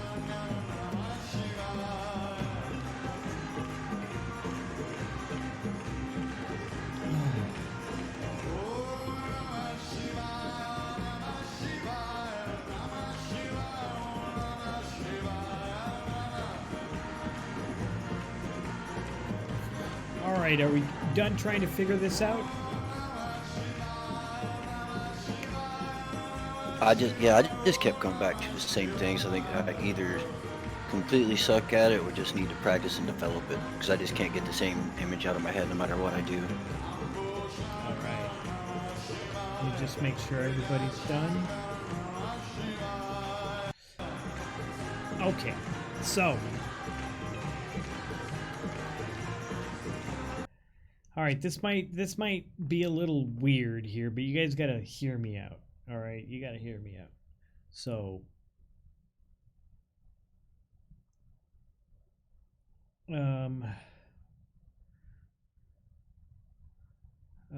let's see here.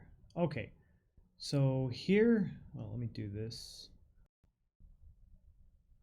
We got Doc's picture, and let me get Oracle's picture. You guys are about to see some Rembrandt, Van Gogh, Picasso hybrid art on my end here. Let me just tune this down a little bit here. And let's go like this. Okay, yeah, that'll work. All right, so let's go over here. Okay, so this is the picture that was contributed by Doc, and this is what was given by Oracle.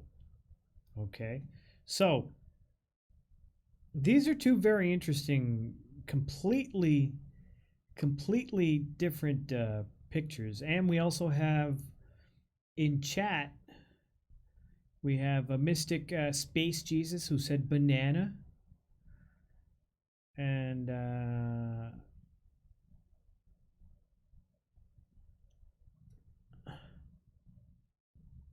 I think that's about it. That's okay. So we have banana, we have this picture, and we have this picture. All right, so let's take a look at the image. So that is the image. Now the interesting thing here is this looks, I mean, I'm seeing some direct fucking correlations between this and this. It's kind of weird. And there's also some correlations between this and this, because we have golden arches. We kind of have like golden arches. So I don't know.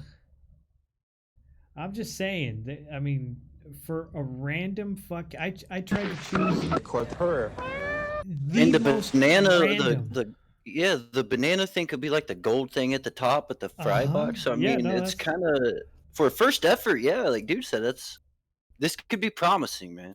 This is the first time we've done it, so. Well, the thing is, I tried to choose the most random fucking thing like I could possibly imagine. And coincidentally, we have some very striking similarities.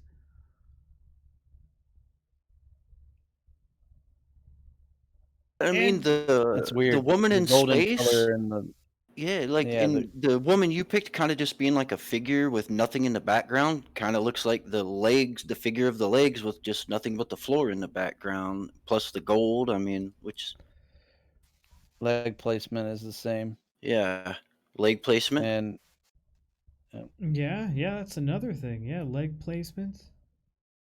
We got this here. Somebody said left banana. foot, right foot, right side back further, right side back further. And same thing with his. Wow. Okay, that's kind of crazy, man. I mean, yeah, no, that's interesting. You guys want to try another one?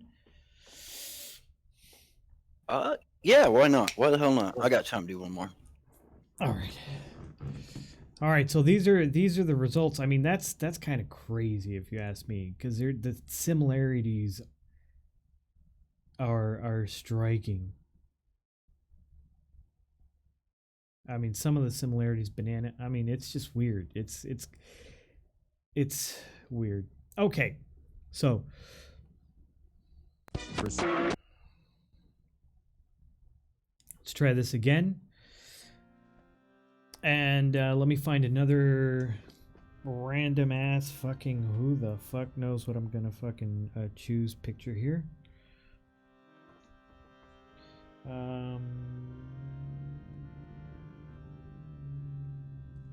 Do you ever have a dream where you're kind of standing on top of like this sun god pyramid, and you just got on like this bitchin' robe, and there's like thousands and thousands of naked screaming women throwing little pickles at you?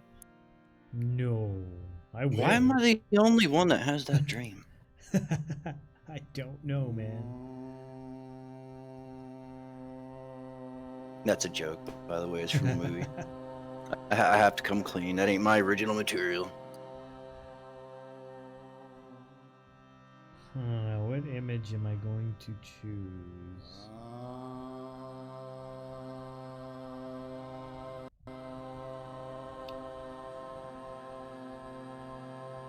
I think the hardest part of this is thinking outside of our habits.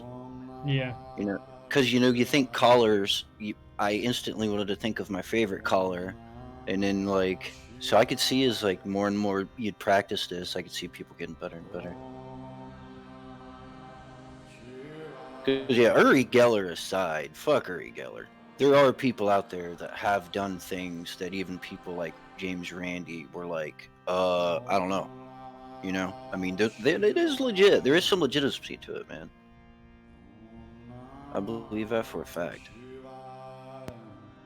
It's too bad Full went to sleep. He's like one of the best remote viewers we got on this show. Like, that guy will really creep you out. I guess he was like, I'm out of here, Frebs. Does it count that my socks were half off? What? What do you mean?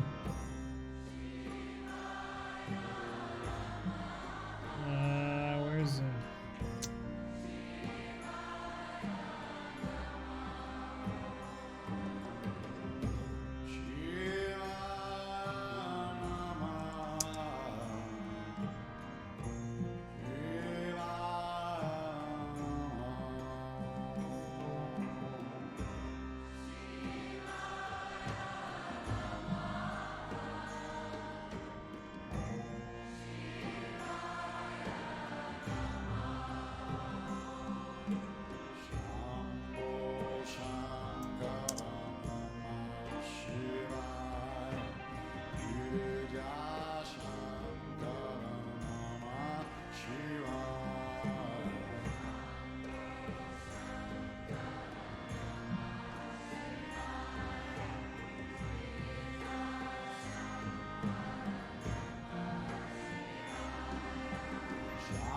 Okay, I got something.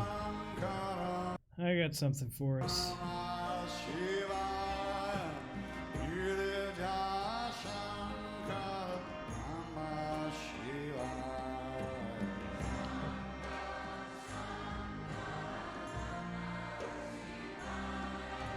All right, let me add a reference number. So we're going to go with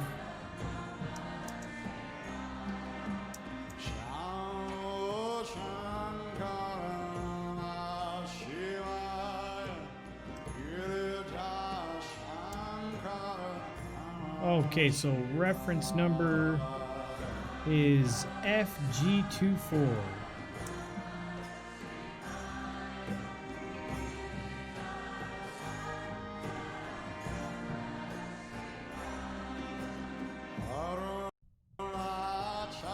There we go.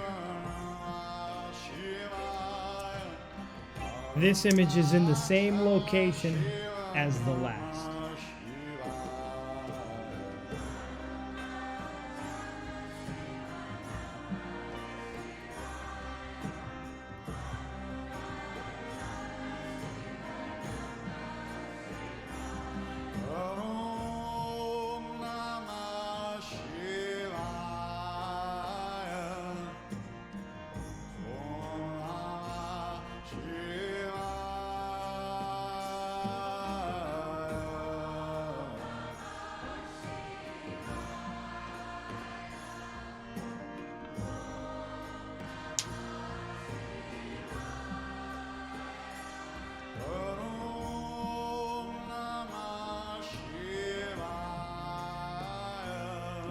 second on this one.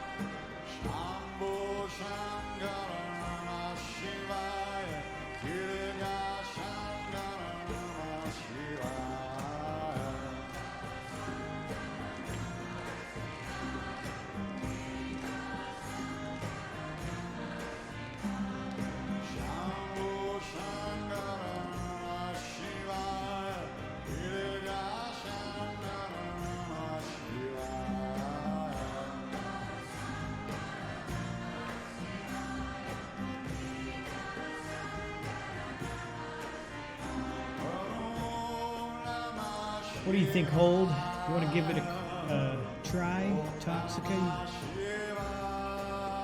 Oh, Sir Obscura! Hey, welcome, Sir Obscura. I'm sorry I missed you. You're purple. Like Hold and Oracle and Toxica. Everybody's purple. Give it a try, Obscura. And make sure you check out Sir Obscura, everyone. Alright, I sent it to you, Jack. Okay, let me take a look at what we have here. Alright, I'm not going to say anything at this moment. This one wasn't as easy. Didn't like, I don't know why, but it seemed like the first time things came easier. This time it was just kind of just black. I don't know why. Alright, I'm not going to say anything at this point here. I can't even hear the music. I got the stream muted. Forgot about that. Everybody kept talking about music. I'm like, what music? I'm like, oh yeah. I like the music.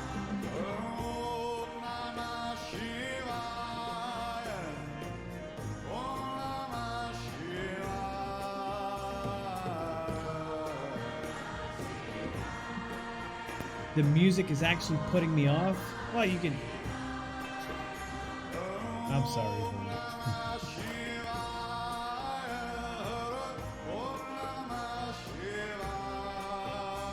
So do you do the remote thing on a regular, or is this something no, you just kind of... we've done it before. I've been streaming for 4 years. Oh, okay.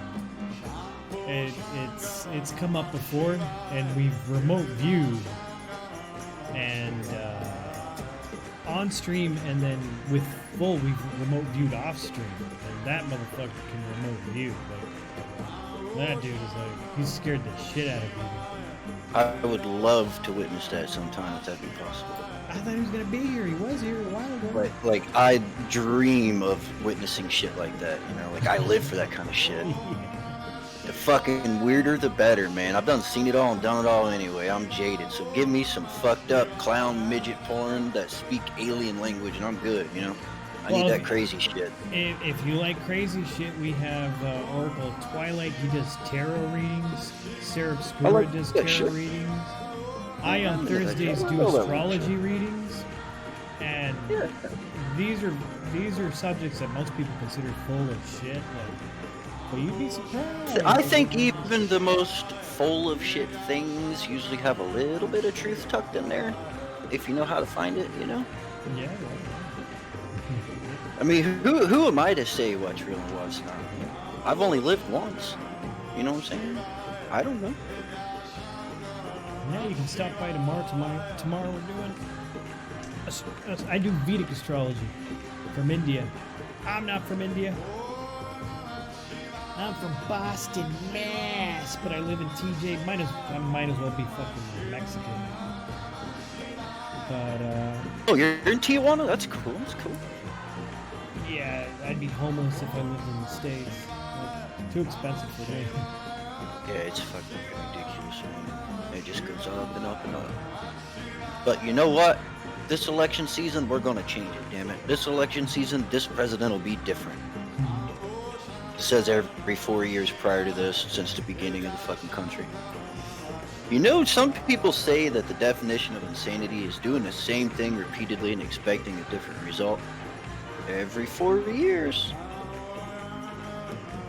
That's almost it about politics. I gotta get off that subject. I gotta get off it real quick. It's Everybody's sick of it. understandable We're all in sick these of it. times. Yeah. I'm just at the point where I'm just so sick of it. I gotta bitch about it because I'm like, ugh. Yeah, But it's over. We made it. We made it. I'm not turning on the news today. I'm not getting on Twitter today. I'm over it. Hold says, rumor has it, a lot of empty buildings in Detroit. Yeah. I'd say if you can get internet, that'd be one hell of a place to open up like a streamer's resort. Oh, the rent would be so cheap. You could get like an old giant factory for pennies. Yeah. That'd be actually something fucking pretty cool to do, as long as you can get internet. Great internet. Get like some fiber up in there. Alright, I think that's everyone. Mystic Space Jesus, you're not going to tell me a fruit or anything? Oh, we need some more guesses there in the chat. Anybody? I see a chain hanging vertically. Okay. Alright. Alright, you guys ready to take a look at this? Yeah, man.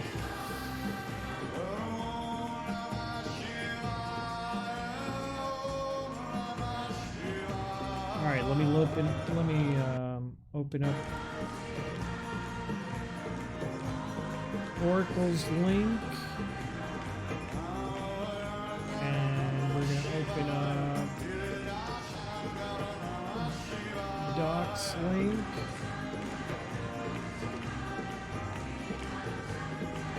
And we have Mystic Space Jesus, which says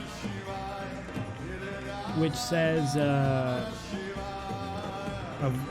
chain hanging vertically. Which way is vertically? Like that? Yeah, up and down. Okay. I always get my horizontals and verticals. Okay, but let's take a look at this.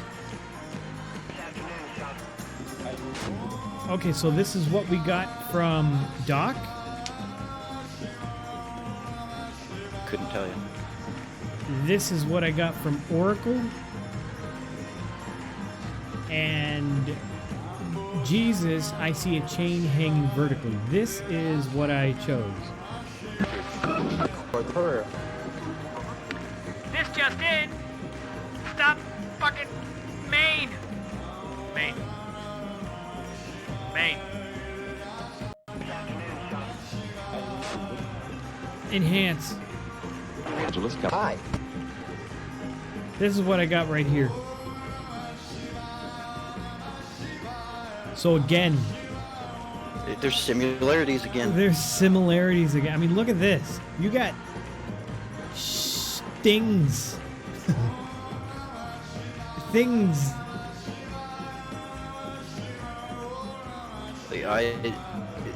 I don't know. It was weird. I either saw like it was light or something coming down at an angle, but I just didn't know what. That's the weird thing. This Yeah. really is weird, man. This really is weird me out. Yeah. So, you know, when it comes to remote viewing, you might think that you intuitively know what you're seeing, but you're actually trying to figure out what you're looking at. You're receiving information, but what it is, I mean, from what I can tell from remote viewing, you guys are definitely picking things up. The signal is just either, I wouldn't say weak, I would say just not interpreted correctly. It's like a language. You know, there's some people who are really good at art. They're able to take what's in their head and just, they know the electrical signals, the perfect electrical signals they need. They know how to interpret shadows. They know how to take what's in here and put it on here. That was the one thing I never was able to figure out with art, was taking the exact mental image and putting it down, and that's why I gave it up. So I just didn't have it.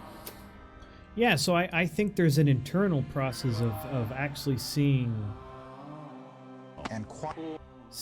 what's in here. And Yeah, I pick up a lot of images, and it's hard for me to kind of like hunker down on one.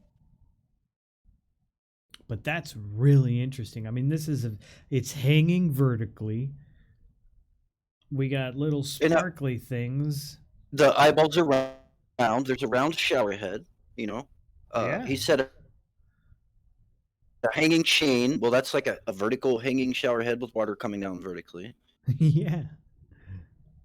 That's interesting. It really is. I think it's too many coincidences twice in a row for it to just be nothing. Absolutely random shit. Yeah, this is the most random shit anybody could pick. A dude wearing McDonald's slippers and then a shower head, that's random. That's random. Like, I give you kudos for that. You're picking good ones. Hey, Turbo Diesel. All right, but that's pretty much tonight's show, everyone. I hope everyone enjoyed it. Hope you all had a good time. Holy shit, it's 9 a.m. I've been up all night. See what you've done? I was going to go to bed and I saw you were on and I was like, who is this guy? And then I was like, oh yeah. I was like, he's the dude that's into the crazy shit. So I'm glad you were on and I saw you, man. That way at least now I can, because I need to cut a lot of fat on Twitch. I've got too many followed channels. Most of them I just don't give a shit about. Hi. And I need to cut the whole thing. But all right, man, I appreciate it. I'm going to get off here, let you do your sign off. Everybody. All Thanks right, for man. having me. Hey, do you mind if I hope get to highlight hang out. your... Is it okay if I highlight your story? Your related story about the UFOs, possible UFOs? Oh, I think it just got off. Well, everybody, again, it's been fun. Thanks for having me, man. Thanks for listening. Thanks for having me. Oh, shit. Hey, do you mind if I highlight your... Uh-oh. Is it okay if I I think highlight he took off, Jack. your story? Oh, okay. Oh, that's all right. All right, so who do we got? Is Obscura streaming in a little bit? Do you know? I don't think so. Yeah, I don't think she screams today. Okay, well, we got Thunder Squid. Let's go check out Thunder Squid. All right, we got Aurora. Aurora. Aurora! Aurora. Aurora! You son of a... Aurora! Aurora! Aurora.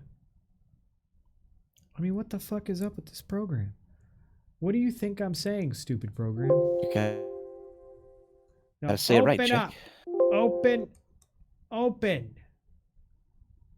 I said... You motherfucker, I said it right. Aurora. You gotta say it right, Jack. Hi. There she is, the beautiful Aurora. All right. Let's go say howdy, Hi. motherfuckers, to Hi. Are you trying to have sex with me? with Aurora?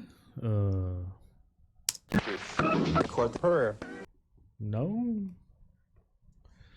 All right, everyone. Did I type this shit in? God damn it. Okay, good.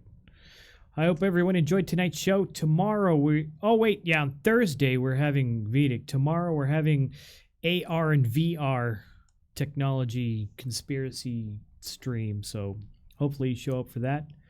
But thank you for joining me, everyone. I appreciate the bits, the subs, the donos, but most of all, your camaraderie. Hasta la freaking mañanas, everyone. See you next time. Yeah.